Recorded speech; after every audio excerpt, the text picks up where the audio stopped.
my muted PC while I'm on my phone in Discord. But thank you for letting me know, Malak. For some reason, it was like it changed all of my like properties for sound to default, which is not set to a thing. So now you should be able to hear. So, haha, it didn't matter if any of you were listening when I went to tell Throg his backstory. We were muted. Haha. But thank you. I appreciate that, Malak. It was not intentionally muted. So really what happened was it was a test of trust to see if anyone else had it up anyways, you know, but since none of us mentioned that I was muted. Clearly we all passed. It's a severe trust exercise. Yeah. All right. So we are going to begin as a brief synopsis for those watching who were not here during our session 0 because we didn't show it during session 0. Let me pull open the 10 Towns.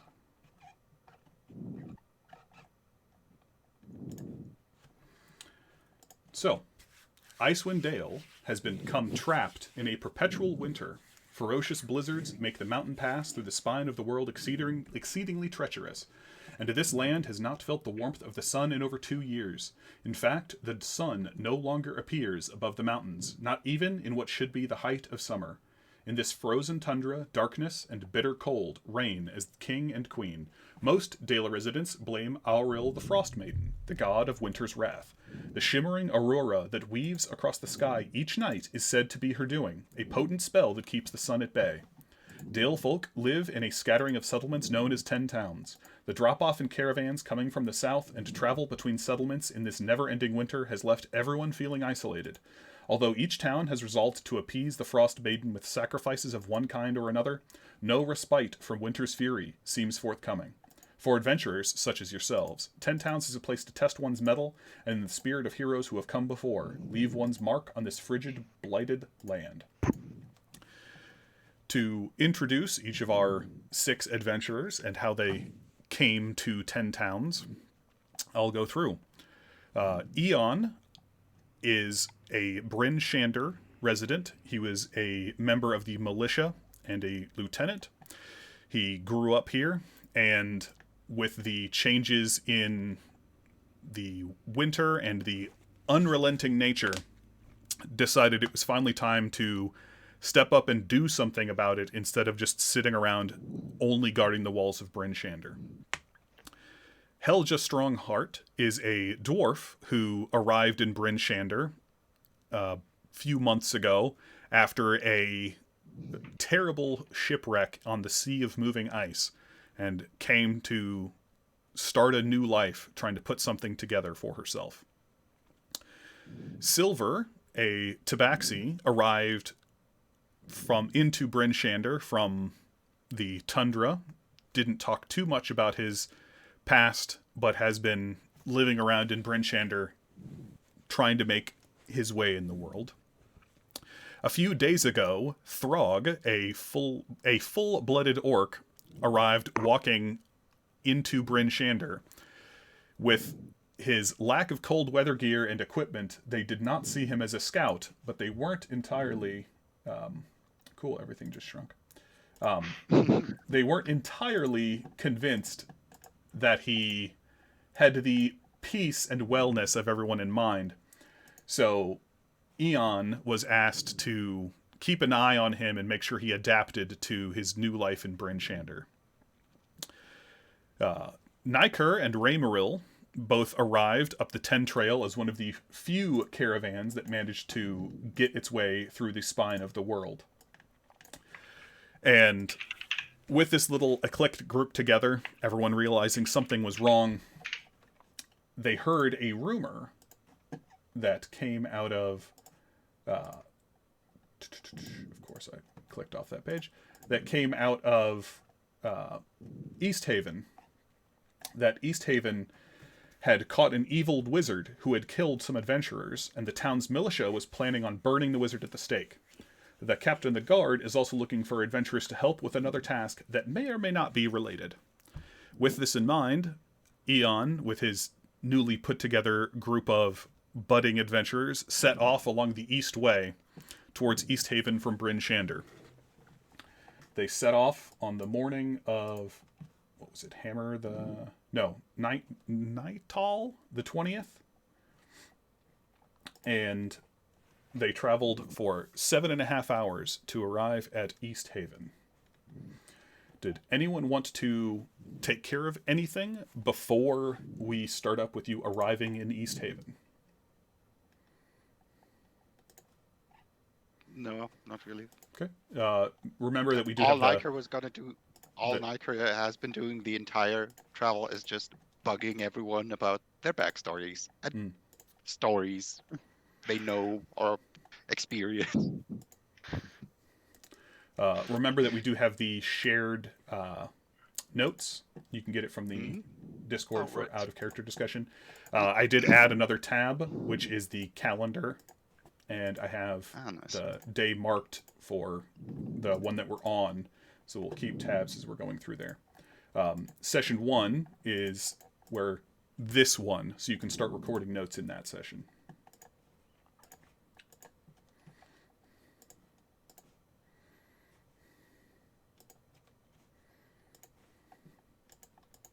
So what time of day did you say it was when we arrived? Like it will be, evening. Now, it's only light for, 4 hours, and by light, it's not very light. yeah, it's not pitch black. Yes, but it's 7.5 hours along the East Way to get there. So it's basically been all day.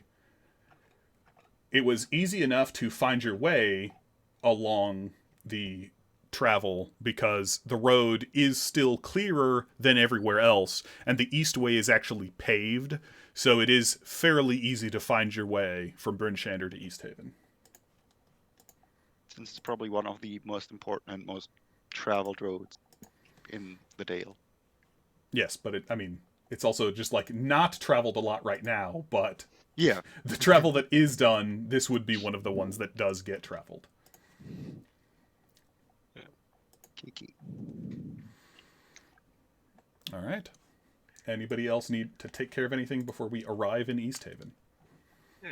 Other than Trog will keep a lookout of any animals or anything on the road to East Haven.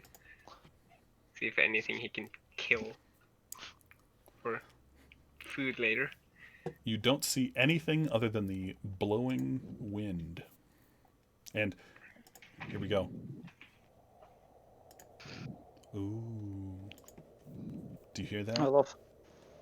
Yes, I do. Hear what? Where do I hear that? It's coming from Roll20. Oh, I turned off Roll20. No. Big mistake. Everyone has Roll20, just mute. No. I looked up background sound effects that I can load in. I will there be we go. enjoying this. There you go. Her slight blowing. And you can, I don't know if you can adjust the volume, but I can. Yeah, you can adjust master music volume level. Okay. Yeah, so. In the settings, it's like the top thing there. Well, see, mine looks different is the thing. Because, I can see all the tracks and stuff that I can choose to play up. So, my buttons are a little different. Off to a good start. 20 minutes for the first disconnection. Yeah. Excellent. I hear steps.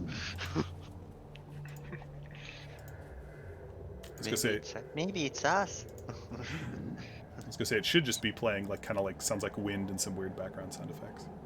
Yeah, some slight moaning and stuff. Yeah. What? Do you not hear that? That sounds dope. Alright. So, with having the 4 hours of dim light passed for the day, your 7.5 hour trek along the East Way is fairly inconsequential. It's dark, the wind blows cold, but altogether uneventful as you arrive to the town of East Haven.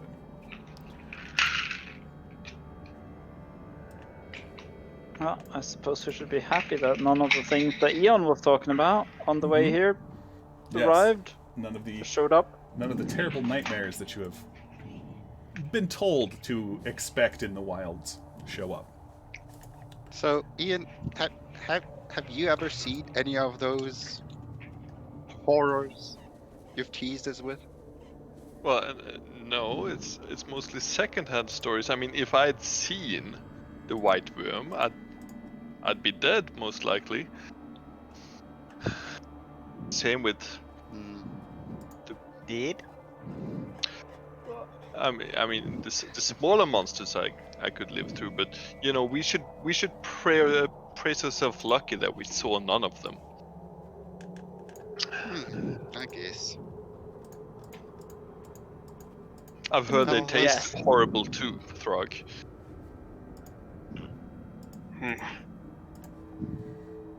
Well, actually, That is a good nobody point. would know what the worm tastes like because, It's doing the for eating. obvious reasons, it's doing the eating. All right. As you finish your trek over to East Haven,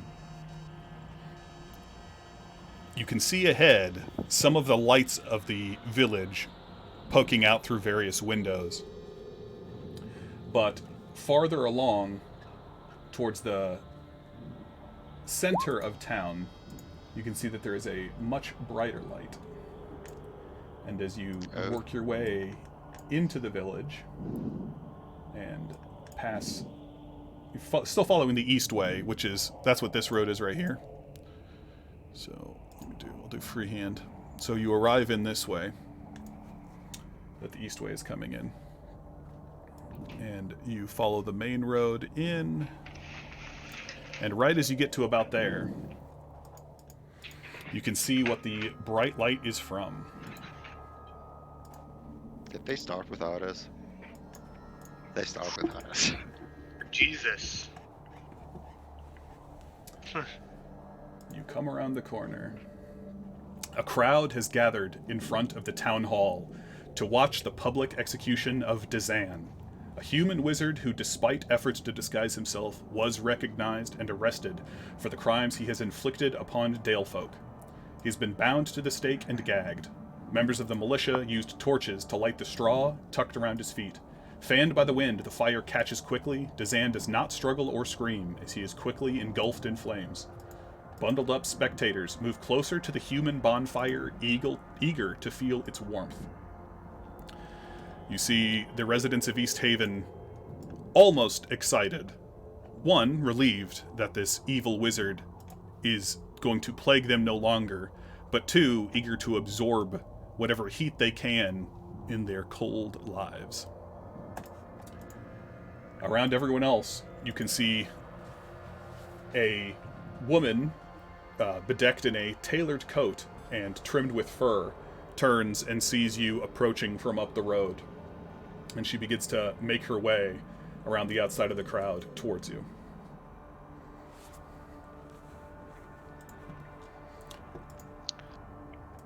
She walks up close enough and nods and introduces herself. I'm Imdra Argalath, captain of East Haven's militia. And Eon, you would recognize that is true. You hadn't seen her in person, but you do know that Imdra Argalath is the captain of their militia. So you'd know her at least by reputation. We don't have too many visitors. Where are you all from, and what are you doing here? I'm gonna say hi. I've heard of you, and we are a group of budding adventurers out of Bryn Shander. And we heard there was good coin to be made here. I don't know how much good coin there is to be made in many places, but I guess it's as good a place as any for a budding adventurer. Well, what about the rest of you? He says he's from Bryn Shander. You're quite an eclectic group to have come together. Throg grunts and just says not here. She kind of quickly dismisses Throg out of hand and looks to the rest of you. Neverwinter originally. Quite the trek. Okay. Wherever there's good stories to be found. I've lived many places here, but recently I've been holed up in Bryn Shander as well.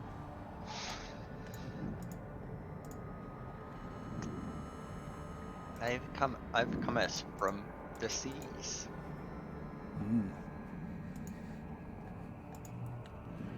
Well, is coin all you're looking for here? Oh no, like I said, a good story is its own reward. Mainly we've heard that you might have some work. That is true.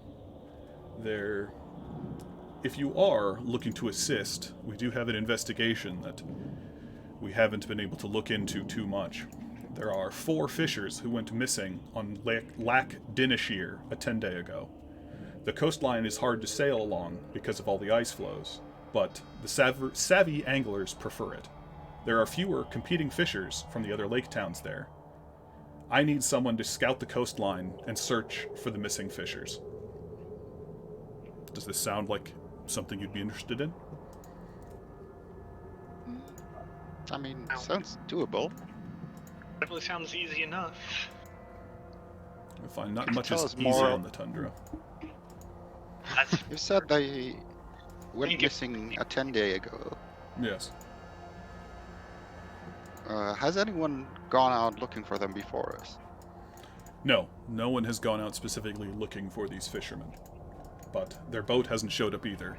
As I said, most of the fishermen stick to out on the ice and just digging holes, but every once in a while they do go out to the actual watered ice to make a better way of it, less competition. You understand? Yes. That is true. Like, did they bring a boat with them then, or? Yes, they would have had their rowboat with them that they would take out onto the ice. That's what makes it hard, is you have to drag the boat across all of the ice to get to the open water. It's not easy. They had a simple rowboat. Fit up to 4 people. Would there be someone who knows them, who know, like, where exactly they'd go? Where exactly they would go, no. Many fishers keep to themselves if they have secret or favorited fishing spots. I am guessing that the 4 of them would have only kept their locations to themselves. So you won't find much help in that respect if you're looking for more. But That does make sense.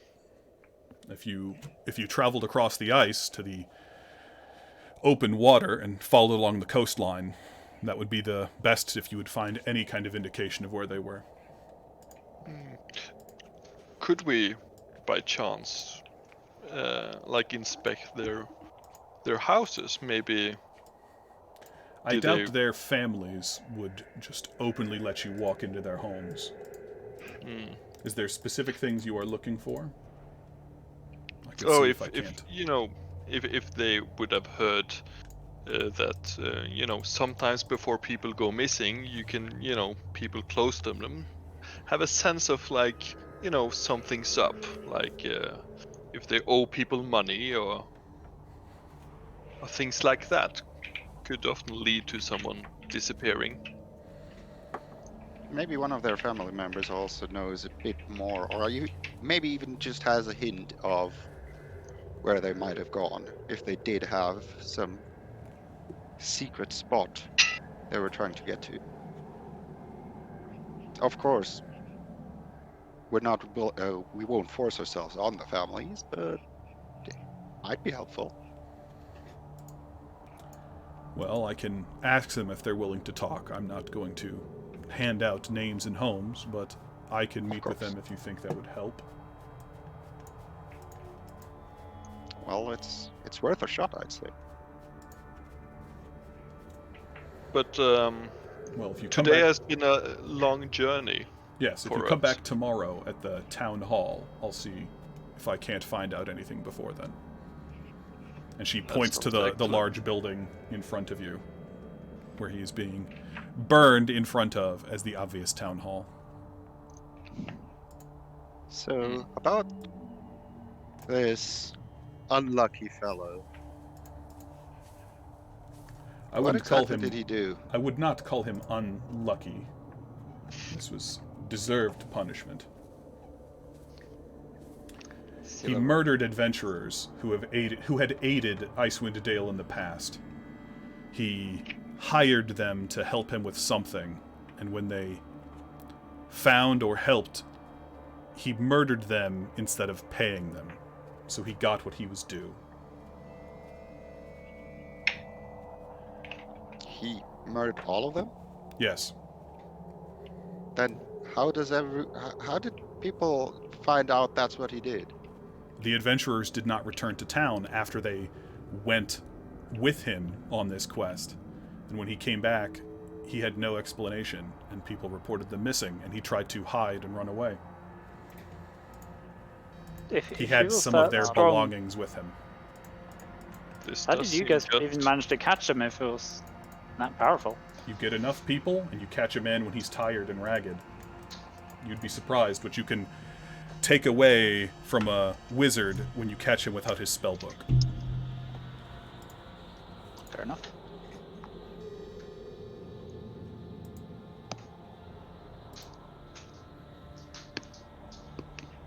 Now, if you are new in town, I am assuming you're looking for a place to stay. That would be very welcome. You can generally find a room at the White Lady Inn, I've marked in red. But if you're looking for a drink, it's unfortunately quite a farther walk away, but the usual hub for adventurers is the Wet Trout on the far side of town. She looks over and says, "You won't need to know your way to the stables, seeing that none of you have anything. But we do have stables available if any of you come across mounts that you need housed."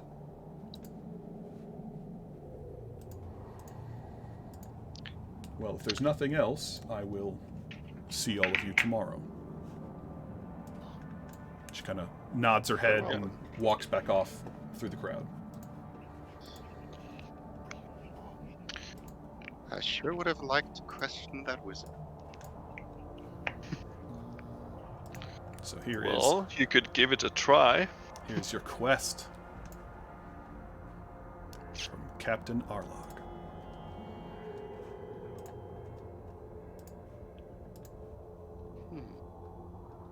So what did you say her name was? It's listed at the end of the Toil and Trouble. But her first name's not on there. It is. So just zoomed away from it. Come on, Imdra. I'll type it out. Imdra. She is, although you couldn't really tell because she's bundled up, she is a half-elf.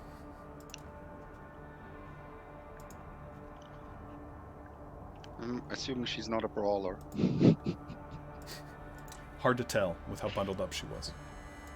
That's great. No, the question is how we're planning on keeping these notes. That's what the Excel thing's for. Just start typing. Yes. Oh yeah, I was more Just thinking. copy like, it over. Yeah.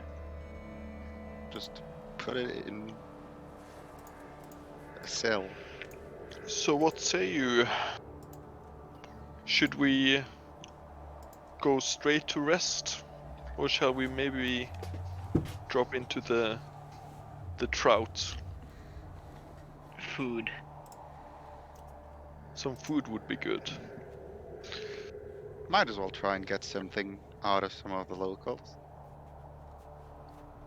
What's Yeah. And that? I'm really interested to see if we can find something out about this potential poor wizard. Poor body. One hell of a way to go. when do we get to eat him? Oh fuck. We don't. Yeah. Then why do you cook him? As a punishment. Morning's turn. What a waste. Yes. Waste. Yeah, waste of good firewood, I'd say. Waste of a good body. There's not actually, looking at it, there's not actually all that much firewood. You see it'll probably actually go out pretty quick. It was mostly straw that was meant to go up quick and kill him, so the fire won't last all that long.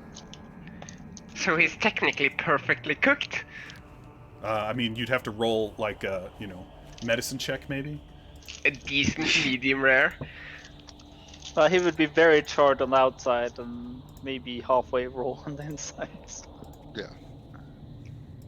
Like, yeah, It's a just human. it's just a disease. Like, to properly roast a human, you'd probably want to do a slow roast, and not a bonfire. Yeah. Why is he not on a rotisserie type of thing? It's a fast cook. It's not a, they're not looking for, like, exquisite chef material here. Frog is disappointed.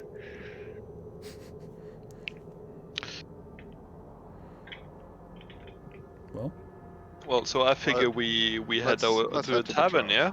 trout. All right. Yes. The You trout. guys head across town to the Wet Trout. The wet trout. Very, very weird. As you continue following the main road and you pass by the crowd as it's just starting to disperse, as the flame is starting to die down a little bit, you work your way across the docks and you can see Actually, Yep. While we go past the crowd, I'm gonna roll for perception, see if there's anyone in the crowd. Well, perception or insight, whatever is better suited. Basically trying to figure out, is there anyone in the crowd that is acting quote-unquote suspicious?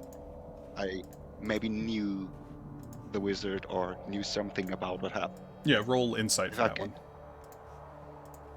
Because you're Look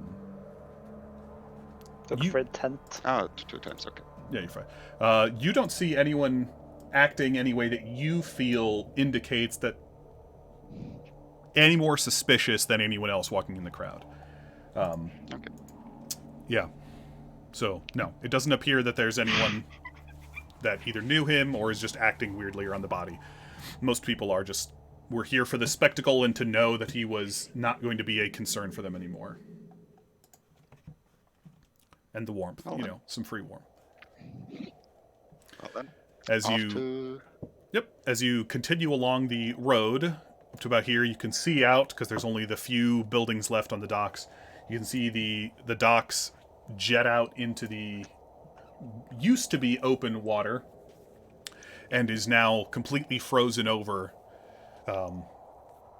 The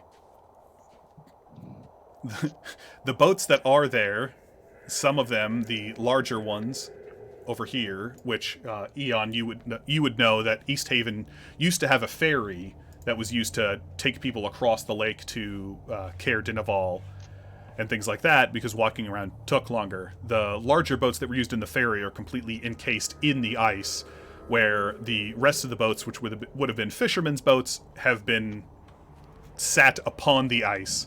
So people had rescued them before the ice fully set in, and then they could take them out and bring them back.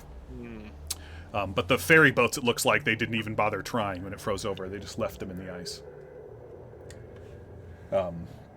You continue walking along, and you eventually find your way to the Wet Trout.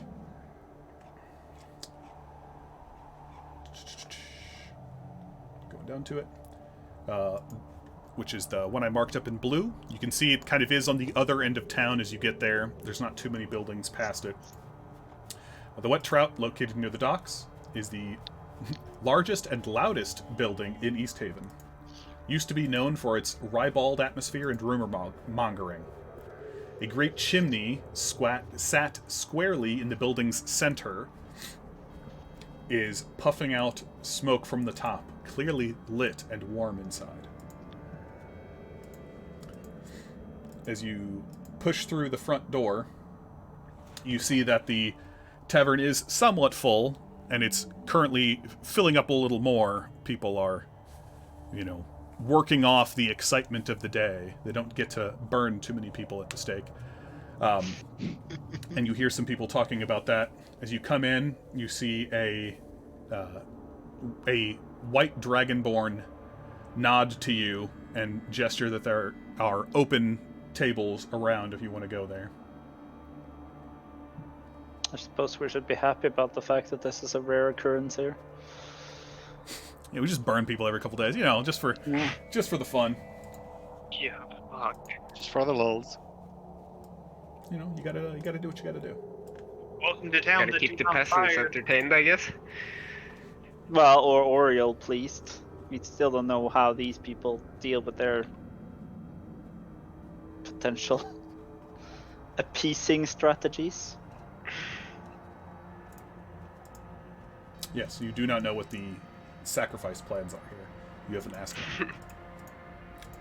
Alright, so I'm assuming you guys go to one of the empty tables that's large enough for the 6 of you? Yep. Yeah, and order like a round of drinks. Yeah. So, after just a few seconds after you guys sit down, the Dragonborn comes up and introduces herself as Nemetra Miskin, which I'll type out.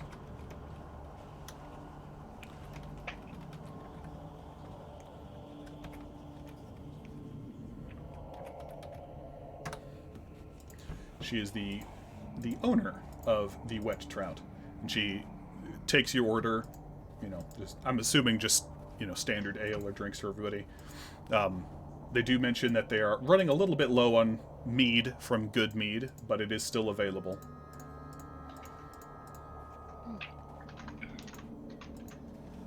Good Mead is a town from Icewind Dale that is notable for its mead, which is commonly all throughout. I light up hearing that they have some mead from Good Mead and immediately order some. You do This note is that the best mead. it is the best mead. You do note that the price is a little higher than normal. Not like outlandish, but Nemetra passes it off as they haven't gotten a shipment in a little while and they're kind of worried that they might be running out, as she steps off to go get everyone's drinks ready.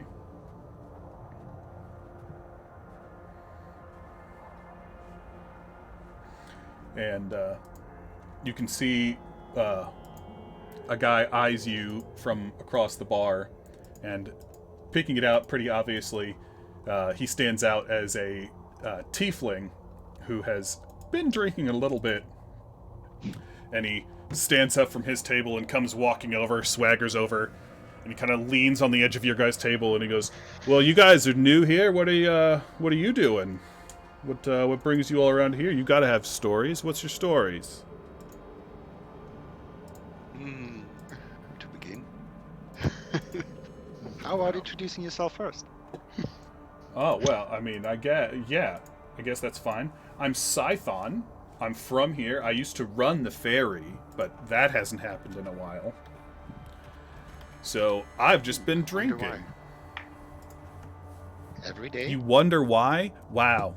Did you notice there's ice? There's a lot. I People didn't don't want to notice. cross the lake because there's a lot of ice. It's hard.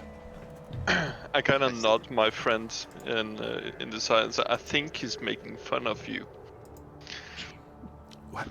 I would never. How would showing that he's dumb make fun of me? He didn't even notice the ice. No, I tell that to my friend, not to. Oh, okay. Oh, I didn't notice. Thanks for telling me.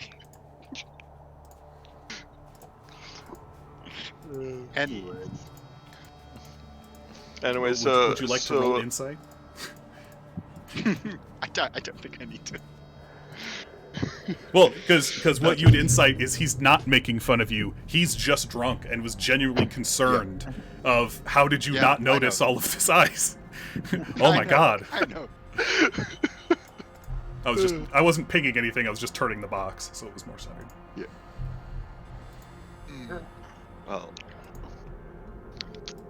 But back to your question, and I introduce myself. I'm Nightcore, a traveler looking for stories and adventure. And I've heard there's plenty of both to be found here. There's certainly a lot of stories to be found here. And apparently ice. Yeah, there's lots of ice. Does anyone know off the top of their head who has the highest passive perception in the group? I have That's 15. that is probably me. I was gonna say, I You have wasn't. more than 15? Minus 16. Yeah, I have 11. same. Oh, do you have I have expertise in it?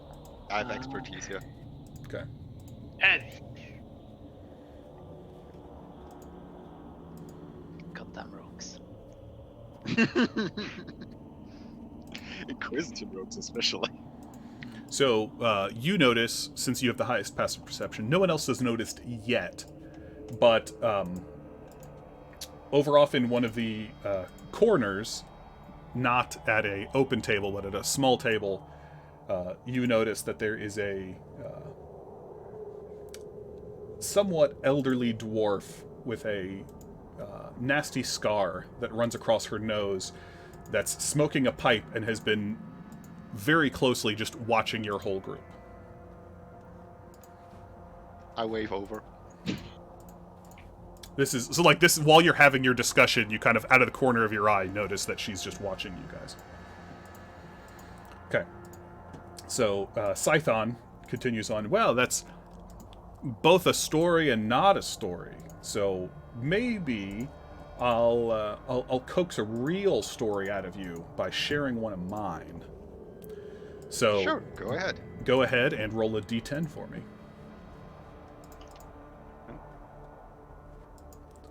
It's just determining which one of his rumors he's sharing. I sure hope this dude is a dressed fanboy. So hear this. Over in Targos, I hear there's a band of adventurers that's planning an expedition to go up the side of Kelvin's Cairn, hoping to find Oi Minaruktok, the Goliath lycanthrope who can transform into a polar bear. If you hurry, I mean, I think you've got a few days, but if you hurry, maybe you could even join him on the expedition. If you prove yourself strong enough, that is. Ooh. Well, that's certainly a story. So, and he kind of scans his eyes across everybody else. Does that get a story yet? No. Well, fine then. No more stories for you. As he pushes off from the table and walks back over to his corner and kind of plops back down.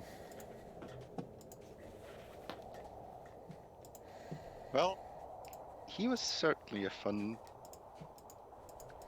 I thought you had plenty of stories. Couldn't you share one?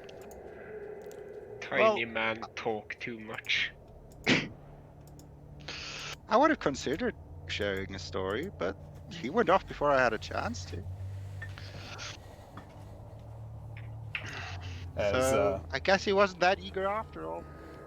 As you guys are wrapping up, Nymetra returns and drops all your drinks off, and then steps back off.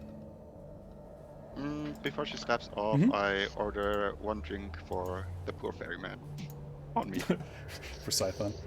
I'll get him one. He clearly needed more. I'll get him one later. He's had enough for the current minute. But I'll add his next one on your tab. Thank you. As you guys have your rumor mills on your good side. As you guys sit around the bar, kind of just listening for a minute, you can hear the stories are a little different. And now that you're not talking to Scython, everyone else is listening a little bit more. And you can hear him talk about it, and it's just another gruesome day in 10 towns. It was a little bit more exciting today with the execution, but mostly just howling wind, the bitter cold, foul tempers, snowdrifts big enough to bury a herd of moose. But different today, and not something you've heard much of. Eon has heard of this a little bit, but didn't know that there was suspicion of them being connected.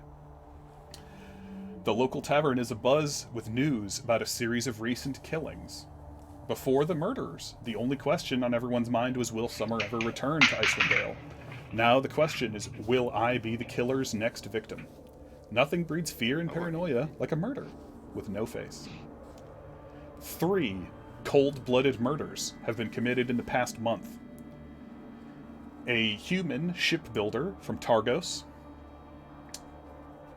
A few months back, a dwarven glassblower out of Bryn Shander, which, Eon, you were familiar with, but thought it was just a one-off incident, and now you're finding out there's more. And 3 days ago, they found a halfling trapper from East Haven. Each victim was found with a dagger made of ice embedded in their heart. But what's the connection? The drunken lot huddled in the tavern offers no credible ideas, but sitting apart from them is an elderly shield dwarf with a nasty scar running across her nose that looks like she has something worth knowing as she continues to smoke her pipe and watching you.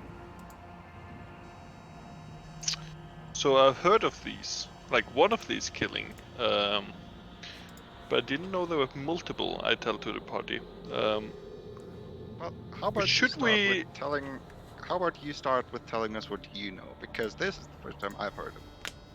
Well, I knew of this. I mean, I just heard about it. It was a dwarf who got killed, and you know that happens every now and then, and they don't find a killer and all. So I didn't think too much of it.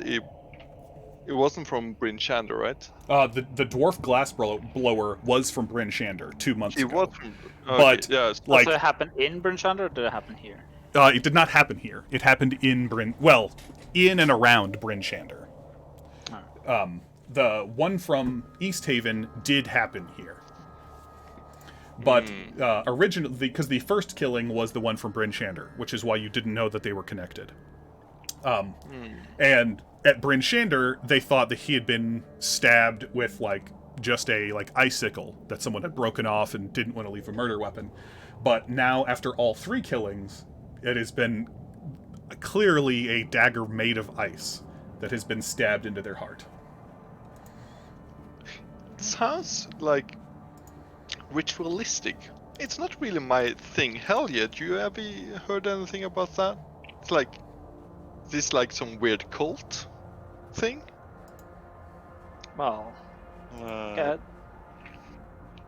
I haven't even been on the mainland for a long time, so I don't think much of this happened on the boat. Is there anything I might know about stories or arcane rituals? Because I have Arcana and History. You can go ahead and try. Okay. Should I roll both? Or one of them? Roll whichever one's higher. They're both the same, so I'm just pick one. With Arcana. You don't know. Perfectly average. Yeah. You don't know of any arcane rituals that require, or even heard any stories of one that require an ice dagger thrust through the heart. That doesn't sound like anyone you've heard of. I mean, it obviously, could be some crazy new arcane thing, but you don't know of any that requires that. Roll history to search my my history knowledge Sure. of anything in the past. Sure. So you can't pick anything out in the past, but the part of the story that does connect for you is that the 3 towns that the killings happened in are the 3 largest towns. So they were in East Haven, Targos, and Bryn Shander. 1 from each. Did they happen in order from biggest to smallest? No. Damn. I mean, the biggest was first, but that's just because it was Bryn Shander. But So they're all over the place, and there's multiple Can you weeks. pull up the map of the Sure, entire deal? we real can quick? we can jump back to Icewind Dale. So first was Bryn Shander, then was Targos, then Targos, East and Haven. then East Haven. Okay. Okay, assuming it's the same person, they went back through Bryn Shander. But Bryn Shanders was 2 months ago. And then Targos it's was been a last while, month. okay. And then And now this. yes. Okay, And then East Haven was 3 days ago. interesting.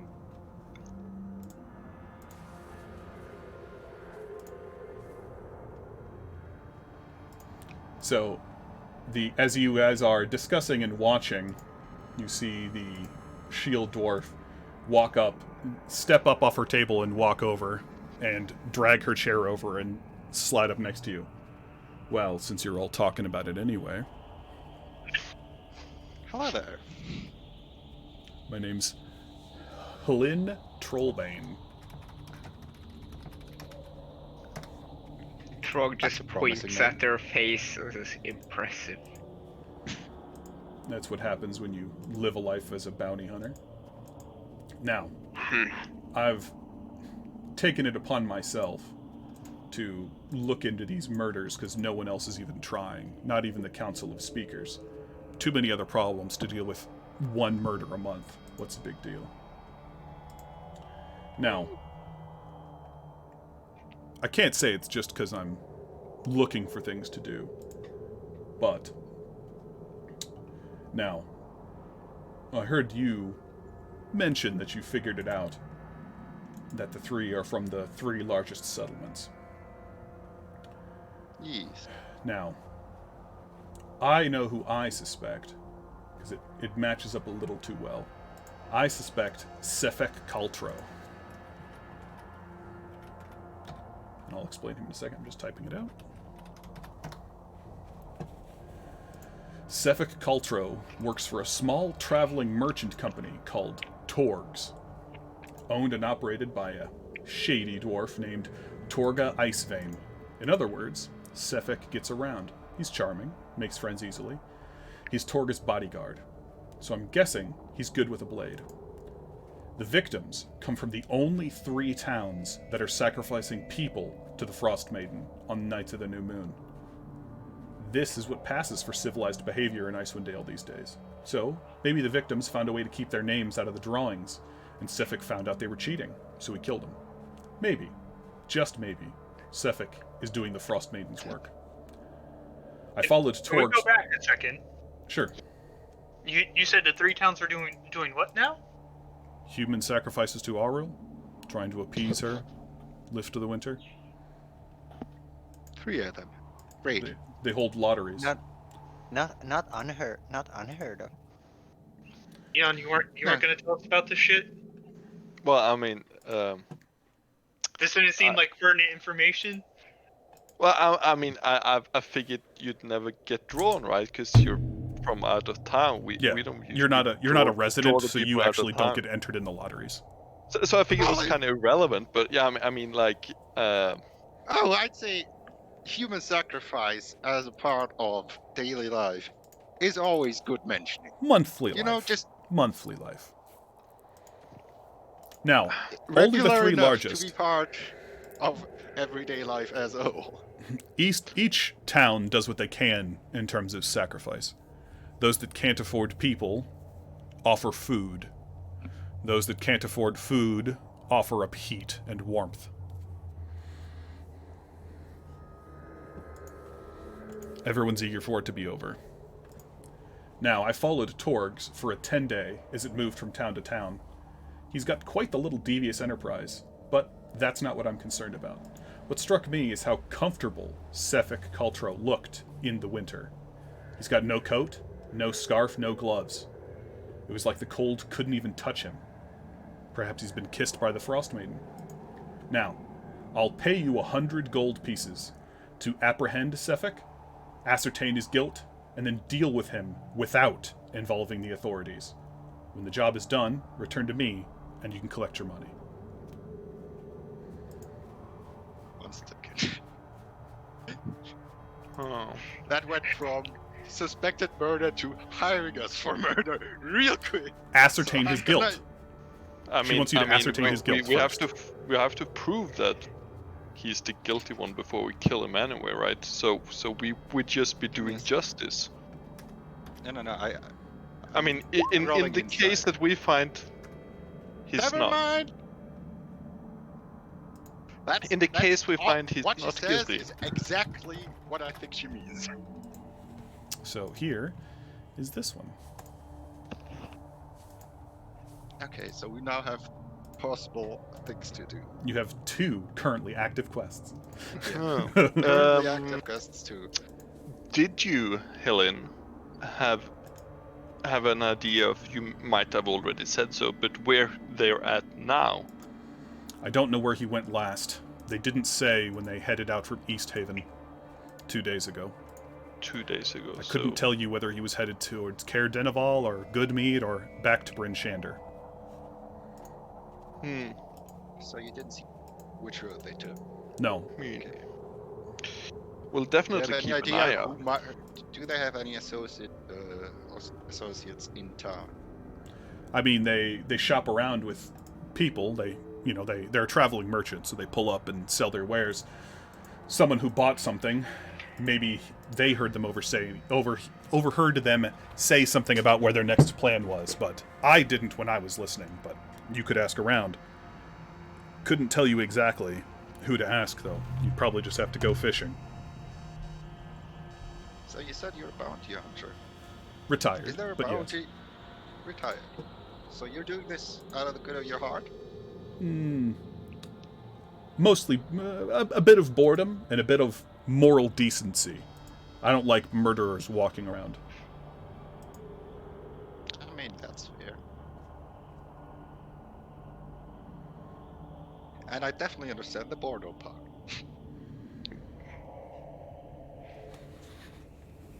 Well, So what's the reason you don't want it's the certainly something we could authorities try to involved? figure out more. If the authorities get involved, things could end up progressing slower and just letting another murder happen. Well, either that or I've been around enough to see how much sway wealthy merchants can hold over any kind of legal system.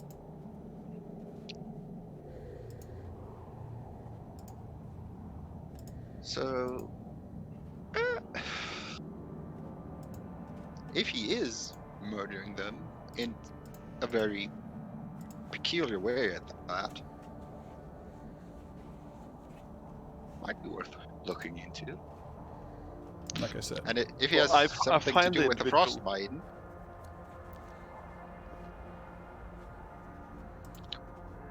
we might get some clue as to what is going on.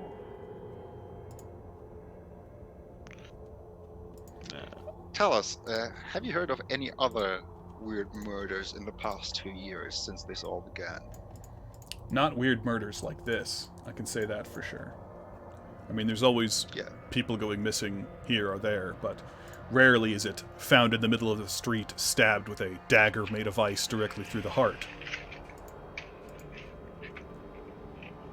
Usually it's... good. Have any theories for the dagger in the heart part? I mean, that seems weirdly specific.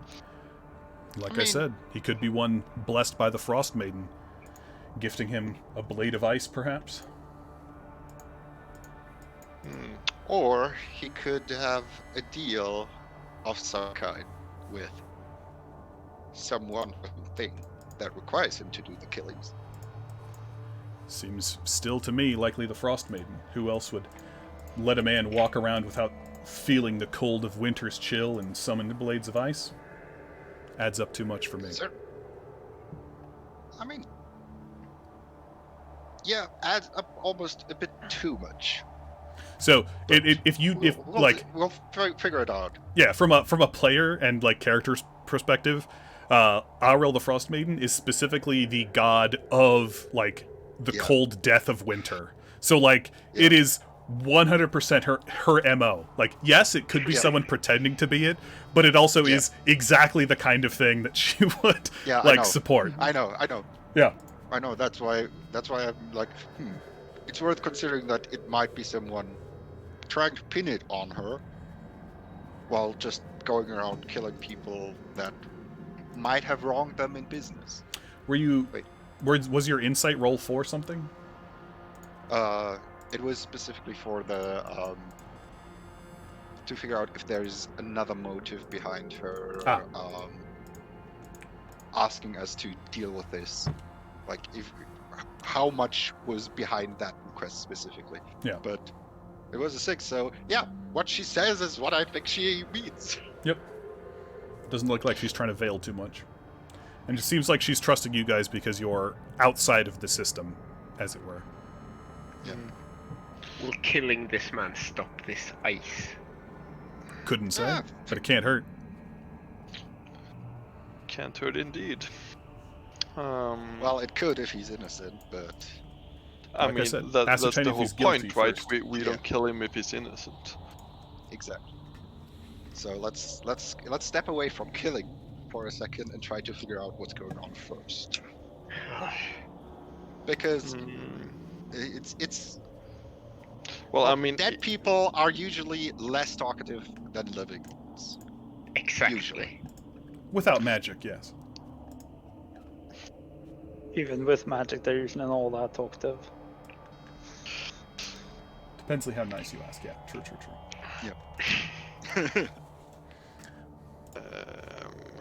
All right. well, I'm gonna say that we should probably look into this, but So how late is it today? It's late. You guys have ventured for 7.5 hours. Between the talking, it's probably been another hour. So it's getting really late in the day. Okay. So we might be able to like look around and find someone, maybe in the tavern, who's dealing with them.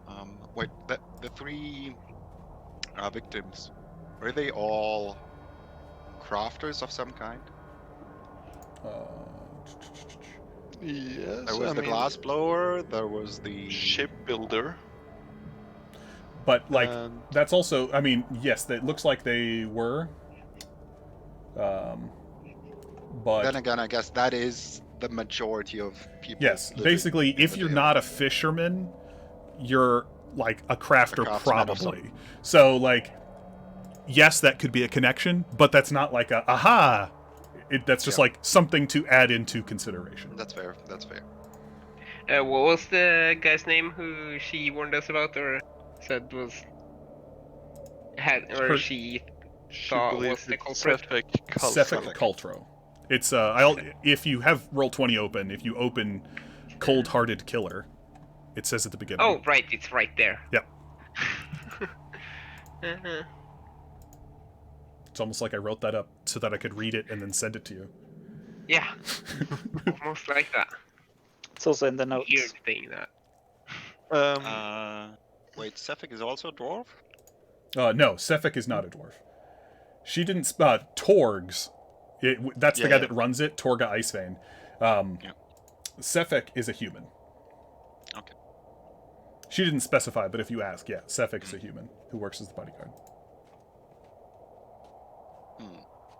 Well, a human that walks around the Dale without cold weather gear should be easy enough to recognize. Without a coat or a scarf or gloves. Yeah. It stands out a little bit.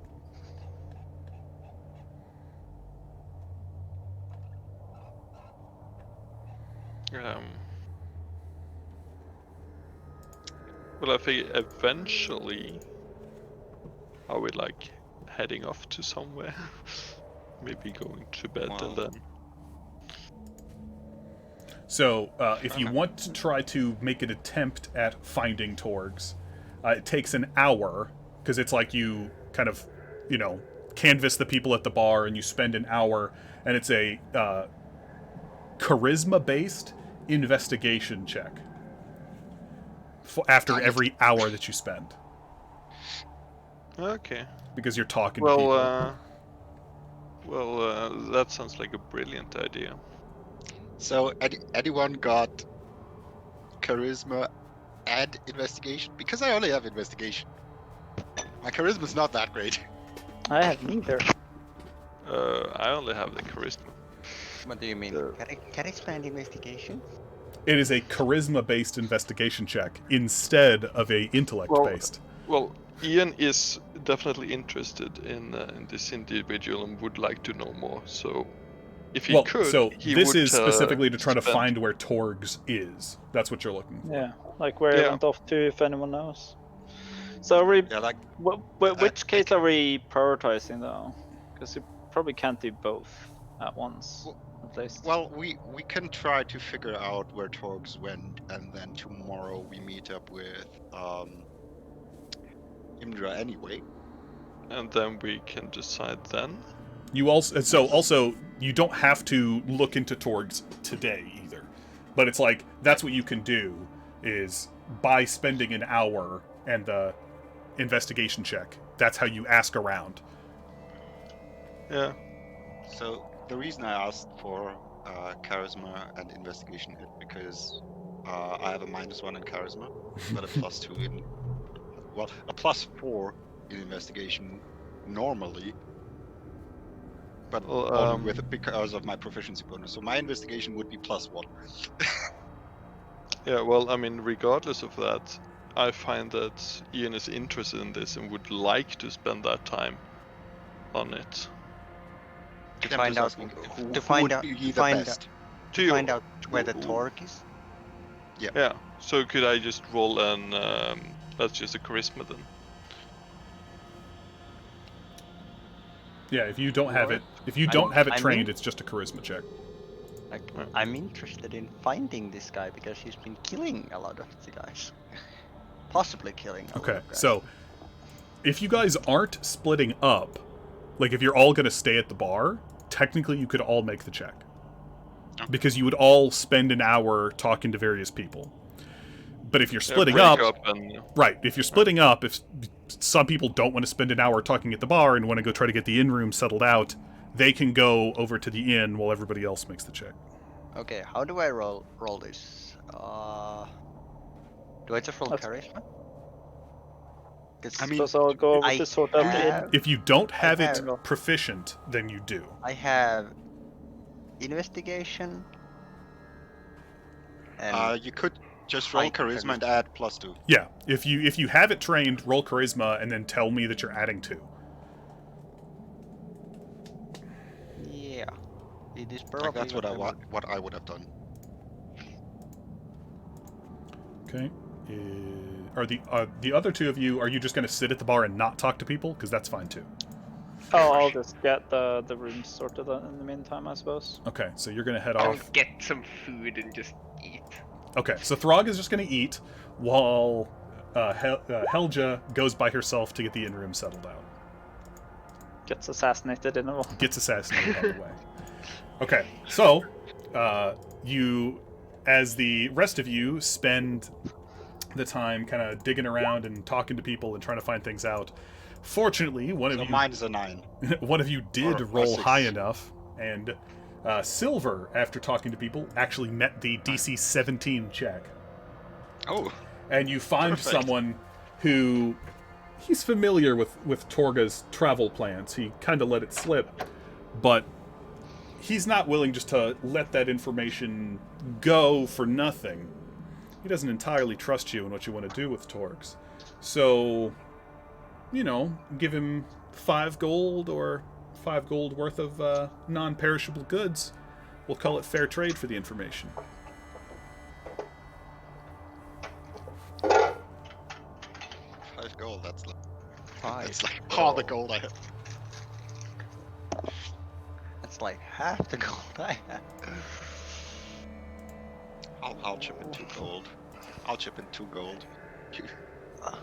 I mean, do we all know of this, or this is only like Silver's? I mean, Silver is talking to the person. If Silver wants to, see if he can collect more gold from everybody else, that's up to him. Yeah. But obviously, like, you're all separated out in the bar. Gold. Yeah, so we gold. wouldn't know Gold this, isn't right? necessary for my goal. So here. All right. Well, when Torga mentioned it, last she said was their plan, and I'll jump you guys back to Icewind Dale. They were headed to Dugan's Hole, passing through Goodmead. By this point, they've probably made it all the way to Dugan's Hole. So if you're looking for him, that's the place to go. On the way.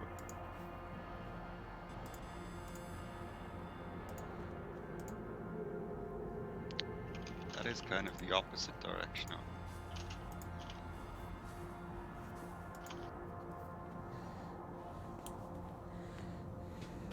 He kind of jingles the gold before he puts it away. Anything else you want to buy?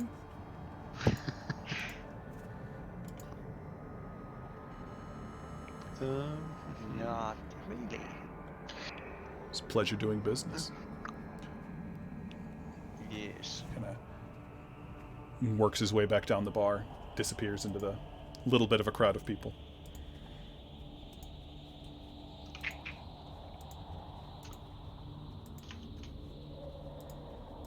Okay, so that's it for tonight, yeah? So while you Yeah, I guys think- spend your hour doing that, Helja makes her way over, and I'll jump back to East Haven. To this place, right? Yes, it's the red one. Yep.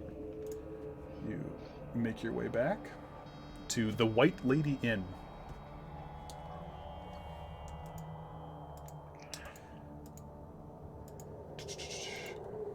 As you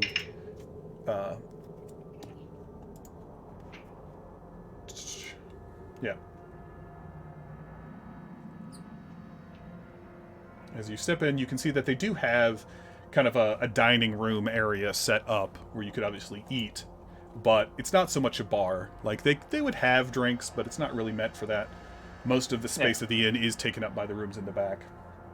It's more to just get like a bit of breakfast. Or, Right. You can eat breakfast and dinner there and have a drink when you do. Or have like a meet up there. Yeah. etc. You see standing at the counter behind everywhere else, you see that there is an elderly human man who goes, "Just one, don't see too many coming through." On the far end, by all of the, you see a couple people finishing up a dinner, and among them you see that there is a halfling who is plucking lightly on his fiddle and telling away at some story to those who are eating dinner still. Oh no, it's a halfling bard. Oh no. Well, just one, or what can I get for you? I have some companions that are arriving later. We're mainly looking for some accommodations for tonight. Some? 6. Okay, 6. All right. Well, we can. If you're looking for cheap, I can fit you up across 2 rooms. If you want more privacy, I can go to 3. How many beds are in each room? Well, if you're going for cheap, it's 3 small beds in each room. If you're looking for better, if you're looking for cheap, it's 3 small beds in each room. If you're looking for more privacy, it's 2 slightly bigger beds in 3 rooms. So they have 3 bedrooms, 3 bedrooms and 2 bedrooms, but the 3 bedrooms, to make it work, they're like smaller beds. It's not going to like actually negatively impact you, but it is slightly more cramped.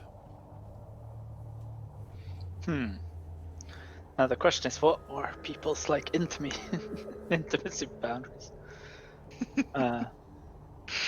Like how much cheaper are we talking for the smaller? So the difference is, where's the? Is it the living standards? Yeah, I need to open that one up. But basically, it's the living standards thing is all. So it's like if you want like mediocre or the poor or whatever it's called. Well, it wouldn't be poor. All right. Yeah, it's Let me see what is it? Isn't poor the one just under mediocre? That's. I just need to pull it up because I don't have that table open. It might be poor and then squalid. Yeah. I don't remember. Like, I think there's 3 more things under mediocre. But yeah. I think the last one is like none.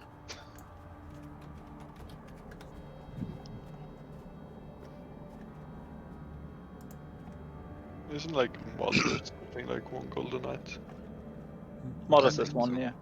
Yeah. Poor is 10 silver.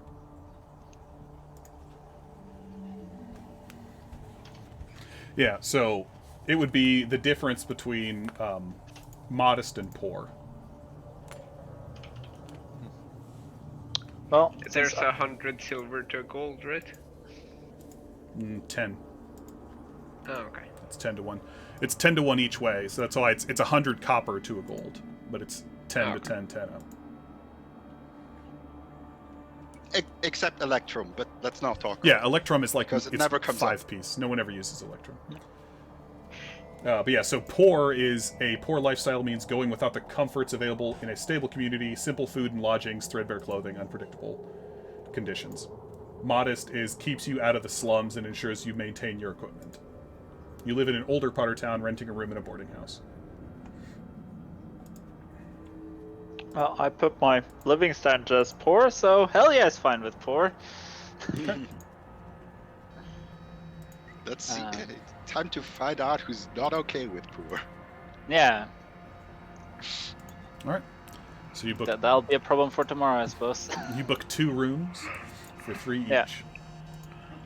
She hands you the keys and lets you know the rooms that you're in up on the second story. I suppose I'll just grab something to drink, like some. Well, I was going to say, she'll Well, mention that it's a little late for yeah. dinner tonight, but you do get Yeah. breakfast with it. Yeah. All right. That is Yeah, I very suppose good. I would probably be waiting down in the hall here, like Okay. with. Yeah. Yeah. as After you- our questioning, I think we're coming back anyway. So As you Not a as you long sit way. around and listen, you can you hear some of the stories that the halfling is telling, and you can tell from the Bartaban, which that was his name, by the way, the innkeeper. From his demeanor when you're done talking and he can hear the halfling a little better, this is not the first time telling this story. As oh, that one again. the bard recounts once again the story of why this is called the White Lady Inn.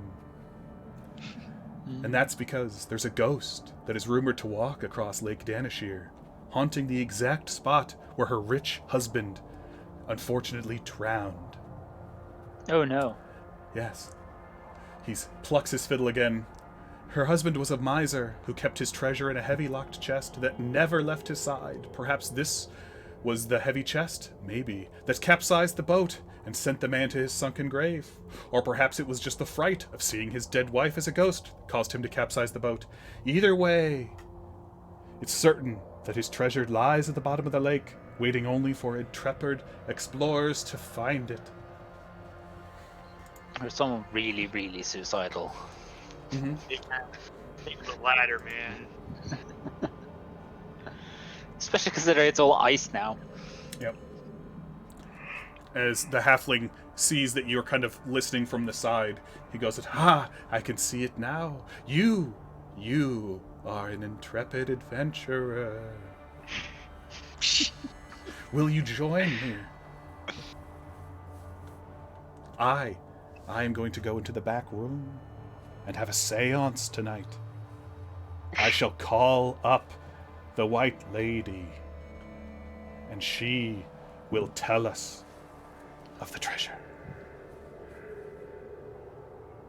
He's Well, like dramatically like holding his arm out at you. Well, I might not be interested, but I know someone that might be. Ugh. We live in such dark times. Perhaps the spirit of the White Lady can help you. Aren't you curious what she has to say? Eh. A woman of no adventure, as he turns and continues back to his entertained dozen.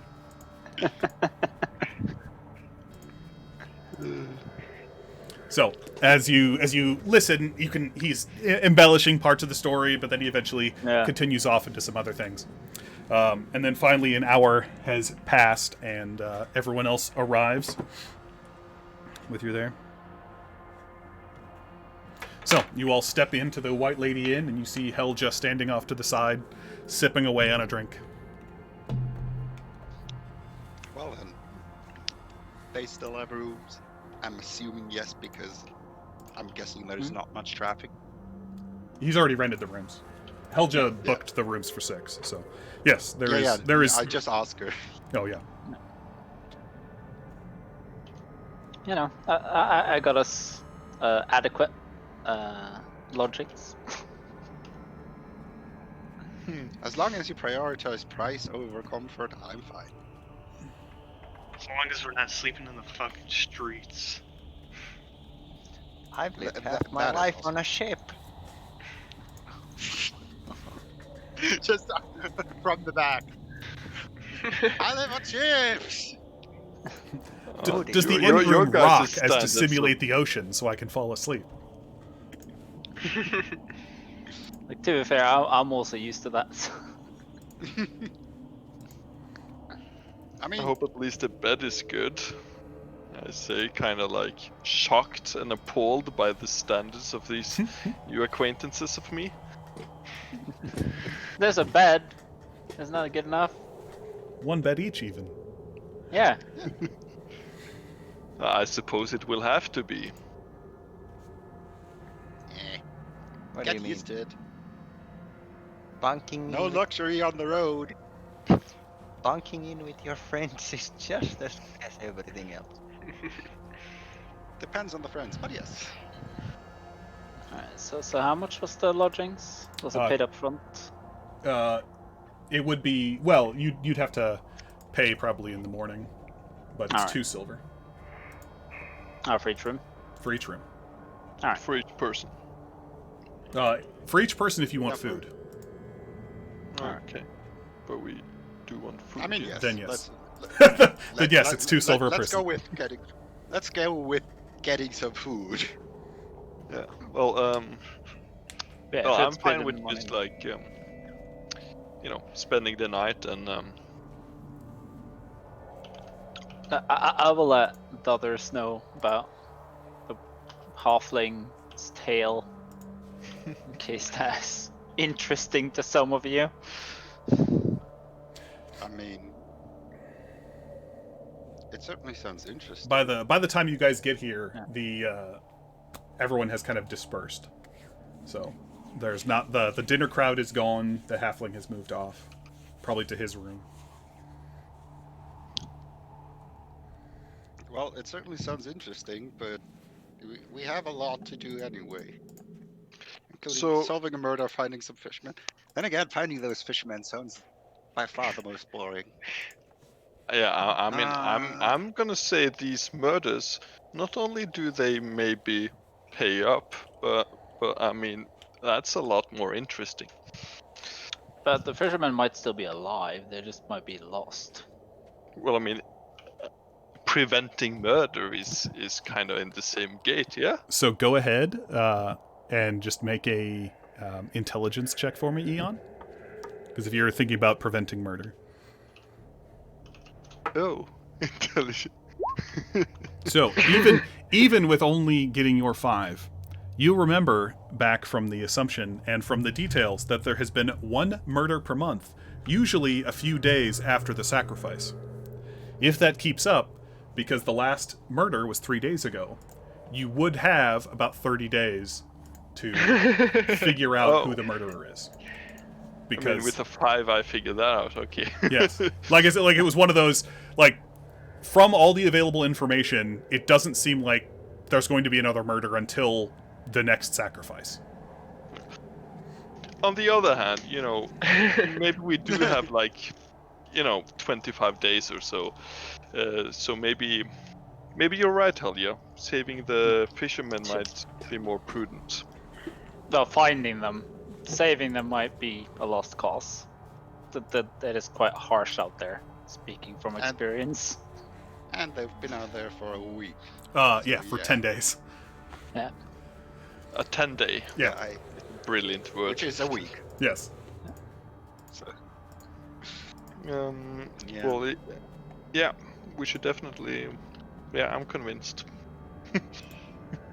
well, and since our murder suspect might actually be coming around again, since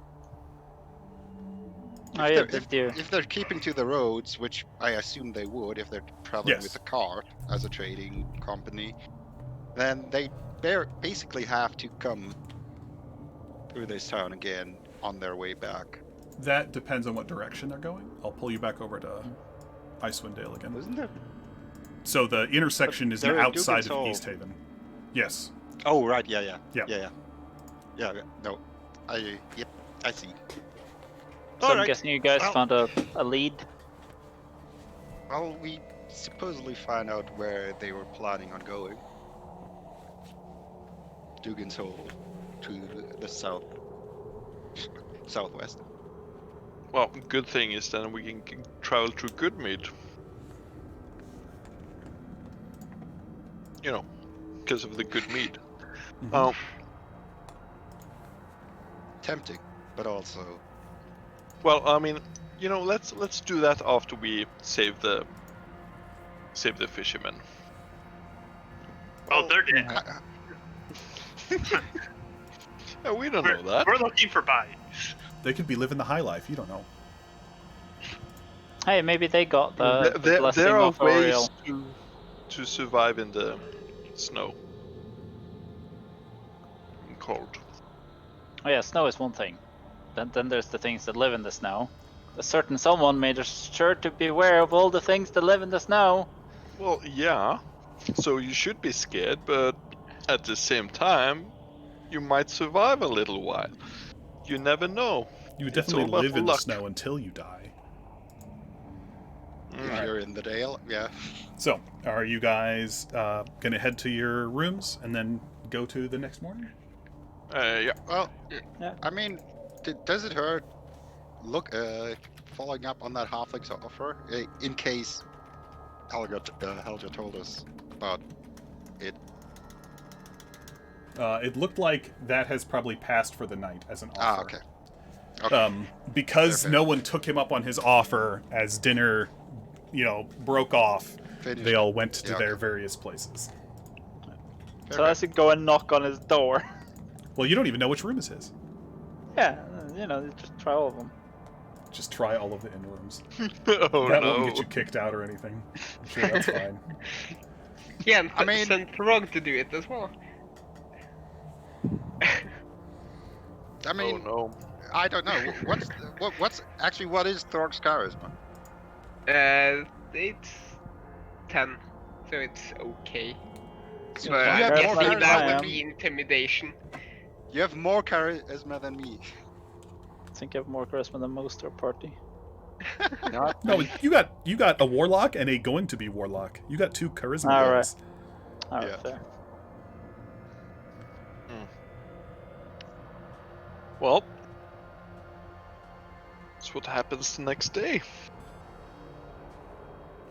All right. Going to bed. So And you then guys early in the morning we. spend the evening resting in your comfortable enough. They're not lavish, but they do keep most of the chill out, and you can rest peacefully.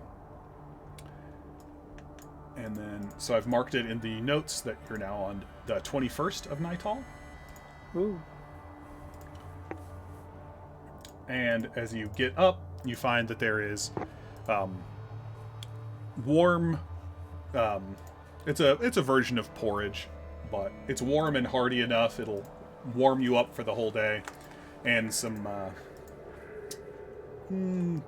dubious mix of sausage. We're not going to say it's 100% pork, but it's not people, so it's fine. It's not wizard, right? Yeah, it's not wizard. Good. So better to eat rat than eating wizard. Mm-hmm. Depends on the rat, but as a general rule, I'd say I could. And Sometimes on the boat you don't get to be picky. as you're finishing up I shouldn't say finishing up. As you're eating, you see that there is also a few other people, not very many, that are staying here.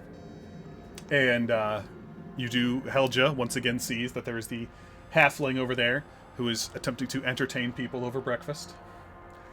And Helja quickly notes that, he's telling the same stories, basically. He seems really, really interested in the White Lady and that whole story. And he sees Helja, and Helja sitting with people. And after he finishes one, he walks over to everyone and goes, "Ah, hopefully the more brave companions to our dwarf here. Well, tell me the rest of you. What do you find interesting? What questions do you have that the White Lady could answer for you?" I just scoff at him for his remark at me.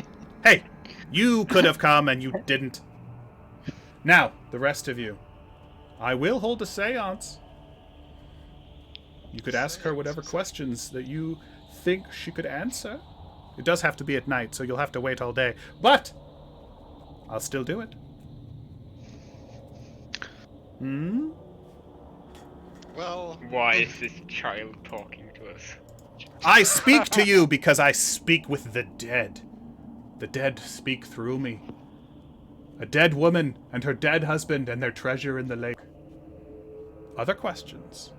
I'm gonna have my doubts about this. Do I really believe that he thinks that?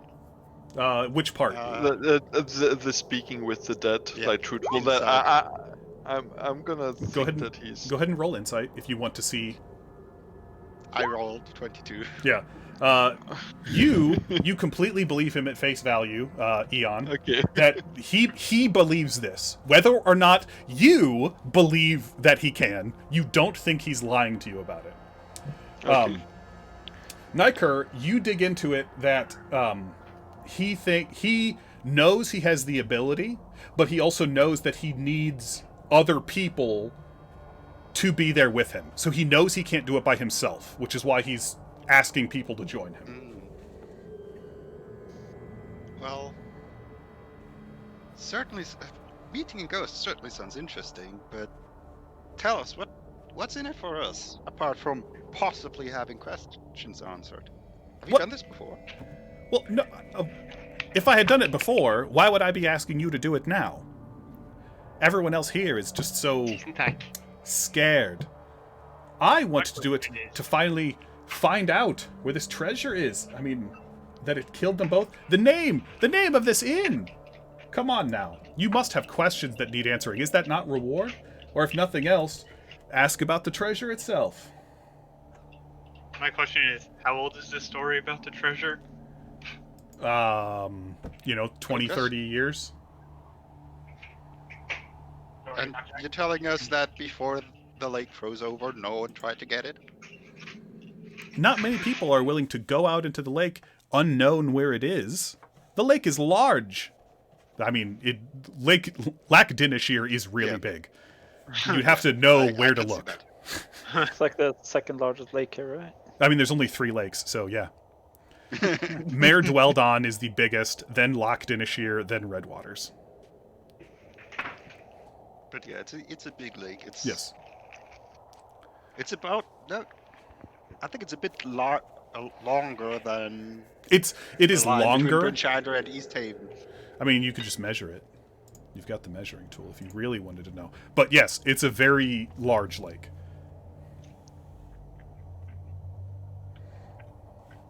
The estimation is that's good big. enough for me.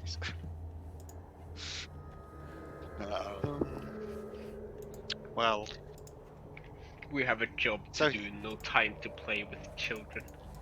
Any job you have assuredly would be during the day. You'd have time in the evening. You'll return to the inn at night, I assume. You won't freeze to death out in the cold. Just I hope merely, so. Yeah, just we don't merely take an plan to. hour. We'll come back to you when the time comes. For Well, now, I'll we be are- waiting. I'll be here. Good. Enjoy yourself while you wait. Oh, I do. Every day. You think he just beats off all day, every day? Every day. I mean, I love this guy, but I think I kind of And despise no him. one has even asked his name. You're just knowing him as the halfling. Isn't that enough? Or the child. if The you're child. Yeah, He's we know the what bard. Grog calls That's him. all we need to know. He's the bard. Well, if I'm not here, he points over to Bardaban. Just ask Bardaban where Ronaldo is, and I will tell you. Oh my god. No, I definitely hate him. As he walks off. I love this guy. I don't think he Silver's trying to bury his All right. face. And with Alright, that, so- your breakfast is concluded. Thank you. Shall we head to the town hall Town hall. and meet Yeah. up with Let's try and get Hydra? Was that it? Imdra? Imdra. Argot. really easy to remember for me because she has almost the exact same name as an operator in Archives that is impossible to get. Easy. Yeah, just swap the M for an N. That is literally the only difference. All right.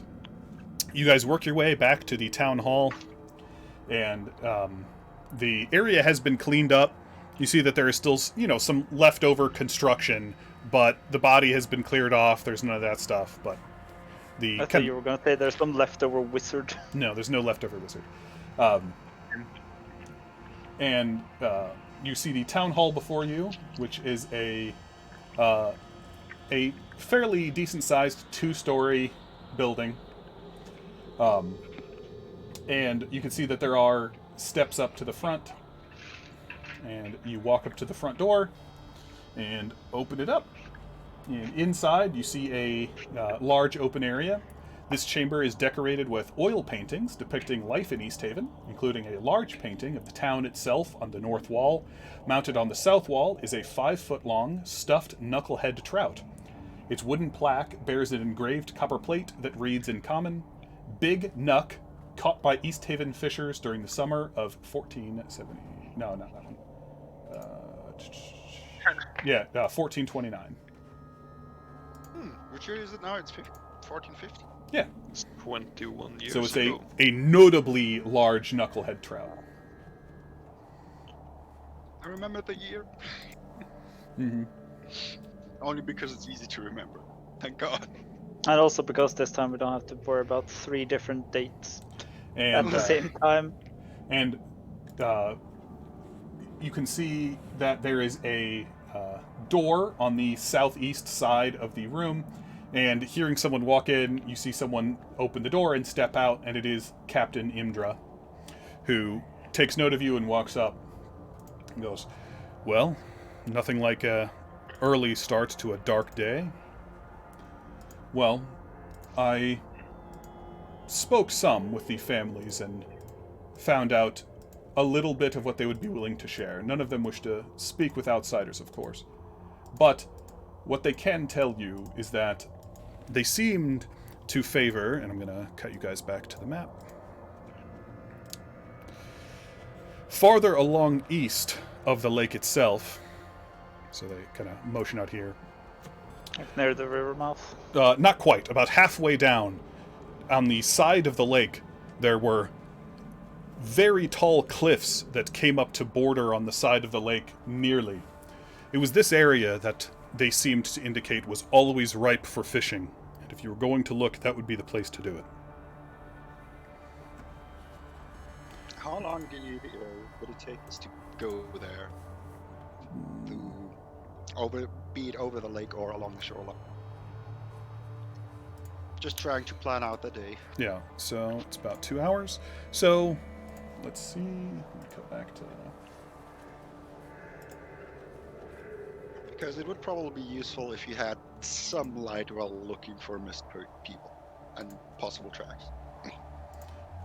Also, I'm- the other So question there's is, probably should we not be bringing a Jackson boat? left after we. That is a good question. Because we might want to bring a boat. Yeah, Anyone boat- got If one of them they got foldable into the boats? boat,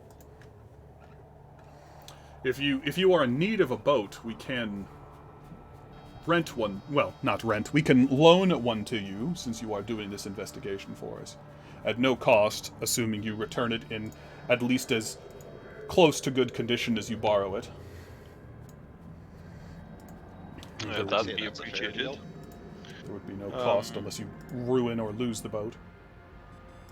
would a boat be able to hold 6 of us though? An individual rowboat can hold 4 people. Well, I mean, So they need 2, or would they have to leave I 2 mean- on the shore? No, 2 would be fine.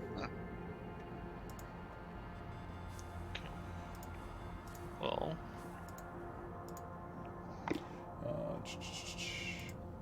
So Well then, I guess it's time to. it would take you, because it's open and not all that thick, on foot. Let me get my measuring thing again just so I can make sure. It would take you about 2 hours on foot to get there. If you went to the water closely, it would probably take you about an hour and a half, if you're proficient with your boat and you don't get in a wreck, to go along to the area that they feel like they would be. Okay, so probably 2 hours for the safe route because. Well, we have 2 people who are proficient with sailing, right? Oh yeah, at least one. I am. Yeah, me too. Okay. So we could go there in 1.5 hours. How much longer till the the bit we get of sunlight is to be expected? I mean, I'm assuming since you Or guys is ate breakfast, we it's probably about 8 a.m. now, which means you have 2 hours until it gets to the dim light section of the day, and then you have 4 hours of dim light before it gets back to darkness. Okay. So if you So left we real go quick, now. you'd get there right about the time it's going to light up a little bit. Okay. But you would be Well- spending the first 2 hours traveling in the dark. I figure we should just go right away and not go into the lake before the light. Yeah. Well, since we only want to pass the lake with light, might as well spend some time here. Since Indra, I might have a question or two for you concerning the crispy wizard. By all means, ask.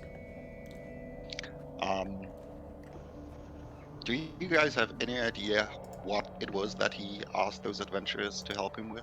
No, unfortunately, he only shared his information with the adventurers, who can no longer speak. We don't know exactly what he was investigating. Do you know where he went? The only thing I Where he know went to investigating? is that he went Like, at off least- into the wilds. Let me Okay. pull up. I gotta find the right one. Because I have...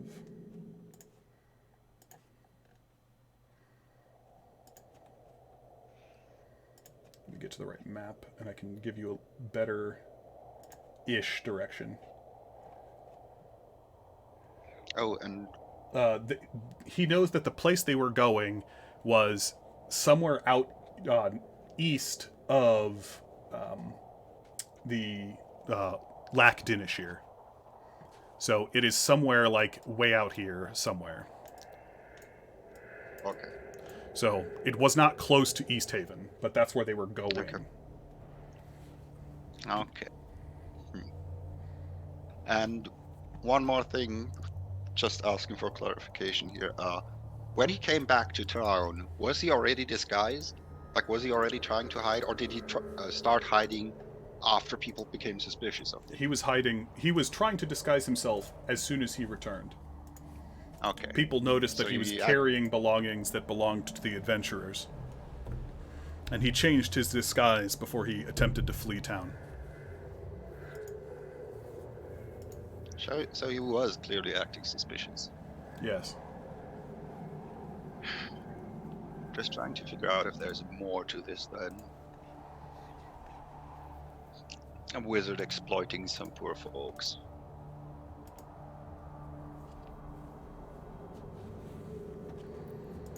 It also seemed kind of strange that he wasn't struggling.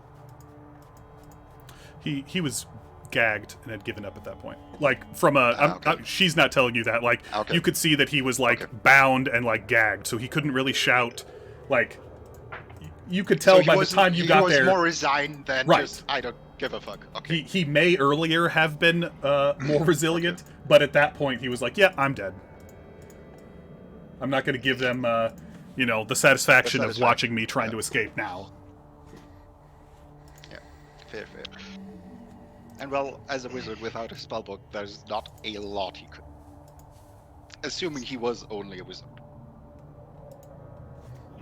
Okay. Well, Especially when you we don't may have your come back to somatic that. component. Actually, Or verbal. since I'm assuming you still have his belongings, Yes. you take a look at it. Mm, Maybe we can figure out what he was doing. Maybe we can grant those adventurers some semblance of rest. that is beyond the scope of what I am requesting of you to do. This was an internal investigation. Oh, of course. I am asking you to look into the missing fishers. I don't mind questions, but looking into exactly what he was doing and digging beyond is something that we are taking care of. Now, Very well. she looks I was back just and forth between the interested. rest of you. Seeing as you... Tell me, how new are all of you to adventuring? I'm guessing it must be fairly new, because it's been almost 12 hours, and you haven't once asked what you would be paid for this investigation I am asking you to take part in. I mean, I'm fine with any reward as long as the quest is interesting. But I didn't specify any reward, and none of you are asking. So, as a matter of seeing that you are fairly new to this business, I am not, at this time, able to produce a monetary reward. However, there are items which I confiscated from Dizan that I am at liberty to disperse, because they have nothing to bear on his actions. One is a spell scroll of Fireball. The other is a gray bag of tricks, which that's a magical item. Upon completion of this quest, you may have one of the two of your choice. Oh my. You need not make up your mind until you return, but those are what I am at the liberty of dispensing as reward. Sorry, what was the third one? Second one, it's a gray bag of tricks. Right. Or a spell scroll of Fireball. As a purely metagaming standpoint, what does the bag of tricks do? So the bag of tricks is a ordinary bag. This one is made from gray cloth. It appears empty. However, reaching inside the bag reveals the presence of a small, fuzzy object. The whole bag weighs half a pound. You can use an action to pull the fuzzy object from the bag and throw it up to 20 feet away. When the object lands, it transforms into a creature you determine by rolling a d8 on the table, and to consult the table that corresponds to the bag's color. The creature is friendly to you and your companions. It acts on your turn. You can use a bonus action to command how the creature moves and what action it takes on its turn, or give it general orders, such as to attack your enemies. In the absence of such orders, it acts in a fashion appropriate to its nature. Once 3 fuzzy objects have been pulled from the bag, it can't be used again until the next dawn. As a gray bag, the thing that you can pull out is either a weasel, a giant rat, a badger, a boar, a panther, a giant badger versus a normal badger, a dire wolf, or a giant elk. Okay, that's pretty great. I No want that particular back. reason for So- asking, but so- can so- these things be eaten? The creature is just summoned. Yes, it is just like created. So eating it is a bit of... The creature vanishes at the next dawn, or when it is reduced to 0 hit points. So no, they do Ah. upon killing them, they vanish into nothing. would it stop Trog from trying? I don't know. Probably not. Even if you like explained Maybe it to after him, the he'd be third like, one. "No, I don't believe you." This bag is useless. Well, thanks for the heads up. We'll definitely note. The bag of fresh killers disappears when you try and eat. The bag of trap Harvest. detection. Yeah. Hey, go over there. I figure we should head out and get to the place we suspect they are. Do you need to borrow Yeah. the 2 boats or not? I think we will. I think we should. Very And well. we Yeah, even because have the 2 fishermen people left with to- boats, right? Yeah. So it stands to reason that they might be out at sea, or like the Bam. lake.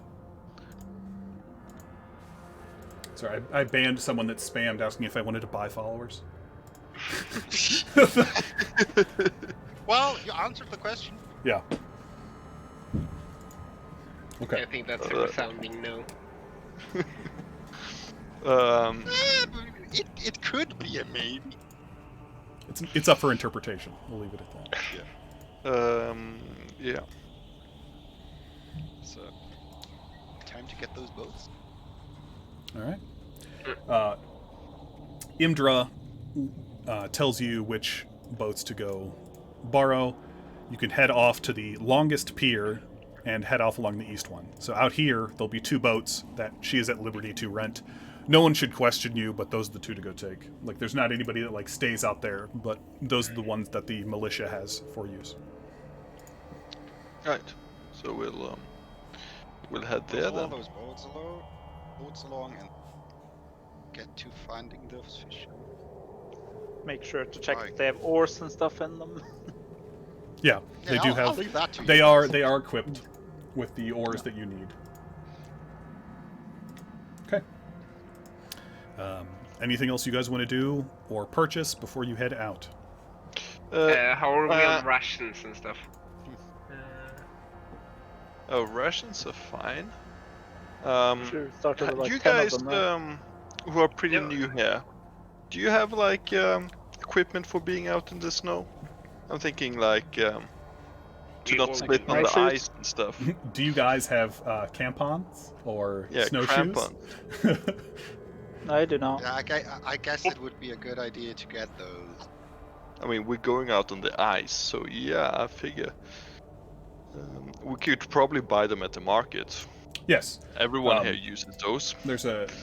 They are, we'll just say, not hard to find. You can pretty much buy them in any town. A set of 2 crampons costs 2 gold. What crampons do specifically in game is a creature wearing crampons cannot fall prone while moving across slippery ice Due to the ice. due to the ice. Okay, so these are like the antler shoes they use in Game of Thrones. Climb the wall, kind of? It doesn't let you climb the wall. Basically, what they are. No, but like kind of looking like those. So it's a like metal plate with spikes on the bottom that strap onto the bottom of your shoe. Right. Then snowshoes you can buy, which reduces the likelihood of getting stuck in deep snow, which speeds up your overland travel. Those are also 2 gold per pair. You said I the guess- crampons was 2 gold? Crampons are also 2 gold per pair. Well then, time to spend all my gold. And how much are rations, considering I actually only have 1 ration on me, 1 day ration? They are whatever the standard cost. Oh no, is. wait, I have 10 of 1 day rations, never mind. Okay.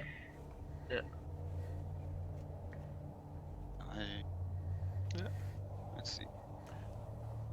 Yeah, I have 10 rations. 4 gold. That's usually the standard. 2 silver. Yeah. Now, as long as you return, like today, you don't have to use a ration because you had breakfast and Yeah. you'll have dinner when you get back, if you get back. Yeah. It's you only I have to also use do- one if you stay out all night. Also, if we find anything to forage, I do have a mess kit with. Yeah. Well, I mean, we could also make the rations more more appealing, right? Appetizing. You might. I mean, certain people have spells that could maybe do that if they were going to share them. Okay. Prestidigitation. Yes. I'm gonna go. Get Right, it does say that you can make it taste like whatever, right? It Yep. doesn't It just necessarily says say like you better. can make it taste. crampons and snowshoes. You can make it taste. Oh no. You can make it taste. Can you make it taste less? I mean, Right. yes, you could make it taste more bland if that was your choice. Okay. So you guys are headed off? Yeah. All right. Figure so. Let me know. Even paid for the inn. Well, for myself at least. Okay. Oh yeah. How much should I spend on the 2 nights? That's 2 silver. How about the booze from last night? I'm including that in there because basically, 2 silver is what does it cost you for a day of living like this. Okay. So you're like, for simplicity, I'm having you pay 2 silver to the White Lady, but really it's like you probably paid a few copper at the Wet Trout, then you paid a silver and a couple copper at the White Lady, but it's living that lifestyle. You pay this much a day for all your food and lodging. Okay. I can live 10 more days. Yeah. Now, if you go somewhere and buy something like explicitly more than just like drinking and whatever, like if they have like a special wine or whatever, that then adds on to it because that's not just a living expense at that point. Okay. But none of the drinking you did last night is outside of living expenses. Okay. So you head off to the docks specified, and you find there are 4 boats that are docked in this area. So you pick out the 2 that you find the best condition and equipped for those of you that know how to look for those kinds of things. Are you just going to head out directly across the ice?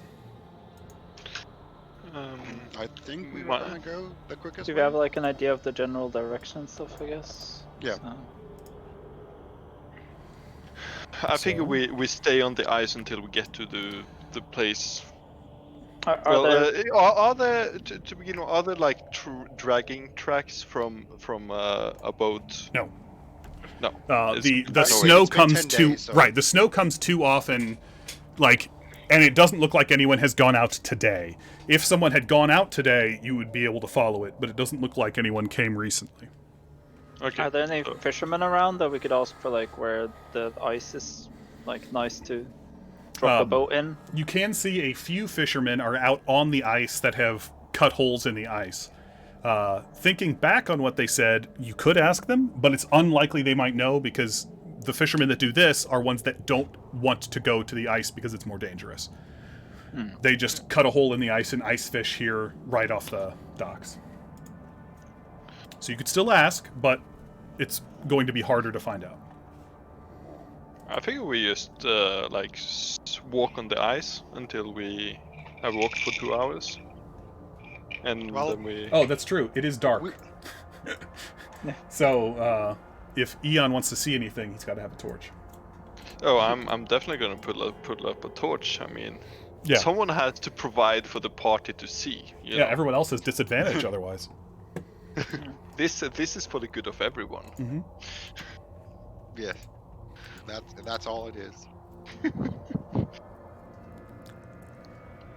Well then, we know the general direction, so let's head into that direction and see what we can find. It only lasts for 1 hour. So by the time I've got there, I've already spent 2 torches. Yeah. Depending on how long we spent at the mayor's house or the Hey, castle. come on, you have some money. You can buy some torches. I'm Oh, basically oh, broke I'm- at this point. I mean, I'm fine. They cost 1 silver, now 1 copper a piece. Yeah, it's basically just a stick that you can burn for a while. Yeah. So, do you want to ask around, or do you just want to kind of jet off in the general direction that you think it is? I'm over jetting off, but don't know what I the rest guess of you. That would probably be like smart. Like even if they usually just fish around here, they would probably know where not to go, right?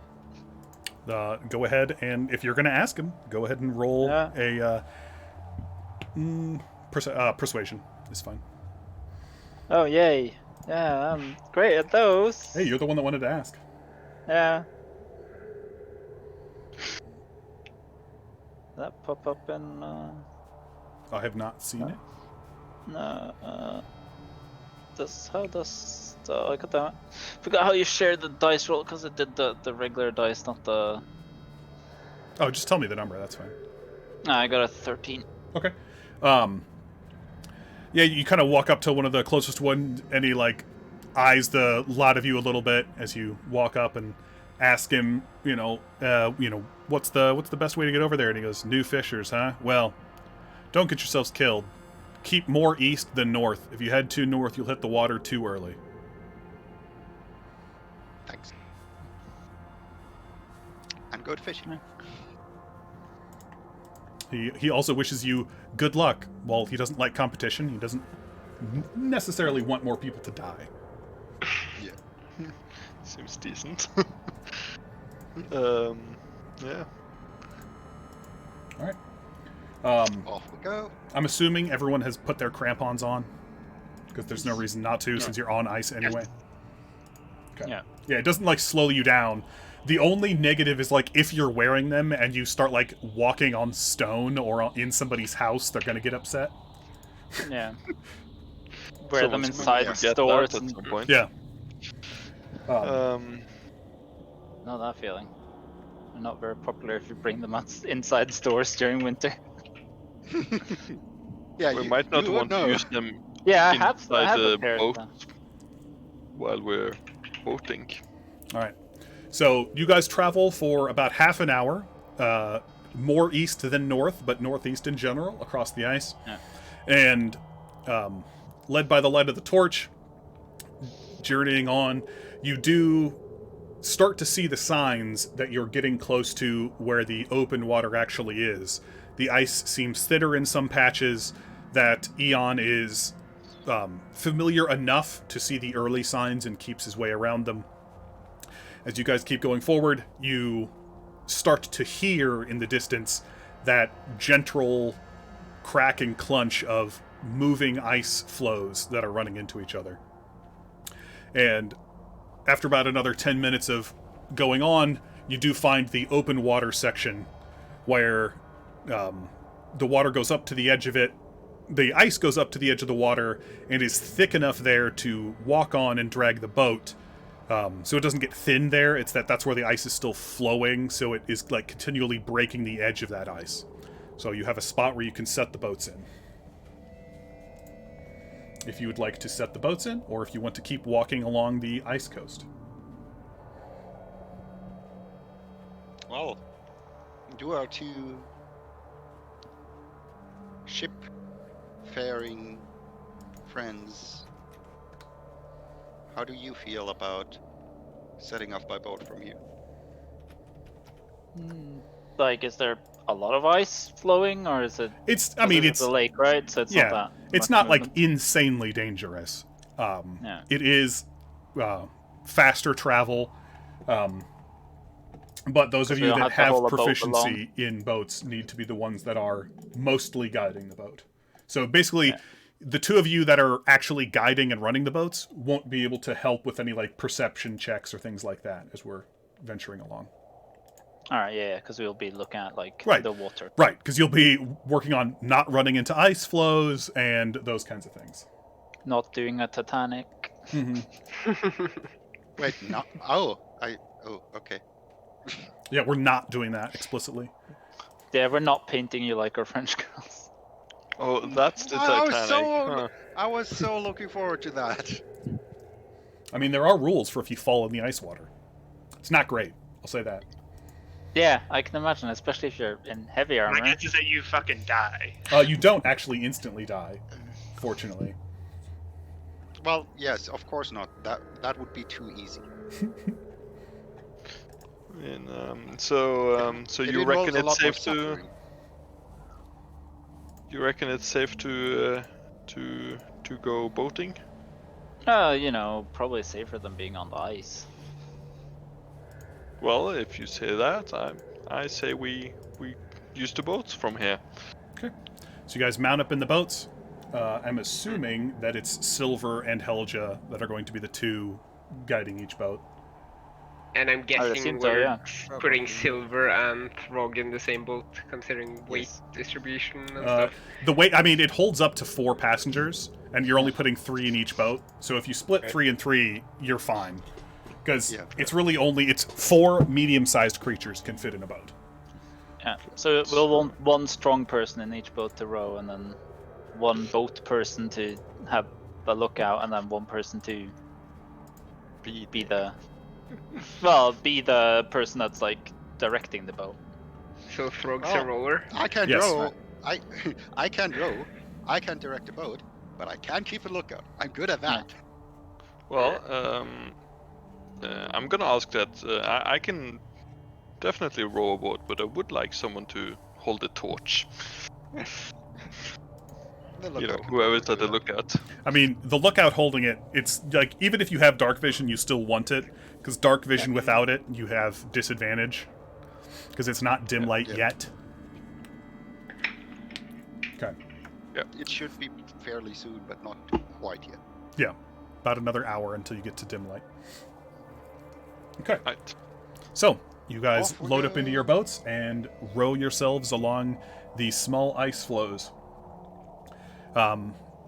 You do spend an hour, and it is notable that you are passing along much quicker than if you were on foot. And just as you see things start to light up a little bit, so it's not quite there, but it will be in the next few minutes. Those of you in the head boat, which I'm going to say is Eon and Helja in the first one, you do see up ahead, bouncing in the small ice floes, a rowboat bobs untethered in the water amid some small ice floes. That's not a good sign. But faster than I had expected. It's just about an hour and a half, hour and 45 minutes total time from East Haven. Yeah. It would have taken about 2 hours Yeah. if you went on foot. So you Well, are traveling a that's little what faster. we're looking for, right? Yep. So we as you should, guys, we you should guys, head up to it. See what's up, huh? yeah, assume that you guys are going to pull up and dock your rowboats, 10 feet away, 20 feet away, and then get out onto the ice. So did you say the rowboat is like right side up, or is it? Like... It is right side up. It is bobbing in the water, but it's surrounded by some ice floes. So it is still in the water, but there is some of the broken ice around it that's keeping it from just floating away off into the lake. All right. But it doesn't seem trapped, like actually trapped to the point of not being usable anymore. No, it's still We'll like figure it loose out. in the water. It's like I said, it's still bobbing around and moving in the water. Yeah. Yeah, as you guys pull up, those of you that know better know not to leave the boat there, and you pull your 2 boats up and you drag them about 10 feet onto the ice so they won't float away. And there you go. You're about 20 feet away from the bobbing boat. It's right on the edge of the ice. Do we see anything inside the boat? Is it like I mean, completely empty? you're 20 feet away. You got to walk up there. Okay. Can- First, Can I like before- thunk my javelin on the ice to like get like the echo, sort of like to hear how thick it is? You would okay. So you just want to like tap it? Yeah. I mean, it's thick enough that you guys aren't breaking through it. It seems decently thick here. And also, to see if there's like Frog walks. yeah, just to make sure that there's no like cracks or anything that's like just covered by the fact that there's snow on top. Yeah. So are you talking about like as you walk towards the boat, you want to test it? Yeah, probably. Okay. Sure. The 6 of you kind of make your way over there, and you get to the edge of the ice that is safe to walk on. There's like a foot or two that isn't. The boat is about, I mean, by the map wise, it's technically 10 feet out, but really it's like 7 feet inside of the ice flow. Okay, so I'm thinking Ian would know something about this, but I do know that sometimes when you walk on ice and you're unsure if it's going to fall down, a good idea would be to rope, like have a rope between everyone, so that if one falls down, all the others can hold them up. If you guys have rope and would like to tie each other off, you can definitely do that. But it does I'm limit going to your suggest mobility. that. I have rope. I have Same. rope I can lend, but please don't rope me up. I'd prefer to keep my mobility. Okay. But I can lend you my rope. I have a 50 feet silk rope, so. So I'm scooting you guys all down a little bit. Anyone who's getting roped together, I'm gonna do this real quick. Okay. So I know who's roped to who. Guessing Throg's in front. So if he falls, everyone is Screwed. trying to hold. No, everyone is helping holding him up. Considering he's Well, biggest. then it's better to Shouldn't be he in the be in the back as the anchor then? Yeah, why would we want him falling in the water? So he's at the front, but he's at the back front. we the can say Throg that. front. The Throg front. He's like, this front! Yep! You know it. We're not retreating, we're advancing in the opposite direction. So anyone who's tying themselves up to the chain, let me know. I guess I will. He wants to be in front though. I guess I'm used to ice, but I mean, I can go up front, but I'm not gonna be in the chain. Well, I'd go in the front. Well, so but, you guys only have 50 feet of rope each, right? Yeah. So yeah. 50 feet Yeah, will something let like that. 3 people tie themselves together. So you could have 2 3-man groups if you wanted.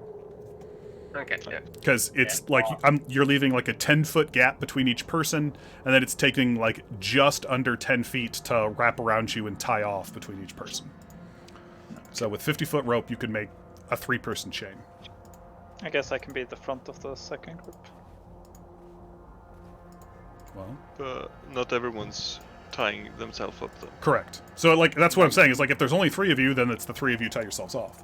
But Because it seems like the rest are not like into this safety thing. if you guys haven't, if you didn't notice, scroll down on the page you're on, and I have the links drawn out so you could move yourselves where you want to be in the link. Yeah, that's what I did there, is I drew it out. Yeah, because I think I was the only one who went like, I'll stay on myself. Okay. Helja strong. Helja will pull frog. Helja will save Throg. Okay. I'm just gonna put him there because you guys only have the 2. Yeah. Okay. Okay. That was. Well, It's that- mostly that- just a for my information. If somebody does fall in, I know who's where in the links. Yeah. If Throg falls in, you know hell yes, fucked as well. Well, we don't know that. Do I She's have strong. a dagger or anything? Let's see. Just untie it real fast. It's fine. Well, he's dead. I couldn't save him. Just cut the rope. You have to I have cut a the javelin. That can Just cut javelin things. him. He falls in the ice. You just stab him. No. Javelin me into the ice. I don't know. I kind of like that Javelin version him better. into the wall. I meant the Well- rope, but sure. That's the orc taken care of. I'm not playing Nax anymore. Yeah. Okay. So, who is going to? Okay. Yeah. So the boat is almost 10 feet out into the ice flow, so the place that is not safe to walk through. Can I make a quick perception check to see if there's anything? If I can see anything potentially dangerous before we make our way across there. Yes, there's the ice floe. I mean, That- apart from that, like anything out of the Like obvious. ice bears, penguins, you know. If Also, I can do you spot see, like, anything that might, like, is there anything below the ice floes? So, looking around, you do not see anything in the ice flow moving. You don't see any other creatures. Notable that it's not quite twilight yet, so you're still only limited to your bubble of 60 feet, so you can't see anything that would be like really, really far out there, but you don't see anything immediately close that looks like it's an extra danger other than the clear hazards of the water. Okay. Well then, we can just all go, or just a few of us go and the others stay on the safe ice in So, case something happens. Maybe I'm like, it's not like even walkable, unsafe ice. It's like broken ice that is like floating on the water. So it's not ice you could walk on. If you stepped on it, you would just instantly plummet into water. So I'm not a big fan of jumping into that. Does anyone have like a hook shot or like something along those lines? Did anyone buy any? Lob into the boat and just like pull it here? I mean, Or, you we know, probably have throw you into the magic boat. hook shot. rope. I mean, you're tied to me. I can just throw you into the boat. Well, that's an idea. I don't think you have the strength for that. I have 17 strength. Yeah, and this is... Are you aware of how heavy I am? A dwarf is not And light. double. But that's carry and drag. That's not throwing capacity. Like, He's a dwarf. How much can he weigh? A bit. 270 pounds? Oh shit. Yeah, okay. dwarves are shorter, but way more than humans. Because they're stocky. Because the thing is, I have heavy armor, Yeah. and my backpack and all that bullshit. Well, you can take that off. Well, yeah, but the backpack taking that off, you know, chops off maybe 20 pounds. You still have to lob 250. Well, how much is the armor? I'm not taking the armor off. Armor takes a long time to take off, and you would have to take off your cold weather gear before you took the armor off. Yeah. So let's not. So Why are you anyone ruining able to Frostmaiden? jump out there? I'll just throw a javelin at it with a rope tied to it. Careful there. You have I to mean, you spear might it just into break wood. the boat. Yeah.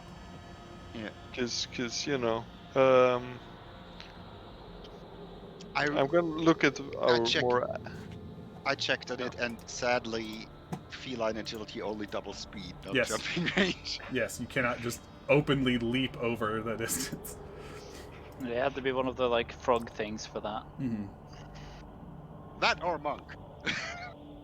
How far out did you say? 20 feet? It's 10. 10. 10 feet.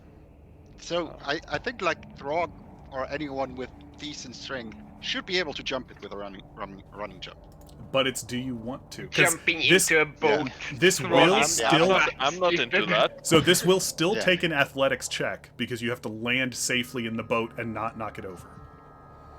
Yeah. Because you're not Yeah, jumping also onto you flat have ground. to land without just getting thrown immediately into the water. Is there anything I could do with acrobatics to get over there using maybe the bigger chunks of ice? So it would be the same kind of thing. It would be an acrobatics check to see if you can jump effectively into the boat. Okay. I'm guessing we don't have like a mage hand or something. I guess I couldn't push it properly. Mage hand is way too heavy. It can't move something that big. Yeah. Because Could like you moving the mage-hand boat a on rope? open water wouldn't be a problem, but I guess due to the ice it's heavier. Yeah. Because now I actually have some friction. But like, could you mage hand a rope over there? How much does a rope weigh, and is the weight of the rope exceed Mage Hand's ability? Mage Hand really doesn't carry much. 10 pounds, right? I 50 think feet that's of about it. hempen rope is 10 pounds, yes. 50 feet of silk rope is only 5 pounds. Well then. Why do I have 2 silken ropes? Oh, right. That was probably one of the things I got borked with my...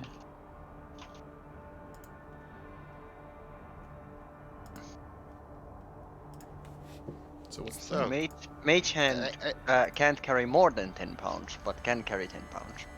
okay, so it could we carry the could- rope over there, but it would need a way to do something when it got there. Yeah, is normal Mage Hand dexterous enough to fasten a rope? I think it should be. I think it should be able to have enough Given dexterity time. for that.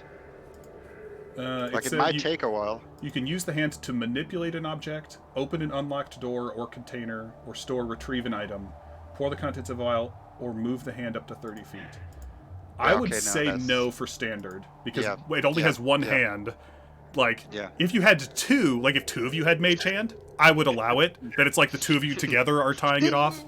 But if you then had a rogue with theirs, I would let that as well. Because it's like, could you one-handed tie a knot? You can, but it's harder. Yeah. Normal knot. The rogue, because... Yes, because the rogue could. They could do it. So... Yeah. The thing you could do is you could take, like, you hold on to one side of the rope, you have the mage hand lead the other, like, end of the rope around one of those, like, the things that you fasten the oars in, and then, like, back to you. Which would mean that you wouldn't be pulling the boat from to go back to front, a step. but... Do we have Mage Hand? I don't. I'm a cleric. So why are you talking about this then? Right, that's why I'm asking. I asked if anyone had it. I didn't say I had it. I thought you had it. That's Rogue throws a javelin with rope tied to it. Oh, no. Well, first, roll to see how well it got tied off. Oh, what? Yeah, just a dexterity check. Because I'm assuming you're not proficient in sleight of hand. Okay, so fortunately, you tied the rope so poorly that it didn't stick when you threw the javelin and it shot straight through the ice floe down into the water. That's one less javelin. But it did not carry the rope with it. Yeah, and it did not hit the boat. So, Frog, calm down. Okay, can we go back to the running into the sea thing, Niker? Was that you? How hard would it be to get over there? Let's see. Roll a perception check. Okay. I'll tell you how hard Niker thinks it is. You see that it would be fairly difficult because it is bobbing in the water, so it's not perfectly still. The ice floes do make things harder, and since you can't see the bottom of the boat, you're not entirely sure of your landing platform. So you think that the DC could be anywhere from 15 to 20. Like, that's the out of game, like, that's how you kind of perceive it.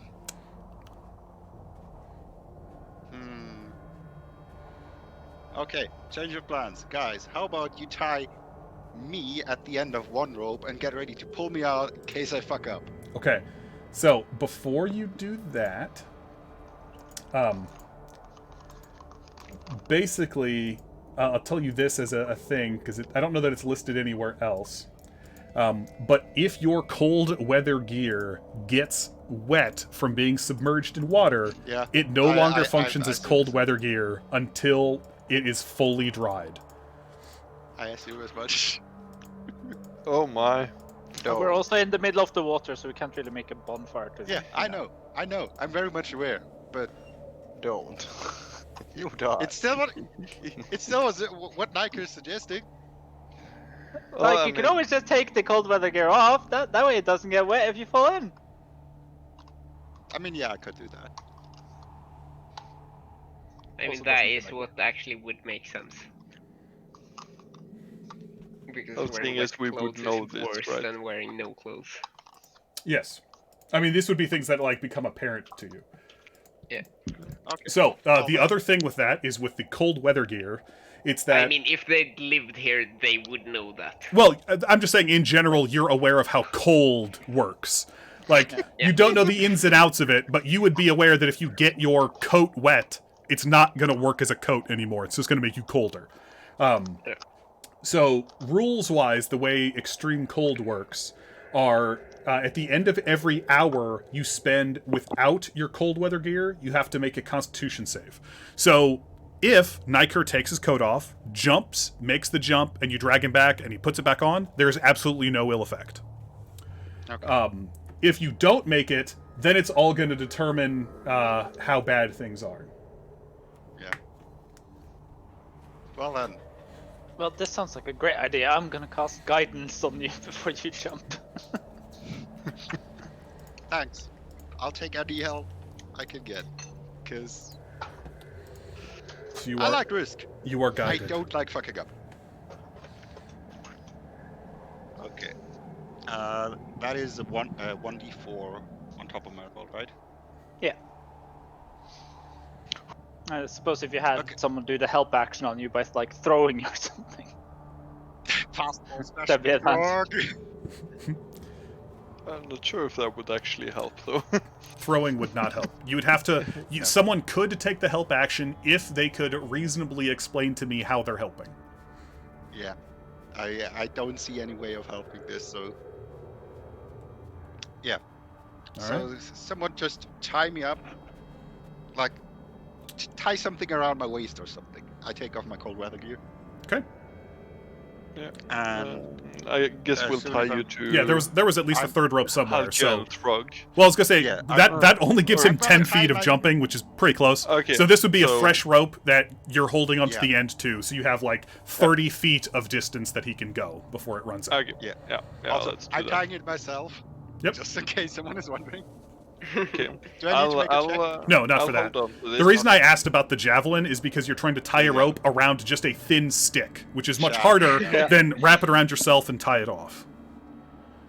Okay, here goes nothing. All right, you leap over the And- opening, and Yeah. upon landing, you realize that while your perception was correct, the part of it that you didn't factor in that actually makes it easier was the fact that your crampons just stuck right into the wood of the boat when you landed.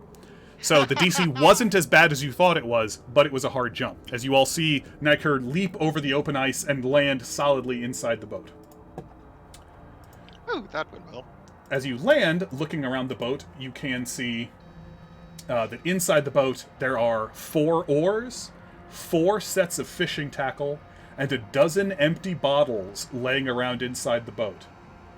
And just about this time is when the dim light begins to crest up, and everyone can see decently now. Those of you with dark vision, while it's close to you, you have the better, but outside of that, the obvious thing that you note is to the south, about 100 feet. Well, a little bit farther than that. It's about 200 feet, I guess. You can see the 80-foot tall cliffs that they talked about that run along the shoreline. Standing easily out of these, you can see there are 4 large cave mouths that dot out of the cliffside. About one of these caves is down at ground level, and the other 3 are about 30 feet above the frozen lake. And yeah, you can see those, and now that the dim light lights up, those of you that are standing on the shore can see just off to the east the clear, deep cracks in the ice left over by faint footprints. That appears that there were multiple sets of footprints that went from the boat towards those caves. Wait, how recent are these footprints? They're Since about we a can 10-day see them. old, but it's not the footprints that you see, it's the cracks that run deeper into the ice from having someone Ah. walk on it. Oh, from the crampons. Yes. Ah, right. So some group of people walked in that direction some time ago. Well, I'm gonna Okay, go with a guess, you guys, and say I- our Well, yeah, friend- let him report on his boat. Yeah. First, I'm gonna check on, like, does it look like the tackles have been used? I They- guess I can't tell after a week. Well, you can tell that they were used in terms of they're not like brand new, but it does look like they were like closed up, like they kind Okay. of put it away. Okay. And then the empty bottles. Quick sniff. Is it booze? It did Or used was to it be booze? booze. Okay. You can Okay. tell from the smell that it used to be ale. It still has that hoppy scent to it. Speaking about ale, I'll get myself an ale. Quick. And I then suppose we would start pulling you towards land. Like, You as can soon as easily pull, grab onto we the boat close. and let them pull you in as you drag the Yeah. boat in. As you guys, Even if I'm they just can't gonna get me pull all them the in. way, I could do a quick hop. No, they like you can hold on well enough that they can easily drag Yeah. the boat in, and then you guys can pull the boat up onto the ice. So you can get your clothes back on. Yeah, and so as you Yeah. guys pull the boat up onto the ice, you can see that the boat is emblazoned on the side in faded and chipped paint, but it's labeled the Bunch of Knuckleheads. I approve. Sounds about right. Because the fish is called Knuckle something, right? Knuckle They're Wait, trout? yeah, is they're this knucklehead Argo? trout. No, Yeah. no, but it could be. There's always thievery. Sounds like it's our boat. Well, No, I'm gonna go with a guess. it's just and, a boat. Not gonna mess with the local guard over a fucking boat. No, I meant we were knuckleheads. Yeah, that it just fit your Yeah. characters as the bunch of knuckleheads. That is. I Okay. mean, that is what we would call our adventure group, bunch of knuckleheads. Mm-hmm. No. All right. I'm So I'm gonna guessing go you with you that, you climb out, these untie cave- yourself, and put your cold Yeah. weather gear back on. I get back in gear, and then I guess we can follow this these packs. I guess we bring all 3 boats along, because we don't want them to, drift off. As this I mean, ice seems kind as of volatile. I mean, as long as they're like 20 to 30 feet into the pack ice, there's no way they're getting lost. Unless there's something massive that comes and breaks the ice. What you can kind of put together is that this boat had just been out here for so long that the spot where it was did slowly break into ice flow. But that when it was left, it probably was left on standard ice, but it's been, 11 days now. So at some point, that section of ice did, chip off and break. Right. Yeah, let's just like Let's secure the take boat. this boat, and then- secure it together with the ones we borrowed, and then head off to the cave. Okay, so you guys use the rope that you had tied Niker up with, and you kind of loop the rope between all of the things of each other so at least stuck together.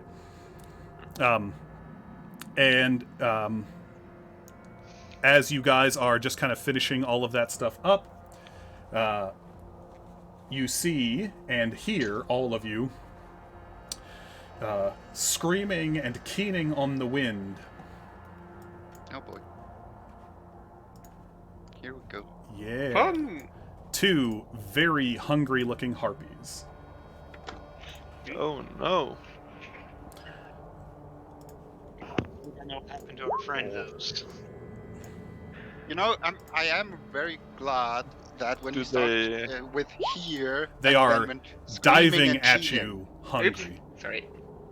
Oh, I so dare roll they're it like 3 times. They are they're diving not to eat friendly. you. No, they are diving to eat you. There. They're Thank you. Well, I guess that's initiative time, yeah. Yes, it is. So select this one to do that. Where's my goddamn bottle opener? No. Priorities.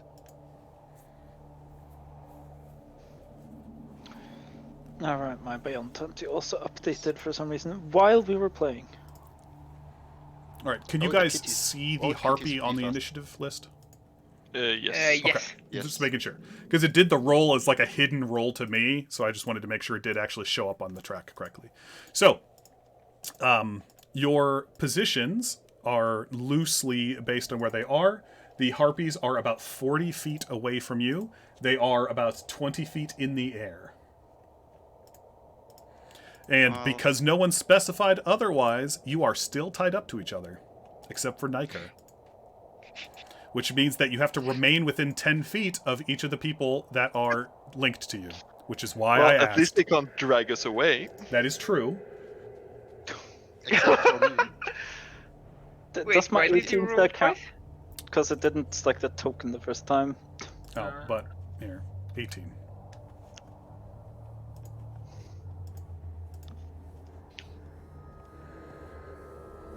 Oh, our Nice. cats are quick. It's like they're Dex cats or something.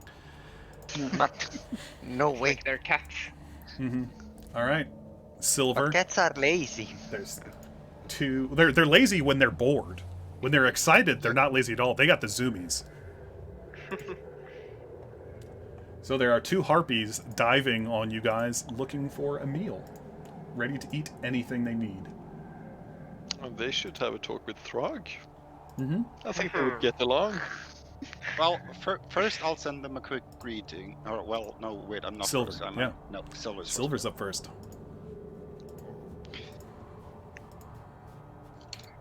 Yeah, I can't.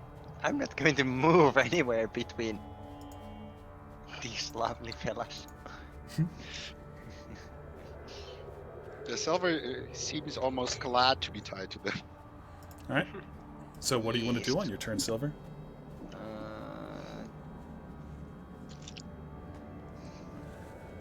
Nothing really. Do you want to dodge at least? I'm- Don't you have arrows or anything? I don't have arrows. I'm a spellcaster. Oh, right. Are you telling me you don't want to Eldritch Blast them? No, but I am going to instead try my luck with these spell.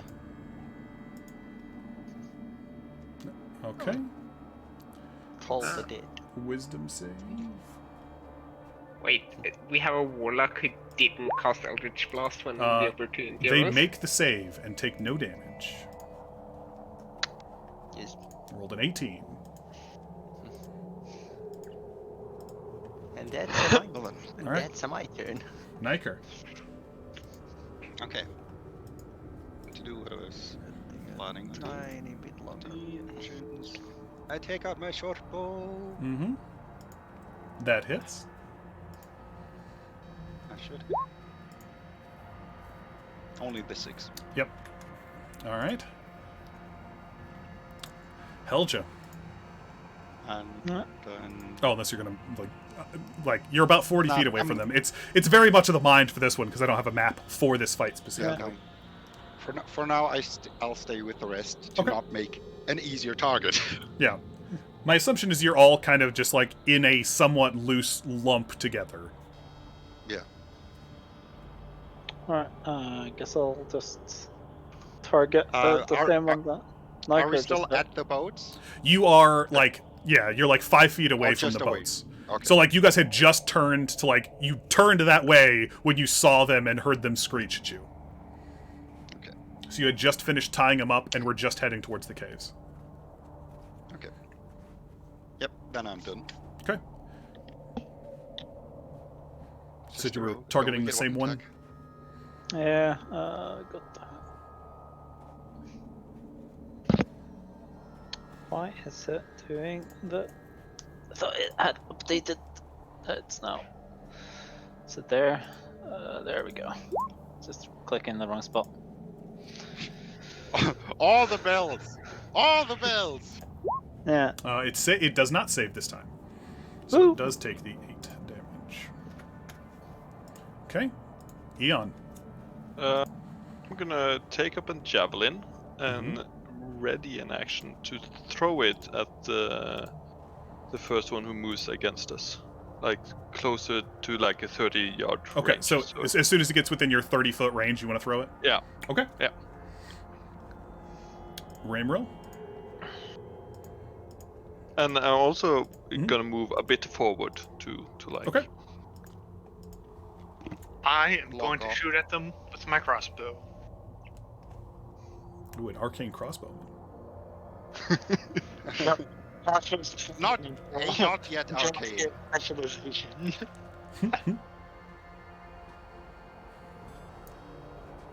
Are you shooting the same one or the other one? Same one, I guess. Okay. That does hit. Oh, that's a bunch of damage. Yep. Mm-hmm. I mean, it's That's max why he's damage. using a crossbow. Well, he also rolled max too. Yeah. 10 on his D10. All right, But Throg. yeah, it is a perfect example of why you take it. Because You can roll you are high. 40 feet away, and they're 20 feet up in the air. Take, like, walk 10 feet towards them. Yep. You walk your 10 Arc. feet forward. And ready my axe for anything that comes in range. Okay. You're standing up ready to bat. Got it. Yes. Do you have a preference, or is it just first one? First one. Okay.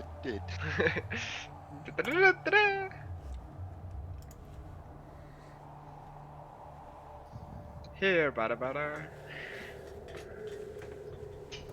Okay.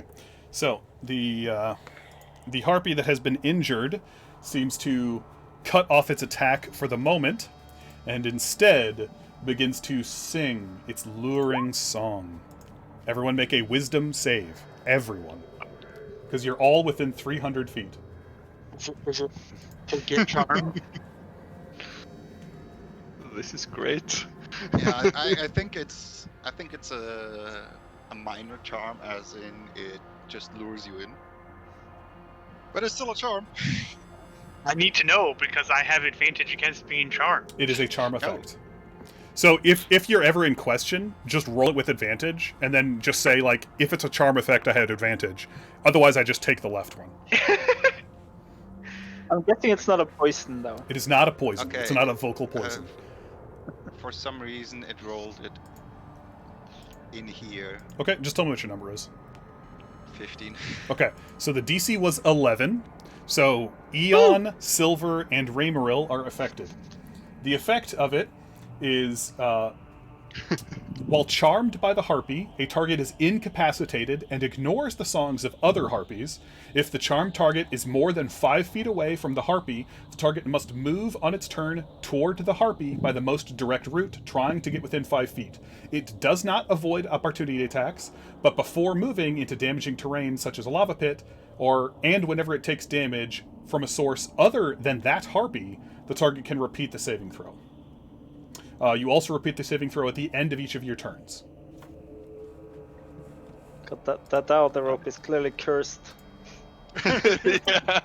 It's just We're all like, oh, this is cool. Let's hang out with that one. So just the entire bunch of rope people But together. can you attack the harpy?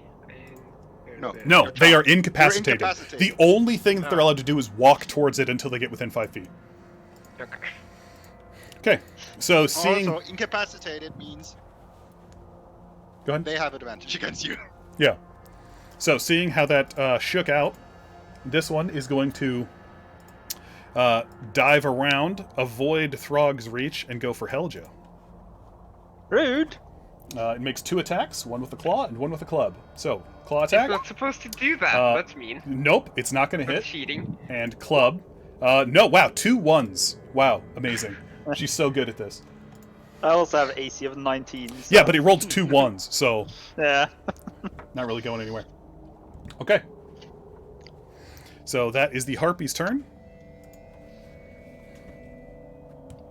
Silver, you're up. And then it's us. So, which we I can't do anything. You have to walk towards it, which you do. So you walk as far as you can, which is 10 feet, because then you run into the rope of the other 2, and you can't walk any farther forward. Now you can repeat your saving throw.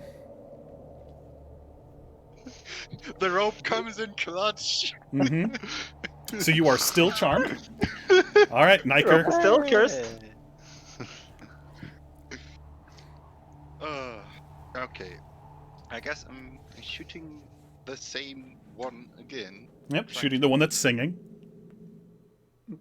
Because that's the one that's hurt, right? Yes, that is the one that's hurt. That's why it started singing. Alright. Because it was like, bitch, I can do this. Well, That's not going to do bad, it. I can do this. Yeah, never mind. I got infected. Yep. By the other. Root's trying to go for the damage. Thanks for Well, the attempt, but Yeah. All right, Helja.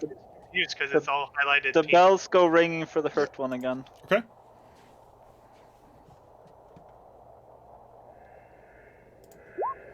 It does not make the save, so it takes 9 necrotic damage. It's not looking great. It's pretty bad. All right, Eon, you walk 20 feet forward because you can walk right by Silver because he's giving you all that extra room. So you manage to get 20 feet forward before the rope catches you, and you're kind of just aimlessly walking at the end of the rope while you're trying to keep going forward. Go ahead and make your save. You do break free at the end of the moment. You shake You shake your head and you can finally realize that it's been calling you in with its siren song. Raymaril, you also can walk 20 feet forward, walking up right next to Eon as you're trying to get close to the wounded one, and may repeat your save with advantage at the end of your turn. You break free as well. Thank God. Alright, Throg. You're not within melee, Alrighty. but you can easily get to melee with just like a 5-foot step. Okay. So you can get I next to the charged one that's that next to thing. Helja. Yeah. Okay, charge it. Hit it with my axe. You do hit with a 12, Nice. because they are effectively naked. So yeah, That sounds like a 14 bad damage. idea in the cold. it is. There's a reason they're starving. Alright, you take a large chunk out of it, and then it's the Harpy's One turn. die- Oh, this you have something else. It was this the injured one, or this No, it was the not injured No. one. Oh, okay. The injured not one injured is still one is floating back there singing. Right. Yeah. Yep. Alright, so the Harpy, the one that is singing, looking around and seeing that its effectiveness has been reduced, it is going to use its bonus action to continue singing, because it has to do that every turn, it's not automatic. And looking at the armaments of the various people, it is going to attempt to do a dive attack at Niker, because he looks by himself. I guess. Wow, okay, sure, yep. Okay, no, it rolled a 4 and then an 8. The 4 is another 1, actually, because they have a +3. So far they have rolled 3 1s out of the 4 to hit rolls I have asked them to do. But the second one was an Nice 8, being and so it harp misses. in the cold. Alright, Silver. You can walk all the way up into melee with it now, because it's right next to Niker. Oh no. So you walk And I right up need- next to it. Make your save. Hello, friend. Friend. Football friend. You are also finally free. And So. right face to face with a harpy. Yep, Niker. You can Oh, just it's up see, in my face see now. Yeah, and you can Silver see is also the there. white fur become even whiter. Well, that's some adaptive fur right there. Yeah, I Hey. got my short bow, pull out my rapier, and oh wait, that was damage roll. No, No, that was those to hit. That does hit. And Silver is in range too. So that is enough, and you skewer the harpy through as it falls dead onto the ice. Does that free a Raymaril too? What? Does that free Raymaril a was already- Yeah, he was already free. Both Oh, Raymaril and so Eon no, broke free. Yeah, so Silver was the everyone's last free. one. Yep, everyone's free now. But it would have broken free, like, on what would have been the Harpy's next turn, because basically it sang for this turn, but then next turn Right. it wouldn't be alive to continue singing, so it would have stopped then, if everyone wasn't free now. That makes sense. Alright. And Helja. Seeing the other Harpy die, you can see the Harpy in front of you is now making moves to try to escape instead of continue fighting. Are harpies like intelligent enough to speak and stuff?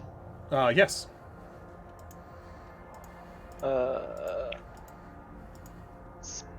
Let's see. Suppose we can try and find out if these are the ones that, you know, if they've seen the fisherman. Not that I'm exactly good at, you know, threatening people or anything. Or persuading for that matter. Fuck. So what are you Can going to try to do? being nice. So I said, so what are you going to try to do? Yeah. Did try and strike me, but Twice. yeah, Neither worked. it wasn't great at it. God damn it. To talk to Harpy or to just try and murder it? Or yeet the Harpy. Hmm? I said to talk to the Harpy or to yeet the Harpy. Yeah. What kind of weapon are you using? Magic. Using some sort of mace? A Warhammer and, you know, The bells of the damned. Mm-hmm. It works. Hell's bells. Yeah. I guess in my case it would more be like the sound of anvils. It's the sound of a bell specifically being forged. Yeah.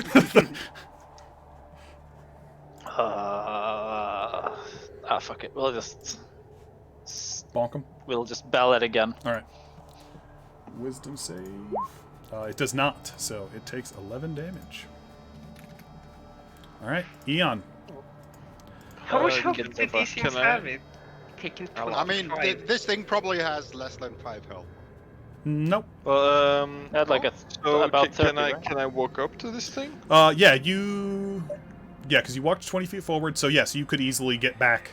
Well, no, you can't because Silver is all the way up. So no, you can't get into melee with it because you're still locked to 10 feet from Silver.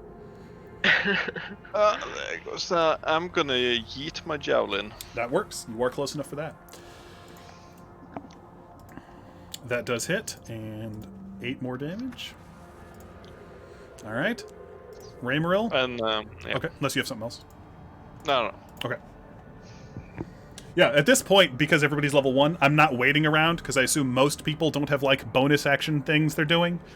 But if you do, and I, like, move on to the next person, know that that's just because I'm trying to keep it flowing. I'm not trying to cut you off. So, if you do have, like, a bonus action thing you want to do, just make sure you chime up and say so. I'm gonna Yeah, I can try- move towards enemies with the bonus action, but yeah. Yeah.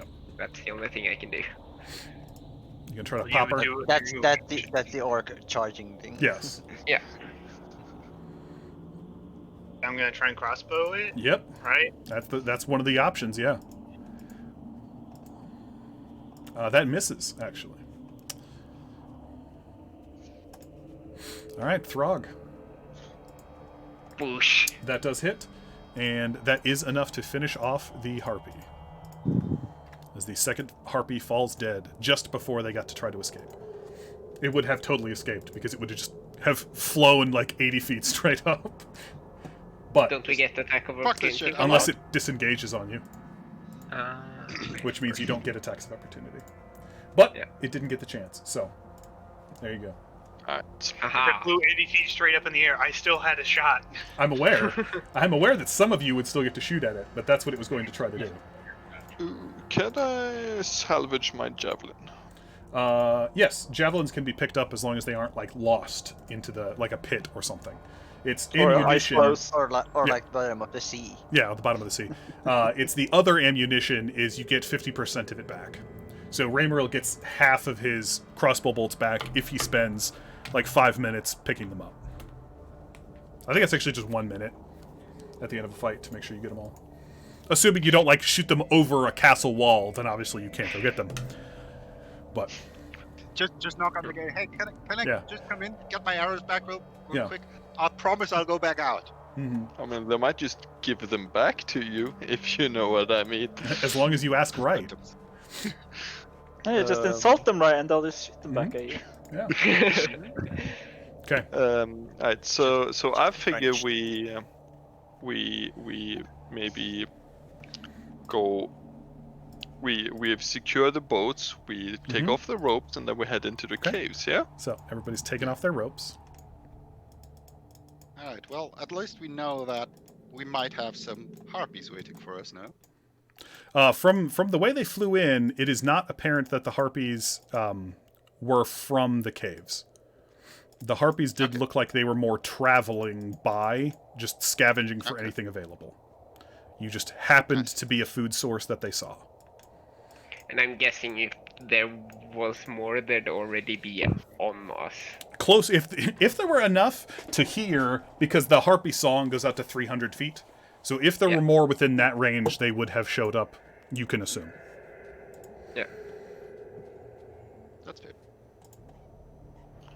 Well then, off to the caves. So let me check to make sure I don't have a picture of the cave entrance. I don't think I do, but sometimes there are random pictures it doesn't show. Yeah, okay, so I don't have one of the cave entrance. So, as a reminder, you can see that there are 4 caves that are in the mouth of the cliffside that is 80 feet high. 3 of the cave mouths are 30 feet above the frozen lake, and one of them is right at water level. I'm gonna go with the one at water level. If you follow the tracks, can we see where they lead? Like, You do they can lead to follow the tracks. Yeah, if that's they what lead your to the aim water? is.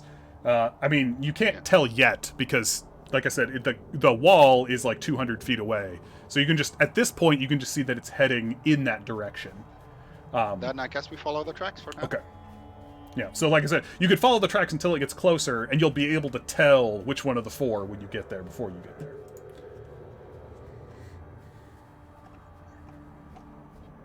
Let's see where they. Okay. So, those of you that are watching on stream, don't watch now, because I'm going to jump to the map. And I have it to reveal, but I haven't, I'm not doing the 2 monitor setup like I did for the other game. So, you'll be able to see things ahead before you get there, if you're on stream. As you guys get up to the cave mouth, let me pull out your characters. Let's see if I added everybody's stuff right or not.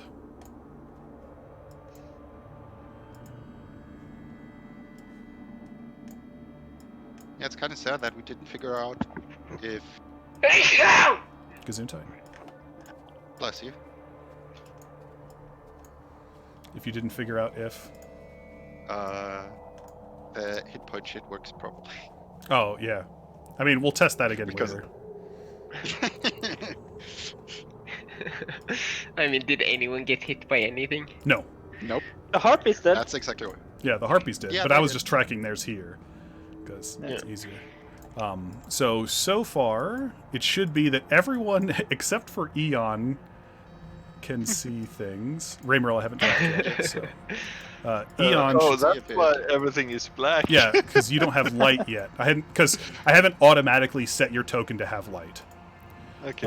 So 30 feet bright and 30 feet dim, non-directional, save. Now you should be able to see. Yeah, because I have a torch. Yeah. Yes. How many did you Yeah. bring? Well, now I have 7 left. So he's got 7 hours of light. So everyone else, like, you should see kind of like fine, and then as I move him away, it should like turn grayer. Because I put the gray shade on your night vision stuff. So the other option, the other option that we had is instead of gray, I could do it more obvious. Like if I do like light blue, like I did it for Raymerl, you can kind of see at the edge there where it's like turning that light blue color, which I might do. I might do later on just to see what makes sense. But for now, I'm just going to leave it as gray to make it easy mark. So don't move too far forward. I'm just putting it here so you can see the 4 cave mouths. I do have it where you guys can't see each other's tokens and see what they see. You do all see Eon's light, though. So I do have that showing up. But, yeah, so that should be fine. Well, actually, let me see. Is that under advanced settings? No, okay. So the 4 cave mouths, I do have it lined off right now because since it is 30 feet in the air, you can't see very far in. So they do go farther than that, but I just have a light block. So you have that one up at the north there. I'm just going to put everybody in a block so I can just move everybody at the same time really easy. And then as it goes down, there's this one right here, and then this one right here. And then the tracks go into this one, which is at water level, and it's all ice. So the ice looks like it was some kind of river that came out of the cave complex. You should have everyone has color as long as they're close to the Yeah, light. you should have color now because Eon is listed as having a torch. Yeah, for me No, up I have here it's color in gray. everything. Well, yeah, right It's now. gray for me up there. Right. If you look all the way up here, it should be more gray because that's where you have explored.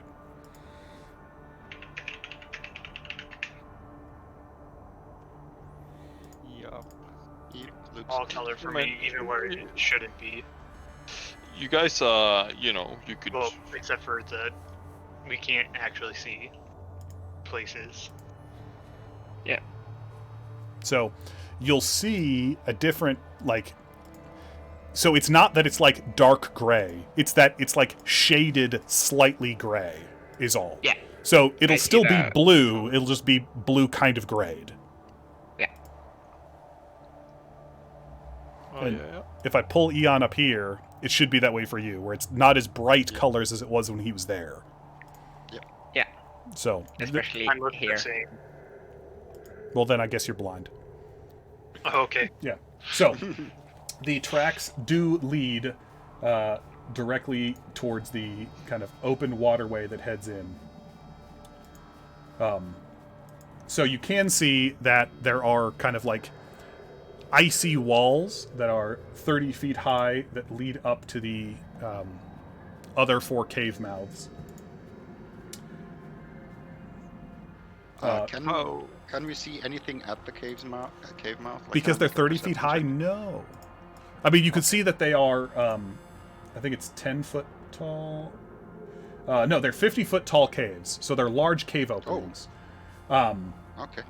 The tunnels connecting. Oh, so the cave mouths are 30 feet high. So they're 30 feet around. But the interior cave, so like this one is 50 feet high because it's all the way at water level and it's really tall. With moonlight out now, it is like dim light everywhere, so you guys can see relatively well. And looking at the ice wall pieces, there are quite an abundance of handholds, so you don't, even looking at it, you don't think you need like special gear to climb up at all, but it does go that way. Like, it would be easy enough to climb, it would just take you a little bit of time. Water used to flow out of the southernmost tunnel and feed into the lake. That water is now frozen solid, which creates a floor of ice several feet thick.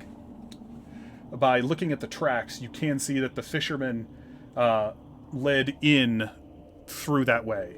Without going any farther, without any kinds of checks, you can't tell everything, but that's where the path definitely went. But we're totally betting on these guys being dead, right? I mean, mean, it I'm might- So we're hoping they're not. Well, I'm not quite as sure that they're just. Well, I dead, mean, we can't know, but- right? But we have to try and see if they're still alive. Yeah, like I'm still.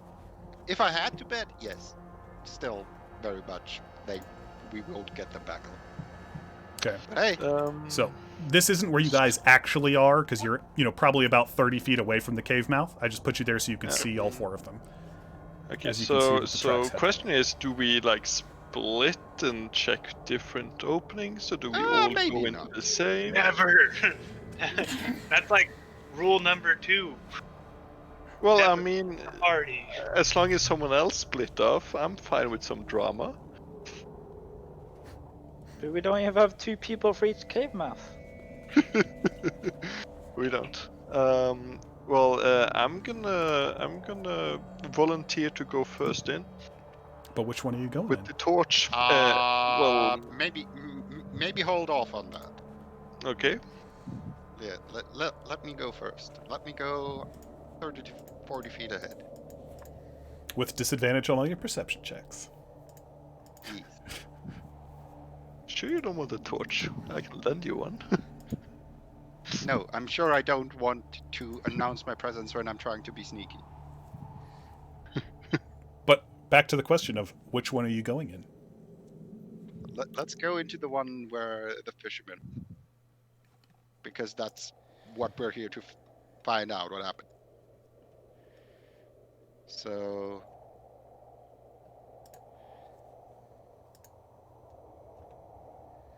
No disagreement? Good. Well, I mean, And it's yeah, sure. Go ahead. And first off, I'm sneaking right to the edge and looking inside.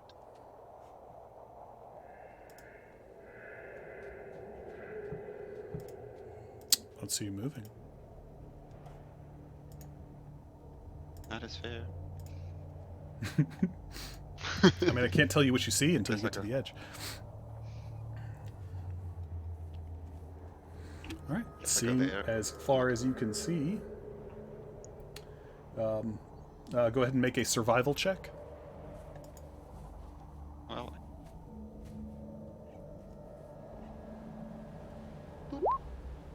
Okay. You see the tracks. You lose them not 5 feet inside the cave mouth. So you can only see the tracks go to about here. You don't know exactly where they went after that. But before you can see that the frozen, river flow, small stream, whatever you want to call it, does appear solid all the way through here.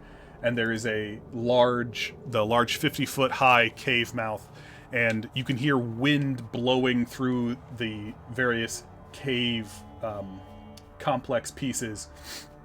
It sounds almost like moaning as it's going through small crevices and strong gusts. The gusts of the wind is strong enough that it could put out like small candles or things like that, but torches are at no risk. But the wind does blow exceptionally strong through the cave. That's interesting. Well, I wave the others over and then I start heading deeper into the cave. Stealth roll to come up in a second. So do we I'll start just walking move, towards the to the entrance of the cave? You walk as far as you want to move your character. I mean, If we roll initiative or things happen, I'm going to assume you are where you left your token. So if you haven't been moving it, too bad.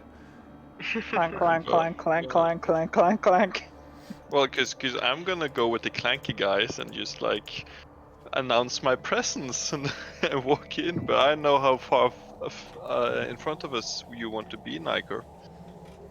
Like I said, I said 30 to 40 feet, mainly so I'm not shown on by the torch. Alright, so you better start moving then.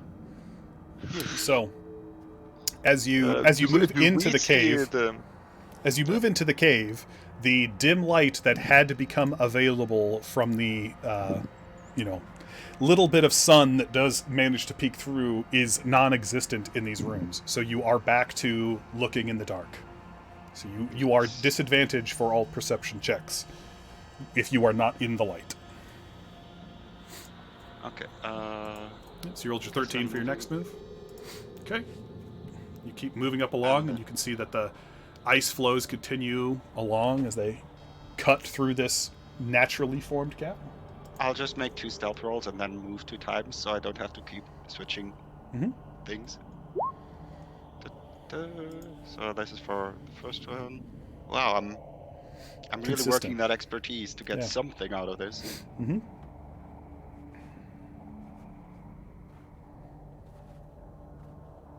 Well then. It seems to go. Is there anything above us, like more like tunnels Just going into? Because it's 50 feet up, right? Yes, it is a naturally carved out cave complex. So if there were like holes or things like that, I will describe them to you. Okay. Above you, it is just the naturally eroded out, river cave. So as the rest of us Oh, are a moving huge with better, fucking cave Yep. with 50. so as the rest of us are moving with better light, are we able to make out any of the like tracks and stuff?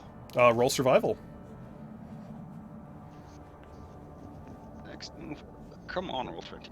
Stop being a bitch. Yes, you are able to pick out the tracks as they continue forward.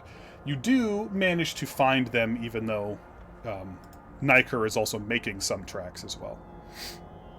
All right, as you get up to where you are, Niker, you could see that the river that used to tumble over a small waterfall in this area, following the current west toward Lac Dinashir.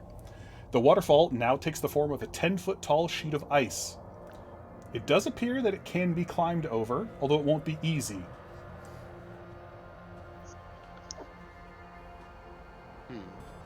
Oh. It flashed up real quick, but I wasn't looking, so didn't really see Yeah. shit. Stop moving into the wall, Frog, Sorry. because I that's what tried you're moving doing. up. Everything went black. And everyone went colorful for the rest of us. Throg has sacrificed themselves to make us all see you. I mean, to be fair, I would sacrifice him to gain that power. Whoa. Are you telling him that? Whoa. I mean, no. But, I mean, being all-seeing is pretty fucking powerful. And I really don't have any emotional attachment to any of you yet. So. I mean, I'm starting to feel getting bonded here. We even had the chain of happy, loving trust. harpy gang. The chain of harpy lovers? Yeah. Yep. I wasn't part of any Is chain. that our official adventuring group name? The Harpy Loving Chain? No. No, that's half of I'm us. thinking that's a very strong contender. I mean, so far. That's like the biggest thing we've achieved it so far, Yeah. right? So I'm gonna keep pushing you into the.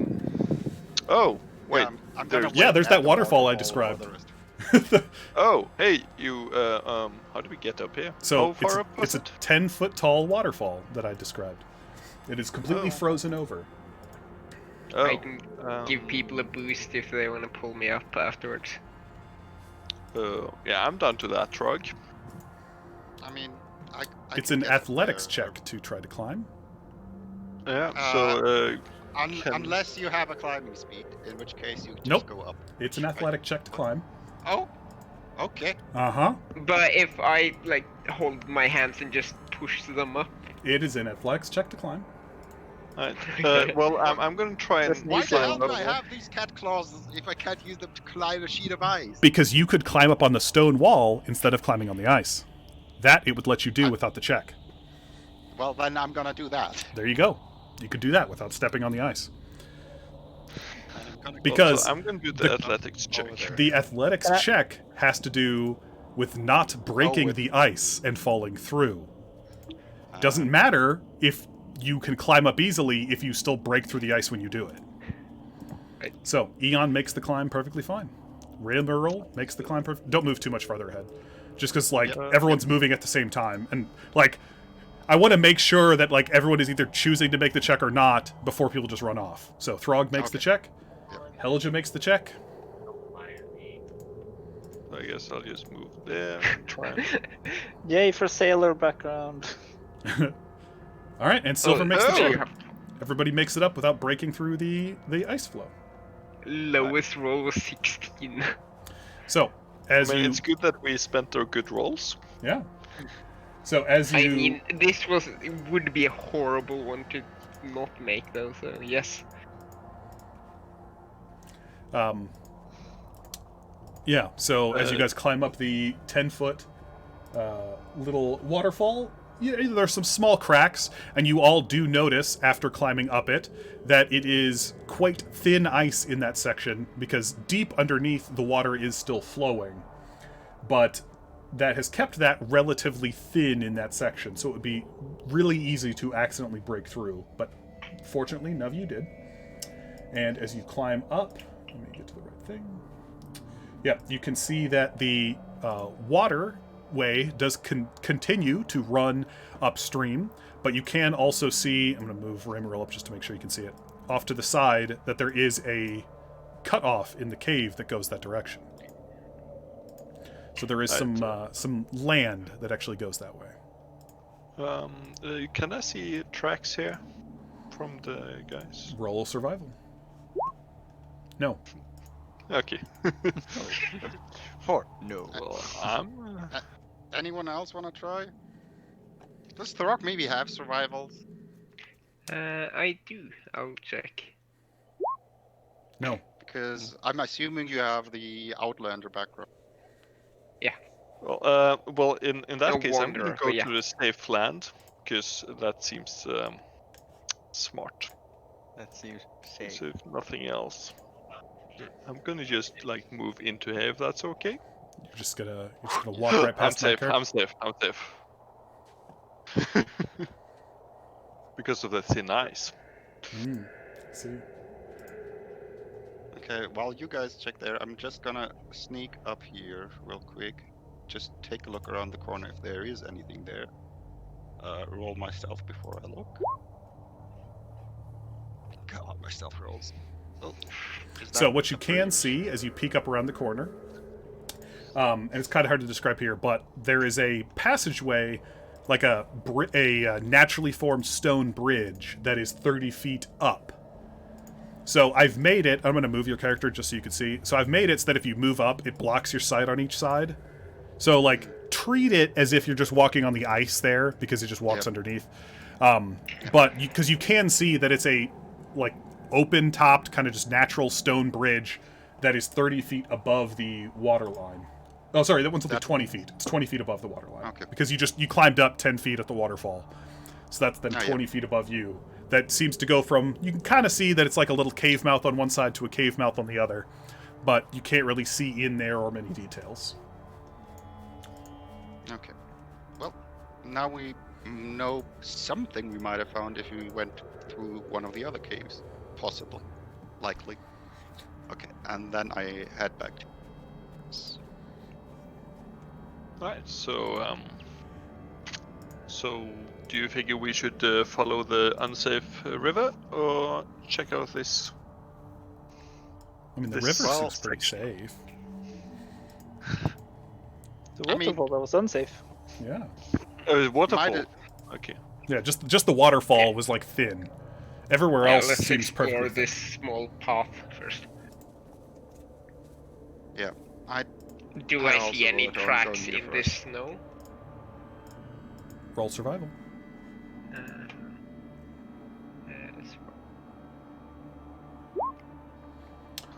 No, but it's also not snow. It's more just like ice and frosted over like cave, like because it can't snow in here. This is an enclosed cave.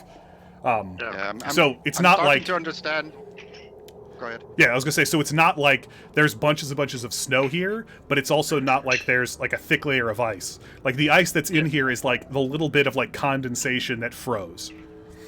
Okay. So there's like that Then thin again, sheen of like that also stopped once the river got frozen over, so it didn't continue to build up. yes. Indefinitely. So there's just like a thin coat of ice everywhere that you would crack on, but not like, inches that you're gonna tumble your ass all the time. There's enough that you might slip here or there, but that's about it. Yeah. Well, do you want to go first, Nika? Yes, I'm gonna go first again. Also, out of character. I'm starting to understand why Throg came to the city to look for food if he's that bad at survival. Well, The it's not secret actually that no one bad at knows survival. is it didn't matter how well you rolled there. There aren't any tracks here. Well, we don't know that. I know. That's why I said the secret no one knows. So, Niker, as you duck around the corner and look up, you can see that there are crudely carved stairs that go up as this passageway goes that leads into a larger open area just ahead. So you can see up here that this section widens out quite a bit. Yeah, I wave the rest over, and then sneak up to the top of the stair. Basically, I'm So, trying to... as you get to here, I'll move you, because you'd notice this before you get farther. As you get to the bottom of the steps, actually, I'll move you one more just so you get a better angle. You can see that in this room up here, there is... I think it's pinging that's fucking it up. So, don't ping, I guess. So, as you get up to that section, you can see that the cave ceiling has some natural fissures and cracks. So that moonlight does actually enter in through the ceiling here. So this room is decently lit up. That's the first thing as you notice as you keep walking. I mean, it's still dim, but like as compared to the rest of the cave, which is just darkness, this is a dim lit room. So now you can move to where you were going to move. I was just moving you up there because it's like you notice this as you're stepping forward. I was just gonna move however far along the stairs I can move while still using them kind of as cover, just peeking over the top. Yeah. So I'll move you I guess to... until here. Yeah, I'll move you to here so you can see into the room really well. And one last stealth roll for that. okay. And then I guess a perception check to see. Yeah, if go ahead and roll anything perception. Is in the room. Okay. So looking into this room, the first thing that's very obvious to you is that this room is filled with bones. There's knucklehead trout spines, humanoid skeletons in various pieces, bones of small animals and birds, scraps of clothing and armor, and a few rusty old weapons. And among all of these is some fairly fresh, frozen blood that is smeared in various spots among the bones. And one thing I'll point out, because you rolled really well, is in the middle of all of these other bones, you can see that there is one set of bones that is notably different in that it is enormous. You're not entirely familiar with them, but you're fairly sure that this must have been some kind of giant that died and its skeleton is here. Okay. Well, that looks promising in certain ways. I'm gonna wait for the rest to catch up. Okay. So you're waving up forward? Yep. Yeah. Well, I'm just gonna follow the lead then. Now I saw something big in the walls. Oh god, Silver and Rime merged. Oh no, they're combining. Their power, it's exponentially growing.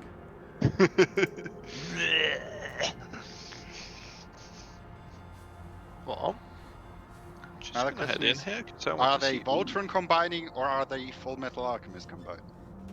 No, I was thinking Dragon Ball Z, where they have to do a fusion Yeah. dance. Yeah, the fusion. Yeah. Thinking of that, just couldn't remember. So, Eon, did you actually move forward with everyone, or did you just move there so you could see on your token for a second?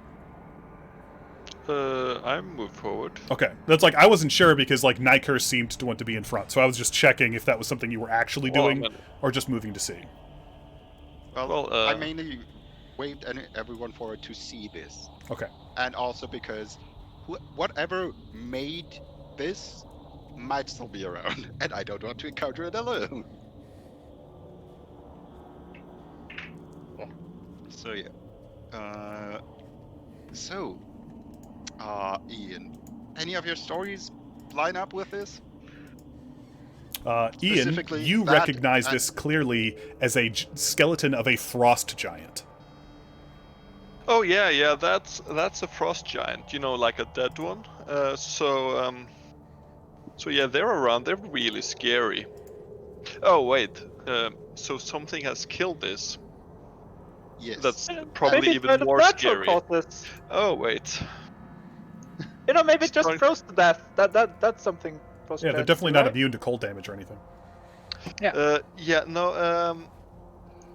I don't think. Well, I mean, it doesn't look like. Can I see like other like marks in the skeleton, like hacking from like a weapon or something that like signs of this being dead from combat? It's up here, so to determine that, you would have to get closer and roll perception. Well, I'm gonna go check out this frost giant, you guys. So. All right. So bear as with soon as me. you step right here. Okay. Oh God, you're not that tall.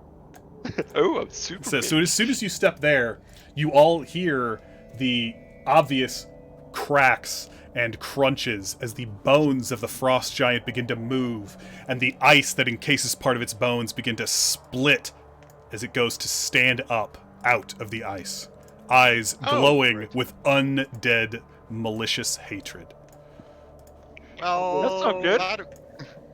On second thought, I think maybe. I was considering this possibility, but then thought, nah, that's probably not what this is. So the token I'm I using was is wrong. Minotaur skeleton, but it is in fact a frost giant skeleton. Just because the frost giant skeleton is actually a creature added in this adventure, so I don't have its token in Roll20. So pretend that it's wearing a horned helmet and not that it has a horned skull, because So it's a Viking giant. well, yeah, frost giants are basically Vikings. So Well, stereotypical Vikings, but yes. yes, they are the depiction of stereotypical Vikings. Yeah. All right. Well, that's something. Mm-hmm. So, Ian, you did not promise too much. Let's wait for everybody. I still got 2 more initiatives. Well, I mean, I should probably know that. to be fair, I haven't actually, encountered one before. I didn't know they kept living after they died. That's a new. Well, this is new. I don't like this at all. Are you going to join in, Throg? My mom did not tell me about this. when she told me about frost giants and why I should go to sleep. Throg, are you joining or not? Throg, initiative. Initiative. Are you joining? Oh shit! Sorry. I mean, you don't have to, but if you want to, you do have to roll initiative. You I want to want sit to this hit out? that thing with my axe. So the secret that I didn't descend is it goes on initiative count 1 because it's stuck in the ice. So, Niker, it's trying to break its way out of the ice as it currently lays prone, submerged in the ice. Well, for now, I'm gonna just step over here, spread out a bit, and then shoot at it because I'm not too keen on getting. So you're shooting at a prone creature, which means you have Alright, that's disadvantage. disadvantage. Just gonna roll again. You do manage to hit.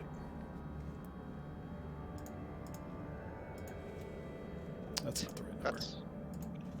Yeah, that is almost max damage. Okay. Because it's only a short bow and it is Yep. 1d6. Yep. Just a shame you don't get the sneak attack yet. Yep.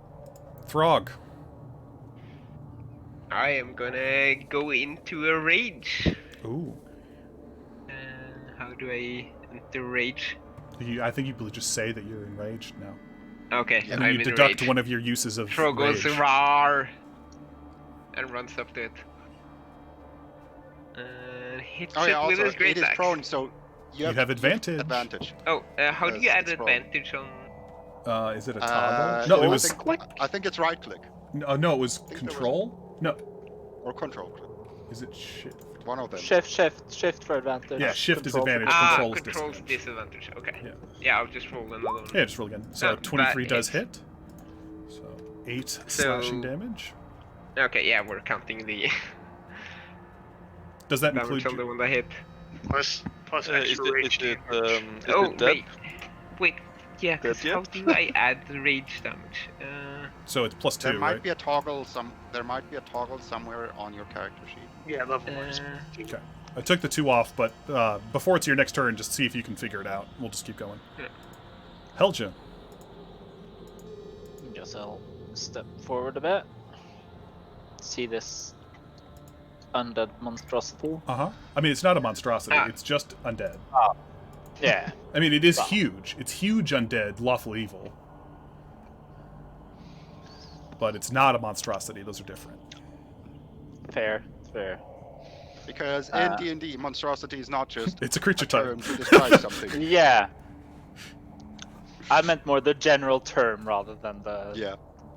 biology, classification. Like D&D-ology. I'm just Yeah. gonna do a roll to check if I add Yeah, the go ahead. rage. No. Damn. Yeah, I'm just gonna, do that bell thing again, and find out that it's probably immune to necrotic damage. That has a good wisdom save.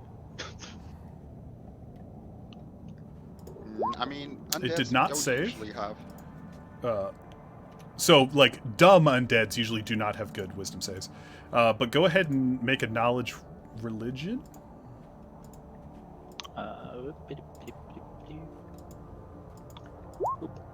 14. So, what melee weapon do you have? I have a warhammer. I And think. what is a frost giant made of? Frost giant skeleton? Bones, I guess. Bones. So that would do double damage. It is would what do you're double saying. damage. That's what I'm saying. Yeah, damage vulnerabilities to bludgeoning, All right. which you remember after you toll the dead. Did it seem to affect it?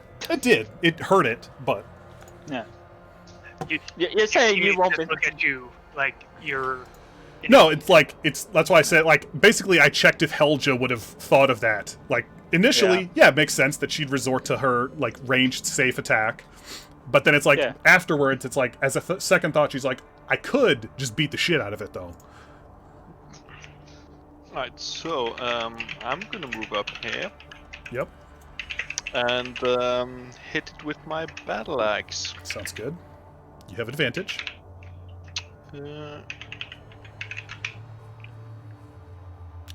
That misses.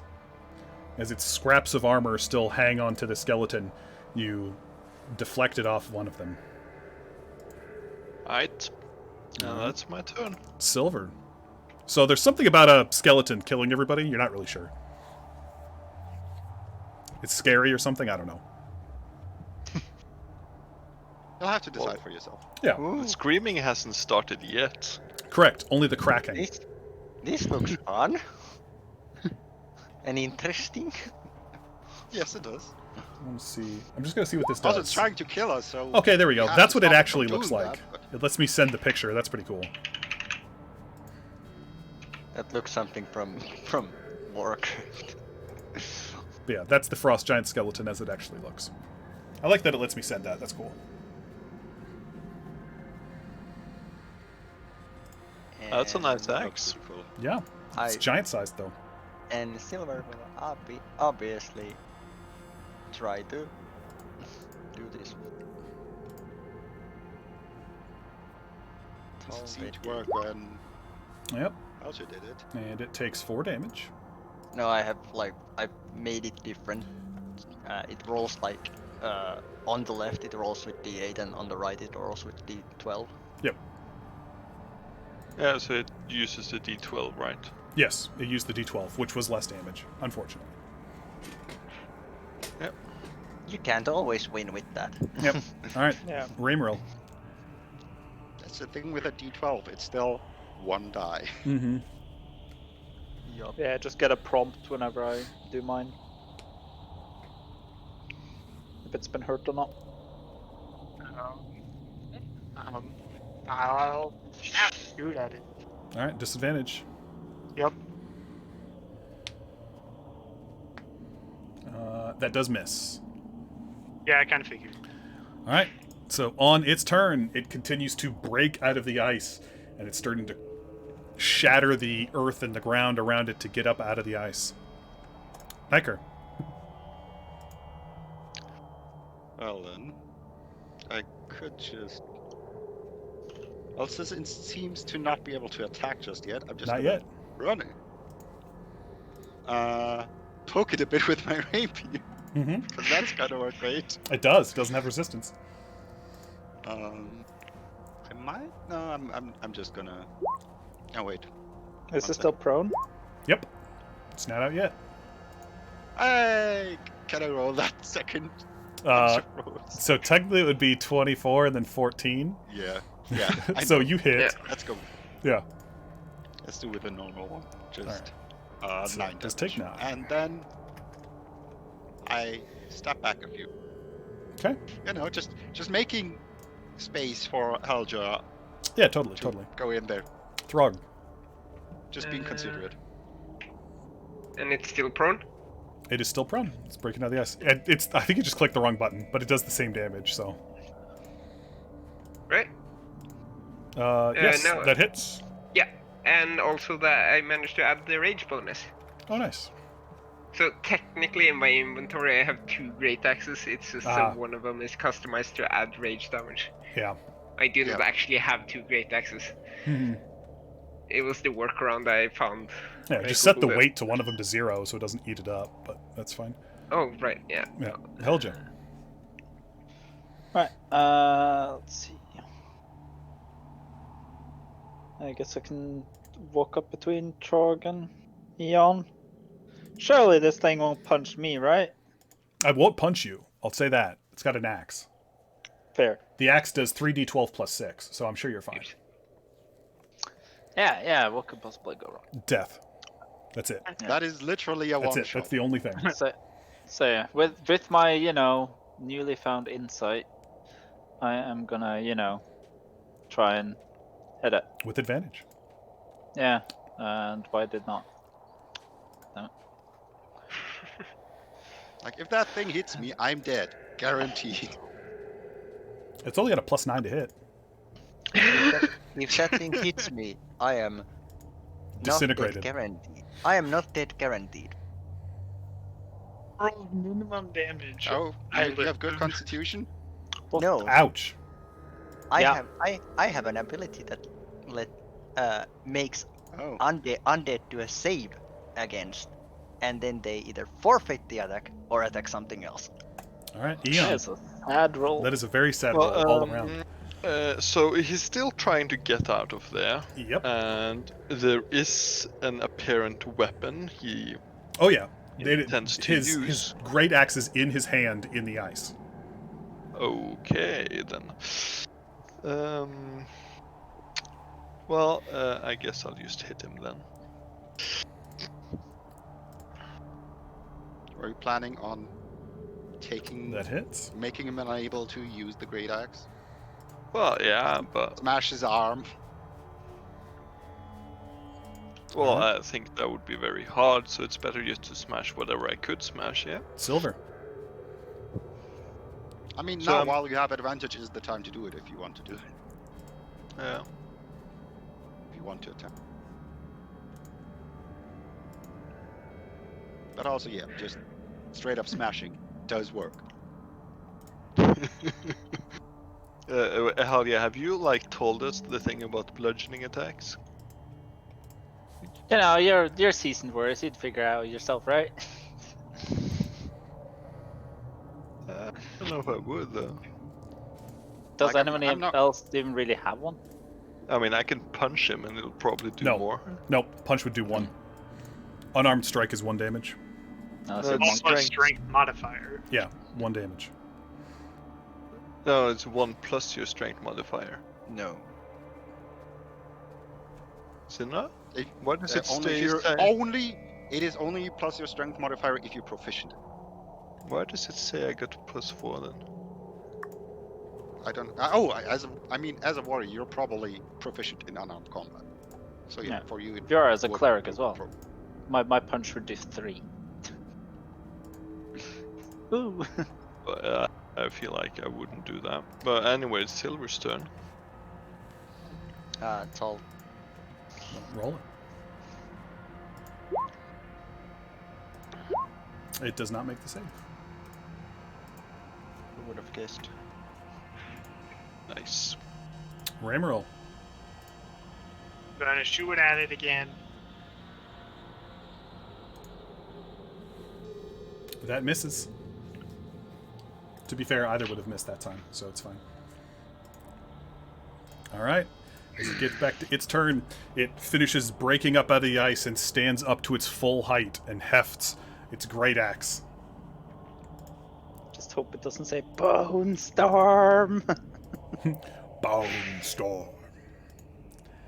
Niker, it's up now. No longer advantage. No, it's not attacking it. Nope. It takes its whole first 2 turns getting up out of the ice. But you no longer have advantage on melee attacks. I feel like it's still Or disadvantage on ranged. still not gonna be easy. Niker. Oh no, other way. Okay. Yes. It's your I'm turn. here, sorry. Yeah, give me a second. Yeah. Yeah, nah, I'm just gonna bowl him. Not gonna run in there again. Because I really don't want to get hit by this thing. Never mind. So why is your bow in pink like that? I don't know. I need to check.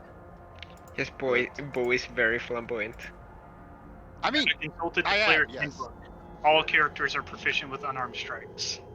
It deals Ah, with okay. 1 plus your strength modifier bludgeoning damage. Right. okay. Which will most likely be less than weapons. Unless you have like a dagger. Alright, Throg.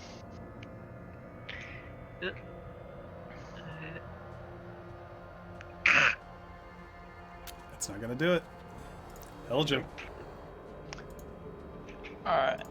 I'm gonna try Warhammering it once more. Okay. Hey, there you go. Aldi. Oh! Yay! As a question, you didn't have a shield on, right? Or did you have your shield? Did you have your shield out or not? I usually have my shield out, yeah. Okay. So one-handed. Oh. Yeah. Ugh. Big sad for that From roll, though. 19 to 6. Which 6 rule are we instead using for of crit 19. this time, by the way? I'm just using the one that's built in there, Then- Alright. just because. Yeah, because you It's auto can set deny. up to use the other one. Yeah. If you Or- can set it or up that one. way, that's how I normally do it. That your first die is maximum, and then you roll an additional. Yeah, you do that under Then- the... Then yeah, go ahead and Advanced set option. yours up that way, because that's what I want it to do. Is that the first die is Okay. max damage, and then it rolls the die. So Uh, that How adds do Which you- one? Which one four. is that? So click the add-on thing down in the corner, the red dice, and then additional options, I think is the... Like Yeah. I know how to Options. get More- there. more- more I options. just don't know which one of the rules it is. crit hit rolls, and then you pick homebrew perfect rolls. That perfects the first one and then rolls the second. Okay. All right, Eon.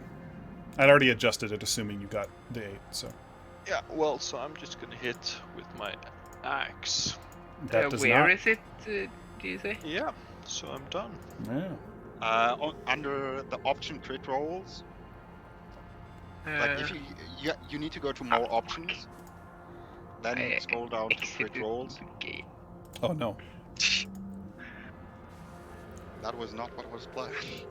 No, That was it not in the definitely instructions. was not.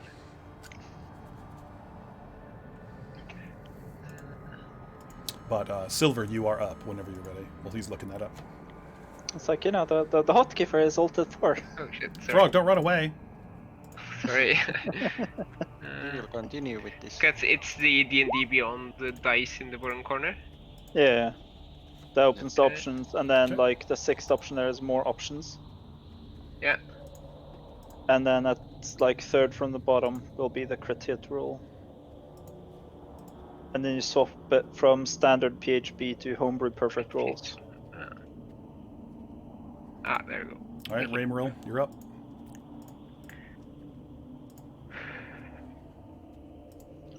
Gonna shoot at it. I hope you do. You miss.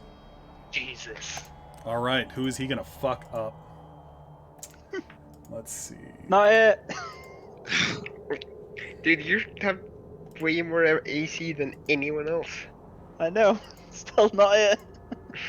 I'm the one that can bring people back if they get fucked. Yeah. Also, even if he rolls average, he will still hit Helja. Yeah, he has a +9 to hit. What? Yeah. Yes. And probably multi-attack. Yep. So, well, this has been a good run. Why do you really hate this enjoyed this comment? campaign. I don't. You guys chose to walk in this one. And then you didn't kill it in your 2 turns of advantage murder time. It's not my fault. Mm-hmm. Let's see. I mean, it does make the most sense to hit Helja. Because I she did did crit just it. crit it with its weakness. Yeah. So,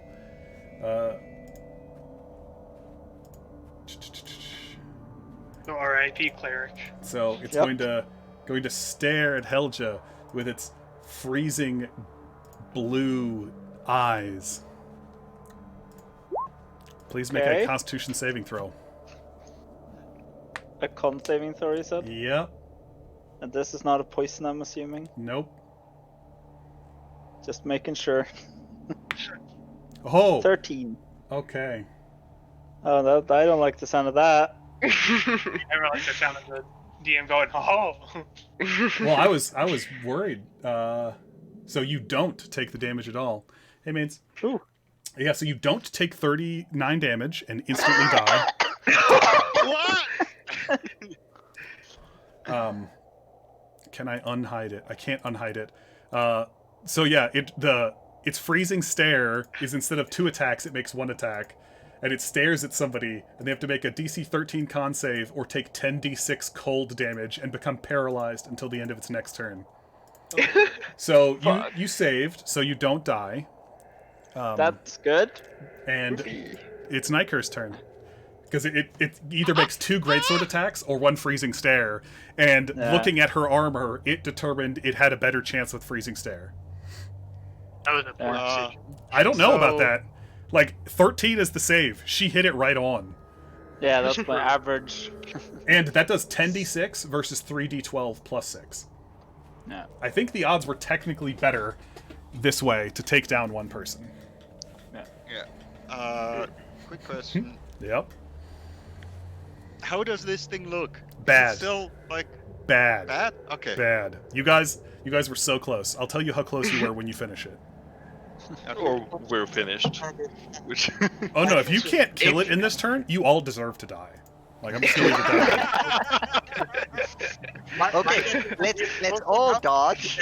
Let's do it. Hey, there you go. Hey! Which means the sneak attack is also doubled. Yeah. Does he have a sneak attack? Yeah, because people are surrounding it. All right, you killed it. It had 10 hit points left. And that's what I was gonna say. If it can't get through, if you can't do 10 damage in 6 rounds of attacks, get fucked. Yeah. That's all I gotta say about that. You Alright. got max damage on the rapier. The cleric was two-handing the warhammer. Yep. If the cleric was two-handing it, it would have been dead. Yeah. Yeah. Yep, I figured that's exactly why you asked. You're like, are you sure you're two-handing it? Well, I didn't double clarify. I just asked to be sure. Yeah. So yeah. But I did say I have 19 AC, so at that Mhm. point I would have to wear my shield. Yep. So as you hit it, you could see the cold undead light go out from its eyes as the bones collapse back onto the floor, intermingling with all the other much smaller bones. That was disappointing. It just died. So easy. so this axe of his. It is It's too large. Bigger than would you. how big is it? It is too large for you to wield because it is sized for a giant creature. That is actually the reason that it does 3d12 damage, is because it is giant sized. Just like a normal great axe does 1d12, this does 3d12 because it is 2 sizes larger. So It's a large hunk of metal, right? correct. So it's not want to magical bring in that any one way. back. It's just a giant axe, and when a giant creature swings a giant axe, it does a giant amount of damage. That would be nice to bring back to town, because I could make a thing out of that. I mean, it still has its helmet on too. yeah. How much does it weigh? The helmet probably weighs something along the lines of like 75 pounds, just for the helmet. And the axe? The axe, what is it? It's times 4 every size category you go up. So whatever in great axe weighs times 16. Because it's 2 sizes up. Because it'd be times 4 to go to large, times 4 to go to huge. So what's a great axe weigh? A great axe weighs 7 pounds. So 16 times 7. That's how much it weighs. That's a big number. 100 pounds roughly. We can drag that out. Well, Throg can, but yeah. I can make like 3 things out of that. Well. It's also like, about it's not head? great quality metal either. Because it's been in the wet and in the ice. It's like pitted and chipped and things like that. Like, yes, it's a lot of metal, but it's not like in great condition. Also, how you know, we're in boats. How about the thing's skull itself? It is a large, giant skull. I mean, it's probably, figure maybe like 10 pounds or so. I'm just doing a complete guess in the dark there for weight, but... Doesn't say. Well, are there any of these skeletons that look fresh, like like a 10-day-old? It's hard to tell with skeletons. You can make a medicine check if you want to spend some time to try to dig around. I'm just going to take him out. I mean, they're I can help you skeletons. with that. And they're not whole skeletons either. Like, this one was whole, but that was different. The rest of them are just like a bone here, a couple Bits and bones pieces. here. Stuff Okay. like that. Well, that feels like a ways to dig into. It's probably not the guys we're looking for, because then they'd have to lose all their flesh too. You said there were blood here as well, right? Yes, we there is determine fresh how old that frozen is? blood. Sure, with a medicine check. Yeah. And I Oh. guess I can add a D4 with guidance for that. Technically, I should have done that before, I suppose. Yeah, but it's fine. You rolled well enough anyway. The blood here does... It is somewhere close to the greater than 5 days and less than 15 days. So it would line up with Yeah. about the 10-day mark, give or take a few days. After a while, it's hard to tell. And there's probably like Yeah. some human bones It's that are frozen, like... so- There are humanoid bones in here. Yeah. Okay, so we might have found out what happened to them. Are there any like pieces of clothing or anything, or is that just got Let me eaten get back. everything? There is some scraps of clothing and armor and a few rusty weapons.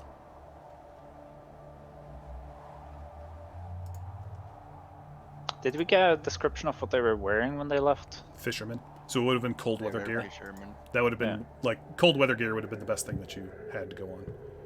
All right. So, Do the. Okay. Sorry. quick question. Does it look like this giant moved like 10 days ago out of the ice? Roll investigation.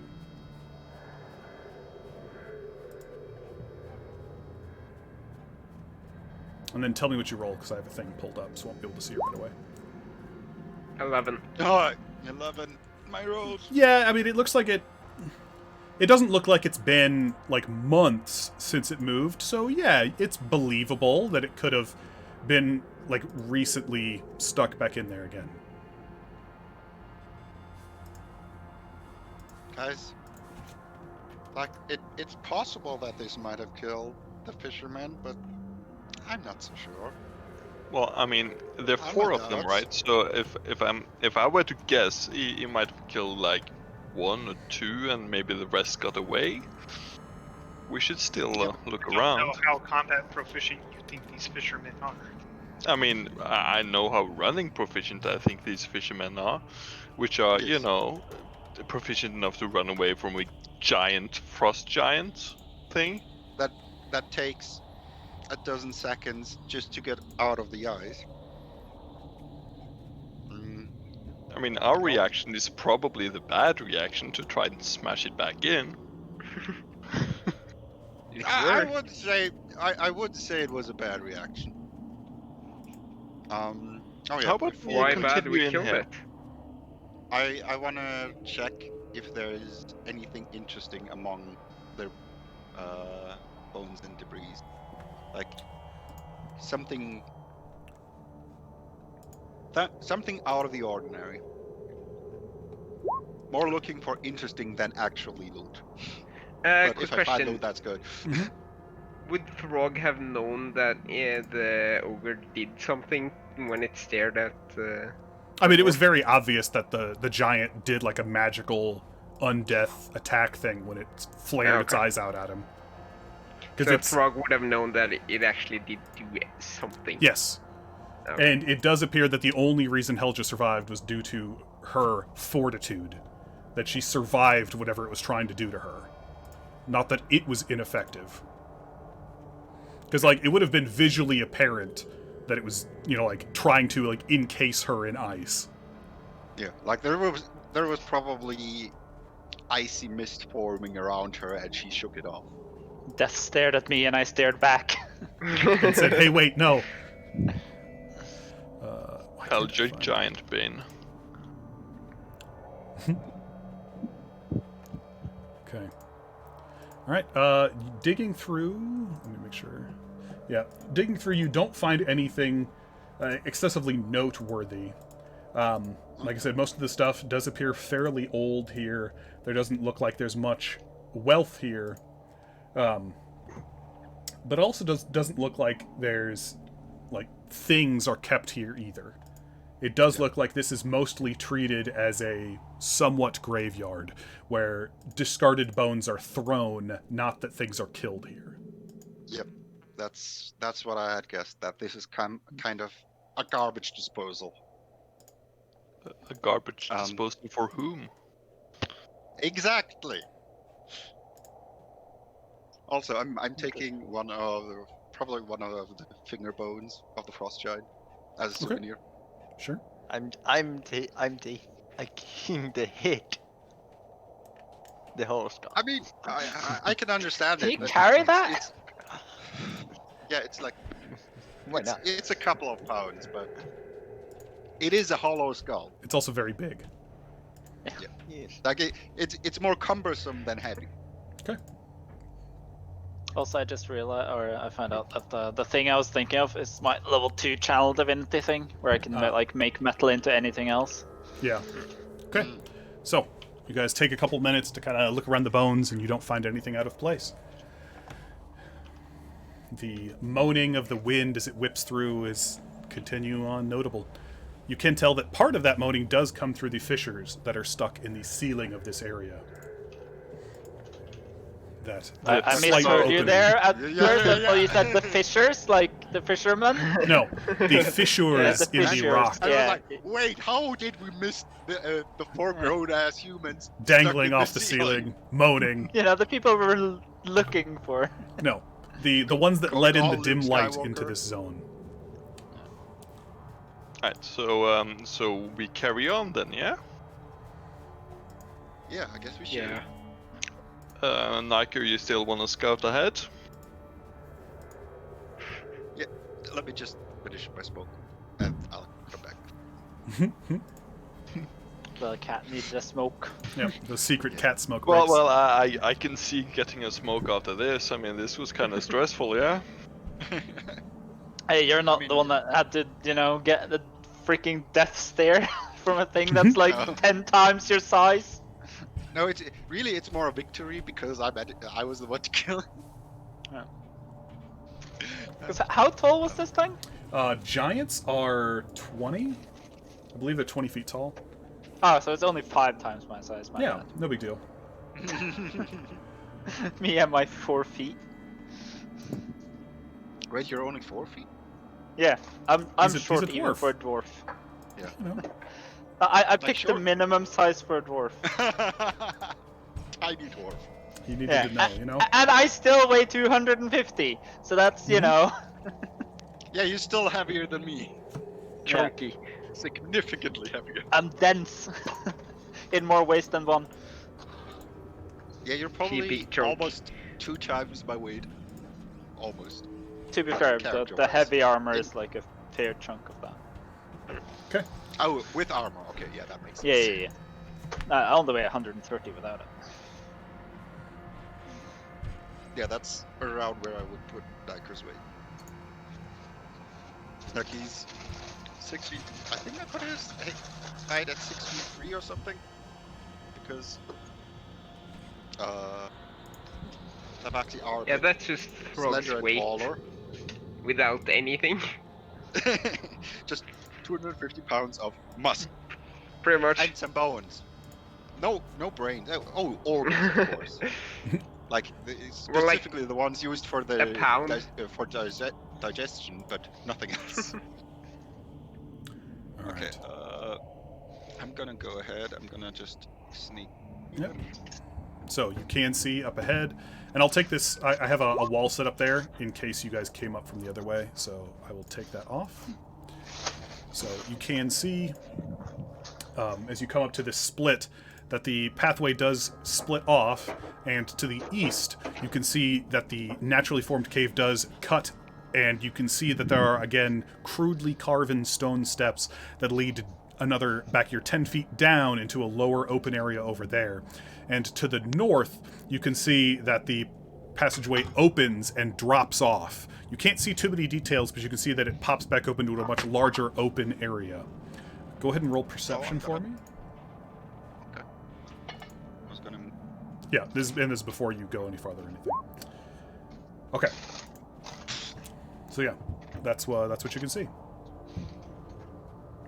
Well, I saunterly sneak up. Oh boy. No, so let me describe it, because it's less creepy than you think it is. Like, the picture looks creepy, but it's not really that terrifying. I still snuck up there, just to know. Yeah, so as you look out, so you can see that an underground river once flowed through this entire area. An underground spring flowed into here from up ahead through this river, filling it with steaming mineral water and overflowing out through the west. The river and the pool are now frozen solid, and will remain so until the everlasting rime ends. There is a small opening in the ceiling above, and because it is bright enough and it's clear, you can see the light shines through, and the minerals in the ice have turned it to a cloudy, bright blue. And entombed within that ice, deep inside, are the remains of 4 frost giants, their faint outlines barely visible deep within the ice. So they're gonna break out. No. I hope not. I certainly do hope they do not. No, as a notable difference, the one that you saw before was half in, half out of some small ice on the ground. These are like feet deep in the water. Like they were far in the water before it froze. Okay. Let's see. Also, if we're moving See if I currently, can see just more. move me along, because I'm currently just putting together some food. Okay. Well, I head back, tell everyone there's a big cave with some frozen frost giants. Better frozen than the first one. That's So good, I suppose. I'm assuming no threat there.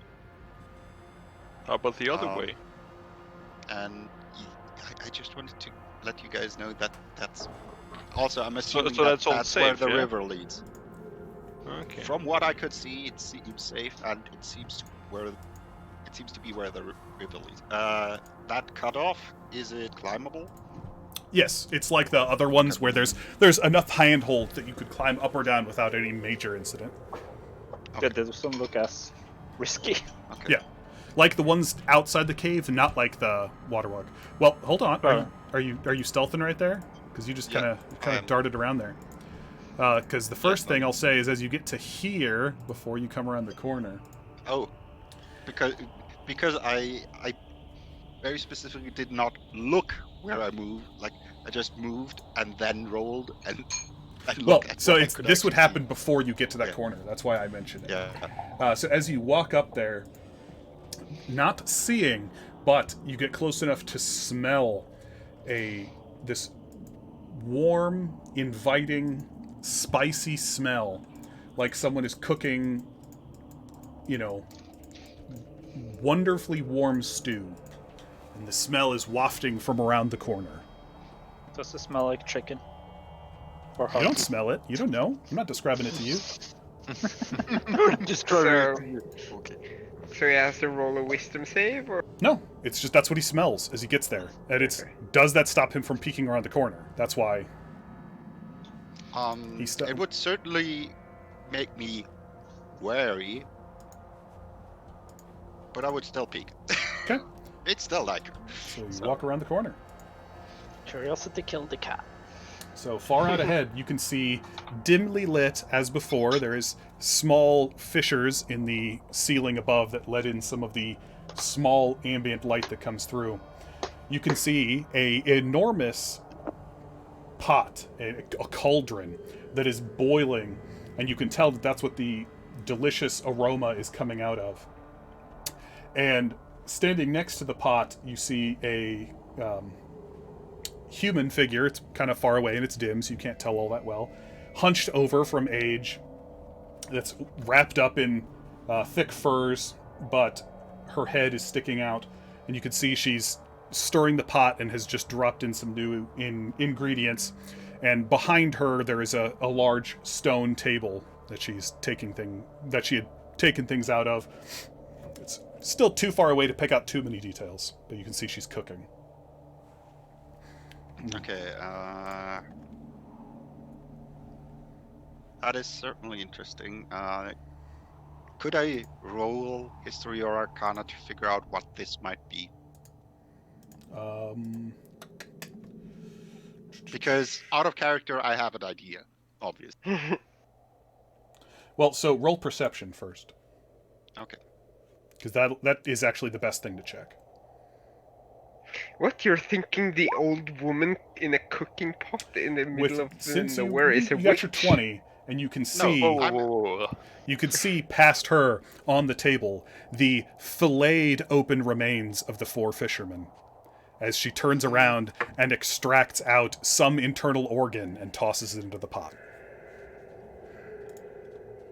Well then, I make my way back to the rest of the guys.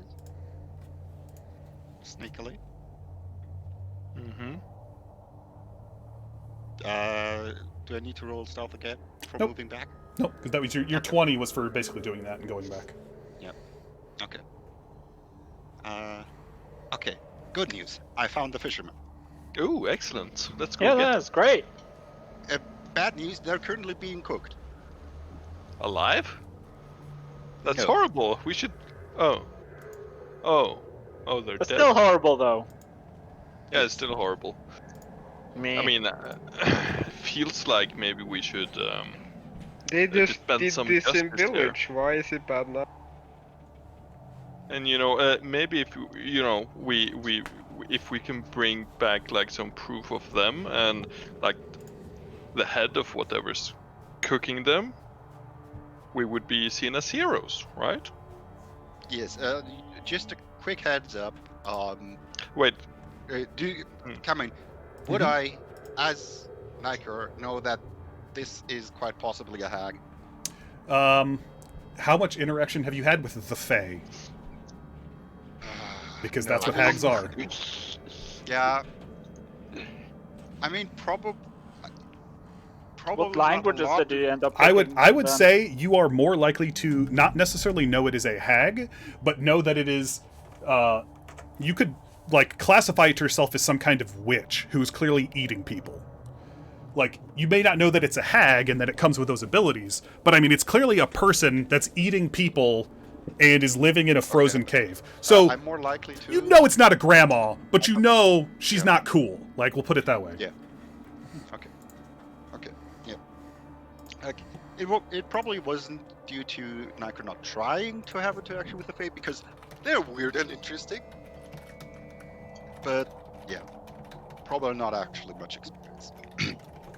So yeah, there's an old woman cooking the fisherman. She doesn't seem like she's into visitors. Just Well, she wild seems like guess. she's a bit too into visitors from your description. That's one way of putting it. Okay, so anyone willing to try talk with her? Just what ask. do we hope to gain? I mean, if she's clearly a wild creature. Wild? No, she is conscious with vile. cocaine. A vile. Vile, Yes. evil, bad. You know, Yes. whatever you want to call it. What's so vile about cooking? I don't know. Well, it's not so much her actions; it's her ingredients. That's the. And presumably how she got them. Oh, well, yeah. Well, I could go ask her. I can You know what? take a But like from what you're saying, I'm gonna guess this might go down, violently. So we should maybe have a backup plan. Yeah, speaking of Frog that, seems confused as to why it's suddenly bad to cook people when the village just cooked the wizard. Okay, so that was Frog. that was cooking. That was killing by fire. After a trial, Why is that presumably. different? Village is wasting. This woman is using it for sustenance, food. Well, yeah, that's a true point. She might just have found them. Does Yeah, that that's- make it better? Well, I mean, yeah. For now, while you guys discuss the moral dilemma of eating sentient beings, I'll try and find a way around while I guess Ian will try and talk and figure out if she actually went and did kill them. So I slunk off to Rumble, not that it's a hag from the description. What about it? I said, would I know that it's a hag from How much interaction have you had with the Fae? a little bit? I still think of the, like, based on how early this is in most of your adventuring career, if you don't have an explicit Fae interaction, you're just as likely to think it's just an evil witch. Like, Alrighty. like, you know that it's not grandma, But you know, I mean, clearly she can live by herself in a cave with an undead guard, maybe? So she's clearly magical in some way. And now she's eating people, also not cool. But you're not... Depends on... Right, but it's like an evil witch could also be doing those things. So you couldn't infer automatically that it is a hag of some kind, as much as, listen, she's got some magic, she eats some people, we're not okay with it. Or we are okay with it. You know, whatever, however you guys take it. Yes. Frog's just confused, clearly. You cook people good, you cook people bad. here, What's like- this mean? And Silver's here like, on the one hand, food. On the one hand, dilemma. Mm-hmm. Yeah, like, I understand the point, but also, how about no? Because it's a whole can of worms. And, Sometimes you get desperate. I do appreciate that this time I'm playing a character that is actually diverse and intelligent enough to ask those questions. All right, so what are you guys It feels doing? weird. Well, I'm so just Nico, standing there. you I'm want trying to to find a way around, so we should wait a bit before we go in? Is that what you told us? Basically, you go ahead and do your thing in like 2 minutes or so- something. Right. So And well, I'm just, for now, sneaking up there. rest of you with me, I guess? Yes. All right, so what I'm going to have you guys do is roughly how long of a time were you thinking about waiting? Oh, he said 2 minutes. Okay. So I want you both to roll a d20. Eon and Who Niker. Eon and Niker are the leaders of the separate groups. Roll a d20. All right, so you show up 5 rounds apart. Eon shows up 5 rounds after Other Dog, because each one is a 6-second interval. Well, I'm not attacking. Like, I'm just holding myself ready. But where are yeah, you holding I'll- yourself ready? As soon as I see that there's different, like, as soon as I come here, I'll probably try to sneak to That's what I'm saying. down So here. sneak that as way. far as you're going to sneak is the thing. Okay. Well, I'll just head in then. Well, wait, let him get to sneak. where he is first. Okay. Yeah, like. All right, so There, I guess. Like, I don't Just need to walk see up her. and see what the idiot Actually, I don't want to see her because I can hear when something happens. I'm trying to follow as close as I just can be on Eon. okay. As you get up to that corner and Eon and them get there, you hear her call out in your direction. Oh, come now. There's no reason to hide. She's calling towards Niker. It's fine. There's plenty of food for all. Does we Throg don't- hear this? You do not hear that. Niker hears it. Okay. Damn Okay. it. So I will just wait and see what he does before we go ahead. Yeah. Yeah, that's what I'm saying. So he's going to get a couple rounds before you guys think your 2 minutes are up. Yeah, okay. I slowly walk in. Well, I'm gonna be honest. I wasn't expecting to find such hospitality out here. I'm speaking fairly loudly. Yeah. Hospitality is hard to find in these cold times. Intruders can often prove difficult, but I am glad that you do not seem that you are want to start fights. So you are more than welcome to host the hospitality of my table, supposing you are acceptable with the choice selection, as she gestures towards the impossible to hide human bodies. You eat what you must to survive in these cold days. I told you so! You heard Throg shouting. No, Throg hasn't heard it yet. I know. None of you have heard it yet. Well, to be honest, I've never tried it. Human, or any humanoid, that is. Well, not that I'm aware of. Spiced correctly, A you fair share of. can almost not tell the difference. Lovely.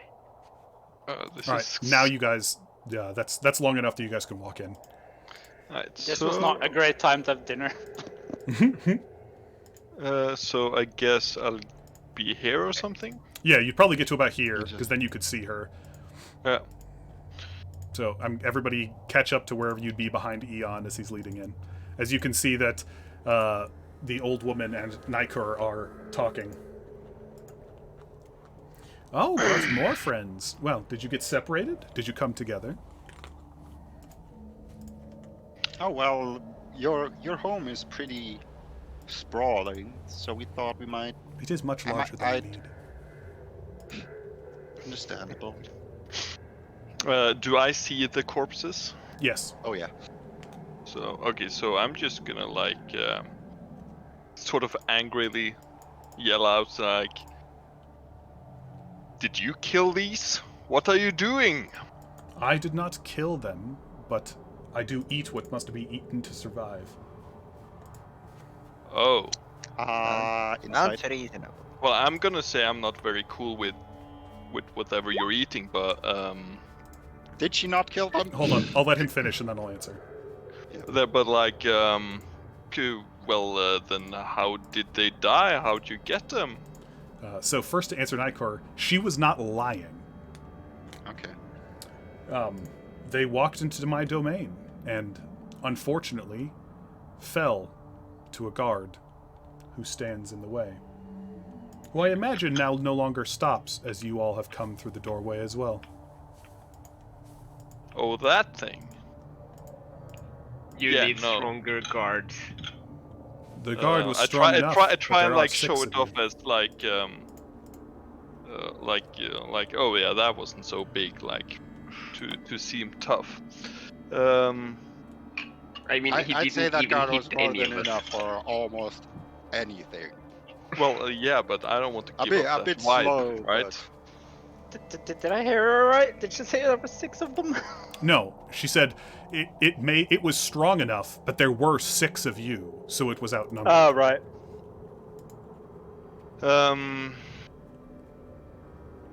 Well, I'm gonna take a judgment call here and say that that's hardly a safe work environment to have that thing out there. I mean, you're just inviting people getting killed by that. How am I inviting people to get killed by having a guard in my own home? Intruders who come inside. Fishermen. They couldn't harm they could harm a fish, but they broke into my home. You say I don't deserve to defend myself? Well, I mean, we got here and nobody even told us that this is your home. You could have set up like a do not enter thing. Was a guard not enough to tell you not to enter? When he was hardly talkative. Did you even try? Or did you just start cutting away at him while he lay there, resting?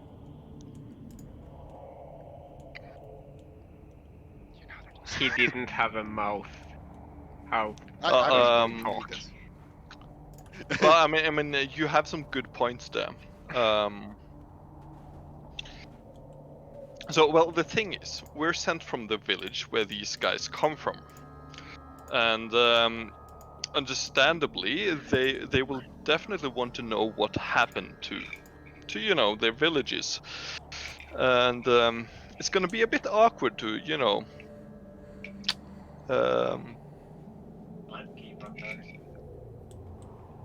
play this off as a horrible fishing accident? Yeah. It happens so often. You find an empty boat, a few oars, somebody slipped in the lake, they didn't make it. We need to get paid.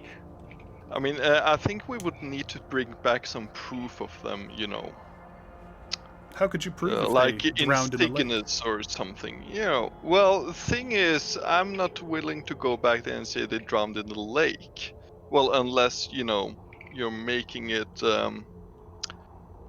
profitable. I mean, probably we can, both earn on this transaction. Wait a second. I haven't earned anything. Well, you've earned being alive, is what I'm saying. That's hardly earning anything. That's what I already have. Well, I mean, we might just change that. I didn't know Ian was. So you've come into my home, Not good. and now you're threatening me in my home after killing my one companion and guard. Yes, that's exactly what I'm doing. I see. And I'm telling you, you could, this could end 2 ways. It can. I could have 6 more bodies to add to my stew. Yeah, or we'd just throw the one in there, pointing at her. I slowly take some Throg step just backwards walks up because... to the cauldron, not menacingly or armed or anything, just walks up and starts sniffing the cauldron. Smells good. Can I have some? Absolutely. She picks up a stone bowl and slides it along the side for you. She doesn't have any spoons, so you'll just have to drink it out of the side of the bowl, though. How does it taste? It tastes like human. In spicy would broth. You know?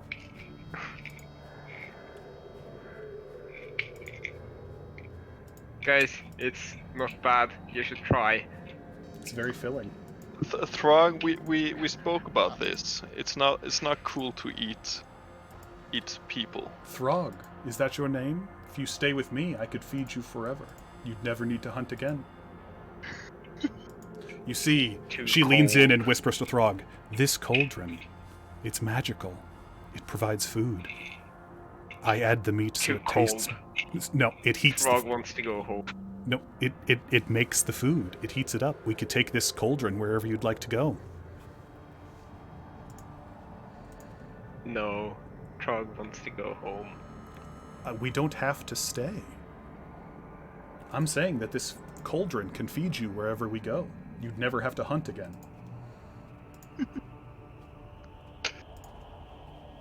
I'm trying to find a reason to say no. It's almost like you picked characters that I could lean on really heavily here.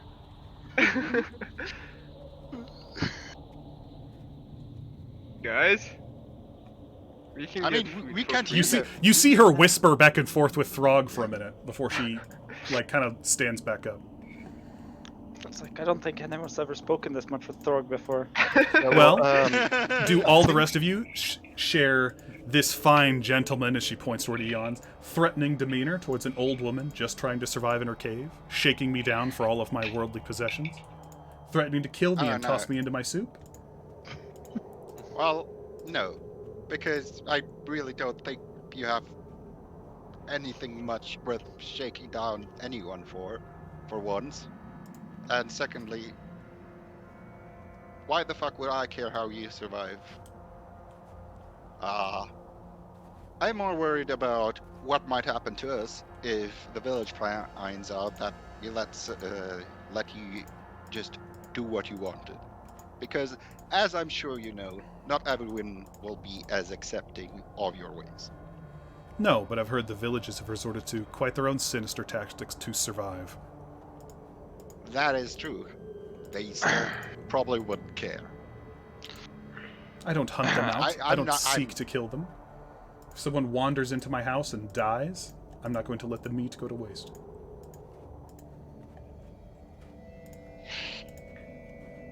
So what is While your this thing conversation out is here going anyway? on, Frog What is keeps what? sipping more and more soup. What is it you're doing out here anyways? Trying to survive through this winter that never ends. What else is there to do? I mean, we could end the winter. That's Then go and end the winter, by all means. I'll have soup for you when you come back. well. The thing is, I'll even make it without people. oh well, that kind of makes it better. It's okay with people. Throg, we spoke about this. I mean, you need to learn more civilized ways. Well, anyway, how stand you with my offer, woman? Ian, calm the fuck down. What please. exact offer were you offering? You were vague before.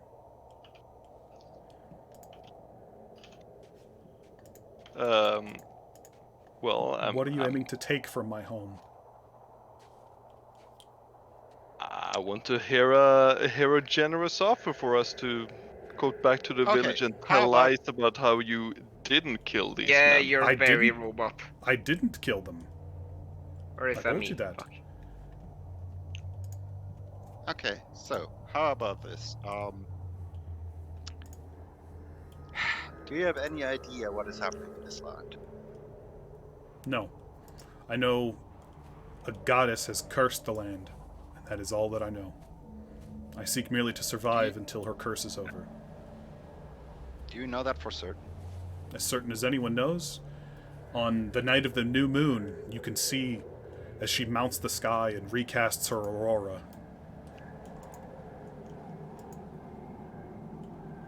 Every night of the moon, there is a obvious aurora that prevents the sun from coming up the next month. There's no obvious guarantee. No one has showed up to Arl's doorstep and be like, "Hey, are you doing this?" But it has all of the trappings that it would be her. There is no reason to doubt that it's not her. Okay. No, I was just trying to coax more out of her. Yep. And so far she's provided that she doesn't have any knowledge of more. Right. Yeah. She's trying to survive, just like everybody else.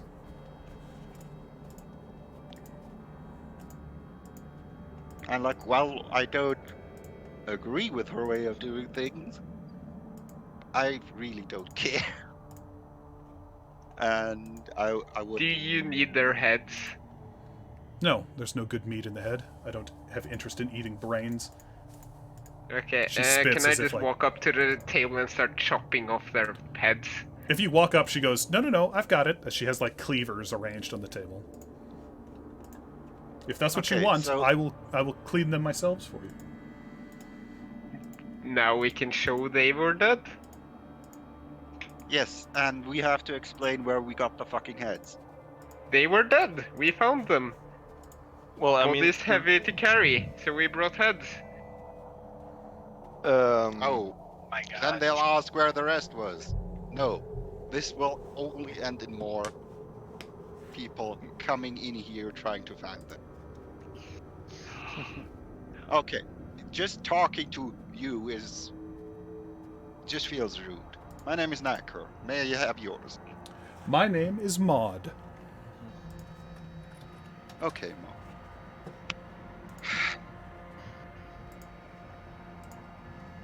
Do you think there would be a way for you to make it clearer to potential visitors that this is no place to be? I suppose. I don't know how much I could do to keep them away, but if you wish to add some sign outside indicating that it is private property or some such, that could be done. Good. Because I was thinking about being as honest as we can, simply because that'll have the least amount of backlash for any of us. Without just going ahead and killing you and claiming it was for the good of whatever ideology. So let's see. Why not bring giant head as well? Say it killed them. Well, yes, it well, wouldn't be that's alive. a good idea. I can no longer reanimate it after you have broken it again. The body will not come back correctly a second time. We So, only need yes. skull. But this is what I am saying. You may take it. I have no objections to this. Okay, so we have the perpetrator, we have a reason why we can't bring the rest of the bodies. This is still gonna go so horribly wrong. I mean, you just have to sell a good story. Why? We did our job. We even got rid of whatever killed him, right? So No, we didn't. We killed the thing that killed them, not the reason why they're dead. The reason why they're dead is they were intruding. If no one intrudes, they won't die. Yes. Exactly. so this is There's what I'm also saying. no We reason- have Go ahead. okay. So this is what I'm saying. We have a very good story, which doesn't include you at all. It's just that I don't People see... will come looking. And especially they will come looking for the rest of the bodies if we tell them that, yeah, we took care of what killed them. Well, you did. But you don't have to tell them exactly where you found it. Just tell them along the coast. Or I can move. I don't have to live in this cave. I could go somewhere else. I mean, if you were willing to do that, that would make it a lot easier for us. I'm more than happy to move if it means I am left alone. Like I said, you do what you do to survive. I have no idea if you ever killed someone, and I don't care because it's not my place to ask. So, yeah, if you're willing to move, then there is no reason to not tell them that, yes, there probably used to be an old... Oh, this whole cave? This was a sacred site to the frost giants ages ago. I'm sure you saw some of them encased in the ice up here. I did. It wouldn't be too outlandish for some ancient spirit to show back up and possess its body. Well, Guys, I don't think she plans on actually leaving. Are you saying that out loud? No. Okay.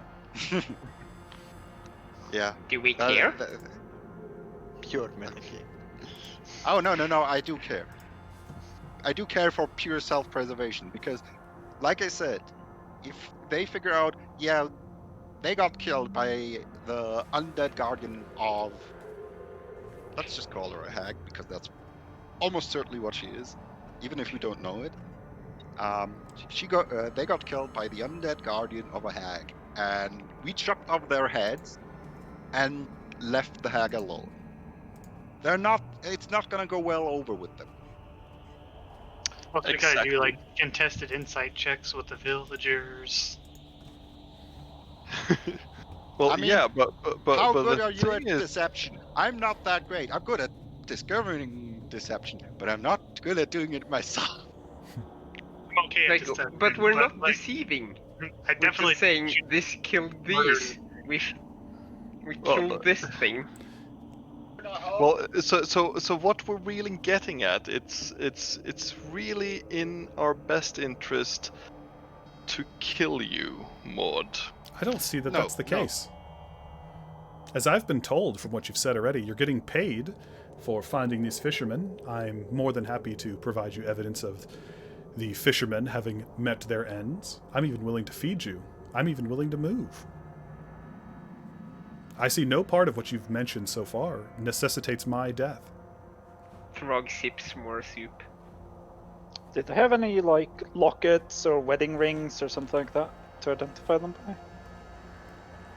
I'm not sure. I didn't check. That's not what I was interested in looking for. Well, do you mind us looking? I'm not exactly happy about the group of you trying to surround me or get any closer, seeing that a few of you have a hostile attitude. One person. Let me look through their stuff. Throg, I'm more than happy if you would like to look them over. Or Throg. Okay. Go. Shall I take the heads now? No, don't take the heads. Don't take the heads. God damn it. No It's heads, better Throg. to No take heads. rings. Throg is very proud of his idea. Why won't you let him chop off the heads? Because it's a Maybe bad we'll- idea, Throg. That shit. It's poor idea. It leads to too many questions. Exactly. So Throg, go ahead and make a perception check as you go and look over the bodies.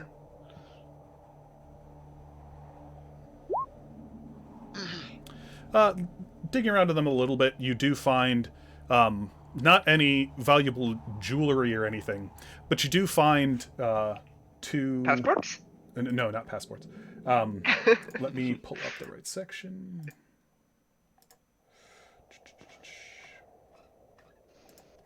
I gotta find where it actually is.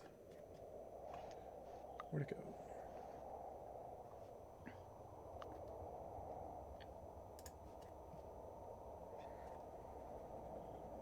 You do find on one of them that there is a owl figurine that has been carved out of whalebone.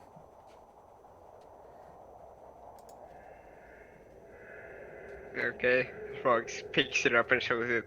Is this good? That looks good. We can sell this. I I mean, I didn't mean for this to well, be okay. So what I'm saying now, so I think that your characters Sell would the story. understand in the context. We could sell this story. Yes. No, but quick out of character question, real quick. Mhm. I didn't know Ian Oh, was yeah. this much of a bastard. Oh yeah, I don't know. Yeah, like I asked when he invited me, he was like, "Oh yeah, we could go do adventure for the good of the land, or money." Yeah. and he had me sold on the first line, and then I heard the second one. I was like, ah. Yeah, it may become apparent to you guys now, but maybe not before, about what Eon's actual alignment is. Yeah. It's like lawfully alright. Yeah. So, Great. well, I mean, I guess we could make this deal. We'll leave you alone, and you'll leave this place. I will move. Well, I have no intention we of will- living here. If you all we do heavily plan on returning. suggest to move because, honestly, I don't think we can make the story work without mentioning you in some capacity. We won't Yeah, mention that we- we met you or that we talked to you. But there were clear signs of inhabitation here, and whatever killed them, or what killed them, was probably the work of whatever lived here. Oh, we already ran into harpies, so we could mention that. Well, Niker, go ahead and Yes. Niker and Eon both make perception checks. yeah, she's growing tired of us. No, it's a separate thing. So Niker, you rolled well enough. It's because you guys are kind of at the front of the outside groups, and I'm not even going to ask Throg because I know Throg's not paying attention. Looking back on it, it kind of you realize that something's up because the cauldron, it's pretty big. The outside of it is embossed with satyrs and nymphs in gentle repose, holding ladles. It's steaming, like it's hot, but there's no fire underneath the cauldron, as if it's heated without an external heat source. Yeah, I mean, I'm not that surprised to be honest. As if the cauldron is magical. Yeah. And I'm not surprised by this woman living alone out here in the waste having a magical cauldron, is what I'm saying. Mm-hmm. Like, it'd be interesting to have, but if I was willing to fight her, I would have all the excuse I needed anyway. I'm just saying that maybe I don't want to have a fight to the death with something that can reanimate a frost giant. You know. If you think she did that. I I mean, she's telling you she did. That is certain. true. That is certainly true. It wouldn't be the first time someone was using something not done by them for their means. Mm-hmm. And maybe she can finally leave now. Do I think she's intending to keep up her end of the bargain? Roll insight. Yep, totally on the up and up. Okay, so, well, I think this is a done deal. I guess so. Before So- we leave, Maud, how much of these caves do you consider your home? Oh, I don't climb up to the upper reaches. I live here. I know there is a set of caves that traverse through the upper half, but I have no inclination of climbing that high. What's up there? I don't know. I told you, I have no inclination of climbing up that high. Exactly, I want to figure out. It's not often that you get to explore an ancient frost giant holy site. So I'm off to find some fun things. Well, I guess that concludes our meeting here. Let's go. And thanks for the discover offer, the but I rest. will not be partaking. Thank you very much. Very well. Good Hospitality luck with, doesn't And need to be taken. finding a new house and things. I'm sure I'll find something. So do we As you're bring being the all heads? nice. No. No, Rock, no fucking heads. God it's damn it. the figurine is what you're bringing instead. Yeah. Oh. Well, I'll Okay. take this Trog. We'll I walk don't up trust to this orc to. Thank you for the soup. Mm-hmm. She takes Why her stone you bowl worried? back. Why are you We're worried good. about Frog holding it? It's not like he can eat the figurine. Well, It's I mean, not just because he can doesn't mean he won't try. So you can see that this section up here is an underground river that continues up. It's frozen, and this is just like a little end piece of there.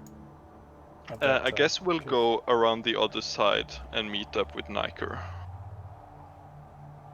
Do we know that the other side leads up, Niker? Or Well, suppose we I don't mean, He think went of that it? way I and then came showed from up, there. so you could So who figure wants out that they to connect carry somewhere. Who wants to carry the thing? Figurine. The figurine, I'll take it or Okay, I'll use the give it walls to climb someone up else to here. save clip him if someone else wants to have it. But I'll just put it like embellished in some cloth in my bag. Yeah, because you were standing So- up front, right? Is the river further followable up here? No, Or is it's just like Okay. it like cuts off real low and Um, stuff like that. It's Okay, yeah. it becomes impassable really quickly. Mm-hmm. Okay. But yeah, Then- Okay, Throg wanders off back into the other room and comes back with the skull of the giant, but this head, right? Yeah. Oh no. Bring the. No. I mean, The officer already Silver has, already had it, right? Yeah. yeah. Silver Silver's already carrying has that the skull. Okay. Ah, okay. Like, Bring the You helmet? can take something else. You can try bring the helmet. take It's the heavy as axe, fuck. Trog. Take the axe. I can Drag actually the carry axe. the axe. Oh yeah, that is true. Throg could carry the axe. That's good proof. I wouldn't say carrying the axe is great on all this ice, though. It's Yeah, I don't think you guys are thinking about how we're gonna get the boats and everything back. Oh, I'm more thinking about how Oh, we can take the long way back. Yeah, I'm more thinking about how we also keep now have 3 Trog boats. occupied with something not detrimental to the group effort. Okay, Kamen, you said this thing is 20 feet high. Yep, it's 20 feet above the ice. Perfect. That's my climbing speed. Yep. Well, that's But just how many you can move per turn, so you can always just Yeah, like I hang know. up there and keep going. All right, so as you we climb should up I there, just wanted to turbo know if I past could us. do it in a quick feline scramble. Right, so I figure where did Nike Oh. go? he Oh, disappeared what- off. You guys don't know where he went. Okay, so I'll just wait here. Okay, sneak. I sneak to here, just so you know where I'm Yeah. gonna sneak. I'm gonna climb up after Ian. isn't this down? Well, Oh, it's that was down. not a great stealth check. Because so- I saw something over here. So the first thing that you do notice, that'll tell you when you get up here. Like you can still move back there, but as soon as you get up top here, the natural stone bridge spans across the frozen river. The top of it is covered with an extremely slippery, icy glaze, which would normally require a acrobatics check, but due to your crampons, you do not need to. Nice. And I guess I can see a bedroll here. Yep. Well then.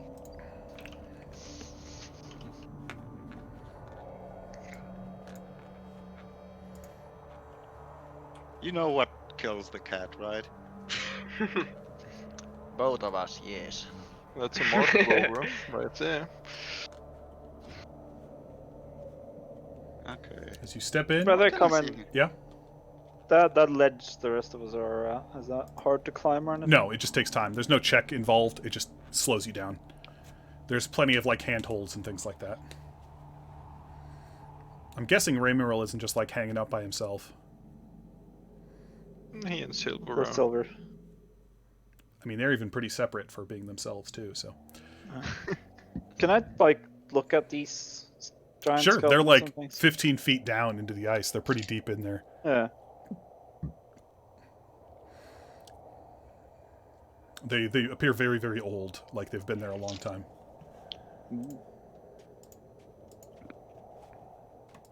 Is there anything else interesting around in this room? I mean, there's the like up here is where the ice like comes from. Like that's the river. Up this way? Yeah. Like there's another waterfall that's like where the spring originates before it flows out. Nika, were you moving it forward to look more? Just before I look further, I would ask, what do I see here?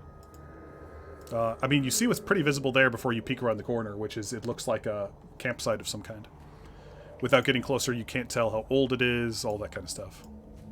But it does look like there's an apparent campsite. All right, as you get closer, there's this little small cave complex. You can see that there are charred remains of a very old campfire, as well as 3 torn out pages from something that are partially burned. They are written in Dwarvish. And then you can see that there's the old... It's been some time now. It's old enough that you can't tell, but they are covered in frost, like they've been here for quite some time. Okay. Now that I know that it's this old, I'm gonna stop sneaking around and just see if there's anything around, and then take a look at the pages. Mm-hmm. Can I salvage them without damaging them? Yeah, you could pick them up. They're just like singed at the edge is all. Okay. Do you speak Dwarvish? I don't think I do. Let me check. I'm pretty sure I do. Nope. Okay. Yeah, they are written in they're written in a language you don't understand. I mean, you could figure out it's Dwarvish because it's common enough. You know what it looks like, but you can't read it. Okay. Can I check the rest of the camp just to see if I find anything else? Sure. Again, more looking for, in this case, who possibly was it? Apart from someone who had some pages written in Dwarvish and possibly tried to burn them? Yeah, I mean, the closest thing you can figure out is from the size of the bedroll and everything, it was likely a dwarf. But it has been too long that you have no idea how long ago it was they were here. There's not really any details left over. Really just the abandoned campfire, a couple of these pages, and the bedroll is all that's left in here. Well then, I'm gonna take that and explore the other end. Don't worry guys, this won't happen. It probably will happen. It's gonna happen like every time. At some point, so Ian's going to get tired and just go one way. I was gonna say, it's probably been about 10 minutes since he left. He just disappeared. Where did he go? You don't know. He left before you guys got here. Do we look for him? I don't know. Does anyone know how to track him? I was gonna say, hold on, Niker. Yeah, before I enter any big room, I'd be very careful anyway. After what happened in the first big room we entered here. But I could try and look for signs of a sneaky cat. I don't think I would see it. I mean, for the way, like all the way till I climbed up and saw the campsite, I wasn't sneaking. So there would be tracks in the But it's also just on ice. Yeah. Like they would still have. It's not easy. They'll have to make a check. No, yeah. Okay, I'll see if I can see where the stupid cat went. So I suppose going over here, I would You recognize unfortunately see that there are multiple sets of his footprints as he went back and forth through this area a few times. So It where could you be reckon, Frog? Because he went all 3 directions directions. back and forth. He points at the Frog points at all 3 exits, and he could be one of these ways. Yeah. And now it's up to you to figure out which one is the most likely for the curious cat to have gone.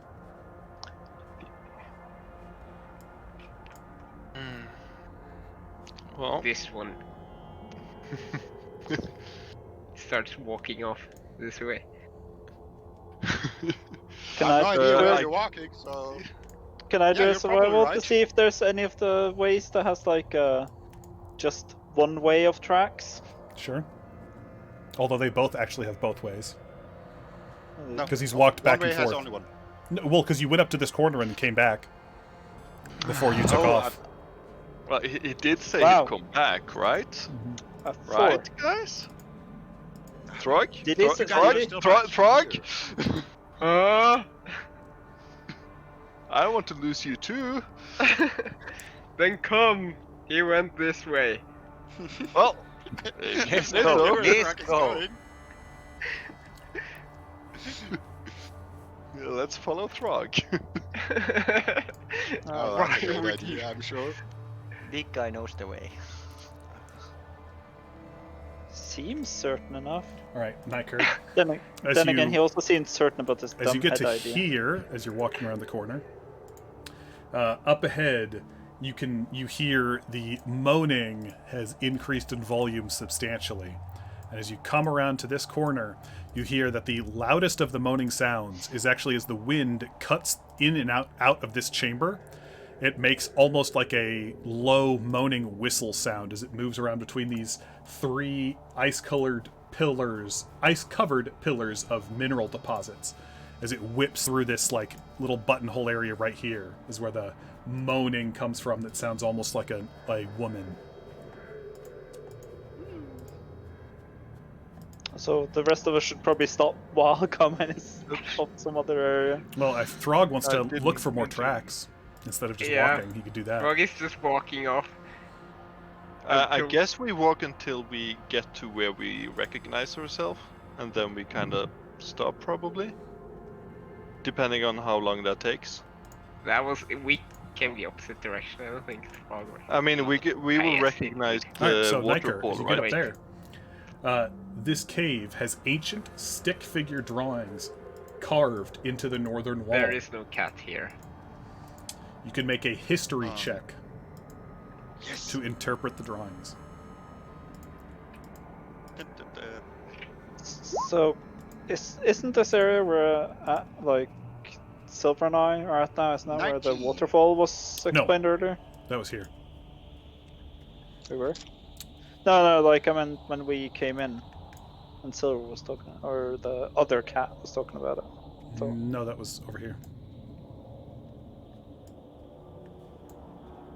There's not a waterfall in the middle section. So, Niker, you are able to interpret the drawings with the way that they're written, and your interpretation is that these clearly show frost giants wading up a river into this cavern, and at the end, it's a hot spring. You can tell by the steam, and for whatever reason, it shows them drowning themselves in the end of the hot spring. Okay. Well, that's it. So is this a road here? Mental or note taken. what is the? This? Is this no? Yeah. That's the 20-foot high, like, stone bridge that goes across the water. All right. Is there way up there? Climbing up the wall. Oh, great. I mean, one other person can do it as easily as I did. Guess I have my boat back as well. Can I check out these pillars if they're natural or? They are natural deposits of Okay. minerals. Just from the way the cave wore out, they were more resilient than the surrounding stone. Well, so yeah, So is Raymeril really Big- by himself? I just need to know. maybe we should just go back to the big room, guys. The cat wasn't there. Because hey, guys. we just got to the start where we were in the beginning. Oh, As Niker leans Niker? over the stone bridge. So, Raymeril, are you really over there by yourself? Sure. Okay. Why not? Okay. Why did you run off? Well, he didn't. You guys ran off and he stood there. No, Wait. Niker. Oh, okay. The dumb How the cat fuck- that just showed himself again. How did he get up there? Did he climb up there? Yeah, he climbed up the From wall. here? Oh, it's the back, so you can do that. He has a climbing speed. Alright. So, did you find anything interesting up there? Okay, first off, I found where the moaning is coming from. Pretty room. I found some ancient, probably stone giant, frost giant drawings that show the frost giants wading up this river and then drowning themselves in the hot springs up ahead, where we found the skeletons, the multiple ones. No idea why. Very Doesn't hot. seem like much of a hot spring anymore. But and I found something that I might have a look at later, Halja. I mean, there's like only a few sentences on each one. Like it would take just a minute. No, just I want to do it later because, or actually, we could do it Before you now. leave, Yeah. and you can't do anything about what might be written on them. Yeah, that is a very fair point. Yes. Thanks for reminding me. So, actually, I want you to have a look at real quick. And I hop down and hand her the pages. All right. Do your thing, dwarf. So, well, don't say apparently that. dwarves are I only don't good say as that. translators. well, when it's written in Dwarvish, yeah. Yeah. There's other party members that know Dwarvish. Yeah, but there's one of them that obviously knows Dwarvish. Yeah, clearly. Why wouldn't I know? Alright, so reading them over, you find that they are pages from a journal that have been torn out, and part of them are burned, as if the journal was either burned or accidentally burned. It's hard to tell, but these 3 pages were ripped out at some point. Yeah, and I mentioned that very old campsite, no other signs of who might have been there, but So you do find that they are, the pieces of it that are still readable are kind of musings about the cave complex itself. So one of them says, "The wind truly sounds like a wailing woman. One could easily go mad in this place." Another one says, "These caves are sacred to the frost giants. The carvings on the walls suggest that the giants came here to drown themselves. Did they use the hot springs as a sacrificial pool?" And the last one says, "I think there's someone living in these caves. Shortly after discovering the hot spring, I heard what sounded like a granny singing. When the song ended with a shrill laugh, dread sunk its teeth in me. Ye gods, that horrible cackle. I shall leave these caves in the morning and never return." Based on the notes, these were clearly written before the unending rhyme, placing she's been here a while. her here at least 2 years here. Well, it does Alright, check I think out we with should the story, but we should go eliminate her so that she can't do that to anyone else. I mean, Yeah. we gave her our word. Our word must be worth something. No, clearly not. I mean, I will not butcher someone I've made a deal with. you would, given the right circumstances. Don't act like that.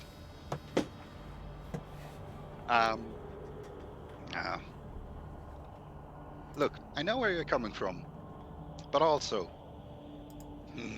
do we need I mean, to? we've resolved the situation. She'll leave, and the Also, village no, will wait. be safe. You can't talk to us, Roots. Or, I forgot your name. Eon? Ramiril? Yeah. No, Ramiril, right. You can't talk to us, Ramiril, because you're. Oh no, now No, you're he there. showed up. Okay. That's when he started talking. He finally caught up. Okay. He wandered around. Now I didn't see you because you were right at the top of my screen and only your name showed up, so it took me a second to realize you were there. But yeah. Well, I get what you mean. But really, what we should be doing is probably go back, and the only untruth we will be telling is that we didn't meet her. We found the cave, we found the cauldron and everything, we found the corpses, took something to identify that, and then got the hell out of there. Yeah, If and she doesn't wasn't move there. fast- If she doesn't move fast enough, not our problem. Yeah, it was beyond us. See, It's not going it's- to be her problem either. It's going to be the people who go there's problem. I mean, we should probably still make a warning in the start to, like, you know, you shouldn't enter here, kind of thing, just in case. I mean, we should Yeah. tell people that So, anyway. That you know, thinking back on it, put it together this way, because this is something you may want to consider as well. Think about the cave complex if it's not frozen. it is exceedingly hard to get to where she's living. Mhm. If this river isn't frozen over, there is no easy way to get back to that. Oh yeah. It's only easy to walk there because the lake and the river are frozen. Like, the obvious cave entrances are these, and they don't lead to her. Yeah, that's a very valid point. Also, there's one more cave entrance that I'll have to go outside to check out, so I'm gonna go ahead and do that. If you guys decide to kill her, either tell me or don't. I'm not a fan, but I mean, see you outside. Not a You're fan of just which starting one. off again. So, Yes. well, I yes, did I'll see- just go this to time- the outside. I did tell you guys, see you guys outside. So I guess we'll just meet him there whenever. Yeah, seems fine for me. No And I'm way, just no gonna- reason to keep risking our lives when the situation is resolved. We've done our job. Let's go home. Go back. And then I'm And gonna climb Throg, over we're gonna have a long conversation about cannibalism and why it's not cool. All right, so Alright. It's not are you technically cannibalism. exploring that without waiting for them? Yes. No, yeah. Okay. I'm heading Don't out. move- I don't don't know move if the forward rest yet. of you. As Okay. you guys go down the waterfall, I need you to make all your athletics checks again. Right. So everybody get there first, and then roll it. And I'm going to assume the order you're rolling it is the order you're going down in. So Throg is going to go down first, which will Oh not boy. end well. Well, I'm gonna go have a smoke while you guys resolve that. Oh no, we're gonna end with the nightmare beginning, because it's 3 p.m. here. So the issue happening is going to be the end of the session. We're going to start right after that. So, as Throg goes to step down, not even thinking about it, just steps right on that thin ice. It shatters through, and Throg falls to the lower section. And now, through the free, broken ice, you see what was once dormant is now awake. A water weird come whipping out of the water, awake and angry. Do I fall through the ice into the water? No, you fall onto the lower ground because it's like the water, the ice below you cracked and you fell instead of climbing down. So, that is where we're going to end session 1. Is you've just woken up a water weird. Awesome. Yeah. While I'm off to somewhere else. Well, you're off to do something else. Maybe die. We don't know. I mean, Alright. probably die. Let's see who's A up. horrible death. All right. Like, it'll take Nightcrawler some time to get out of his solo way of doing things. All right. Well, I don't know much about it yet, but we've got somebody playing Genshin Impact that we'll go ahead and raid over to. I've heard mostly positive things. I have it downloaded, I just haven't played it very much yet. Like it seems to be quite literally Breath of the Wild with a gacha mechanic. So awful. No, just pay intensive, but it is free. All right. Well, we're going to So- head over to Snooperroofle. He's, like I said, he's playing Genshin Impact. So, everybody else, we'll see you all next Saturday for session 2. As are we going to die to the water weird? We'll find out. Thanks everybody for hanging out, and we'll see you next time. Excellent.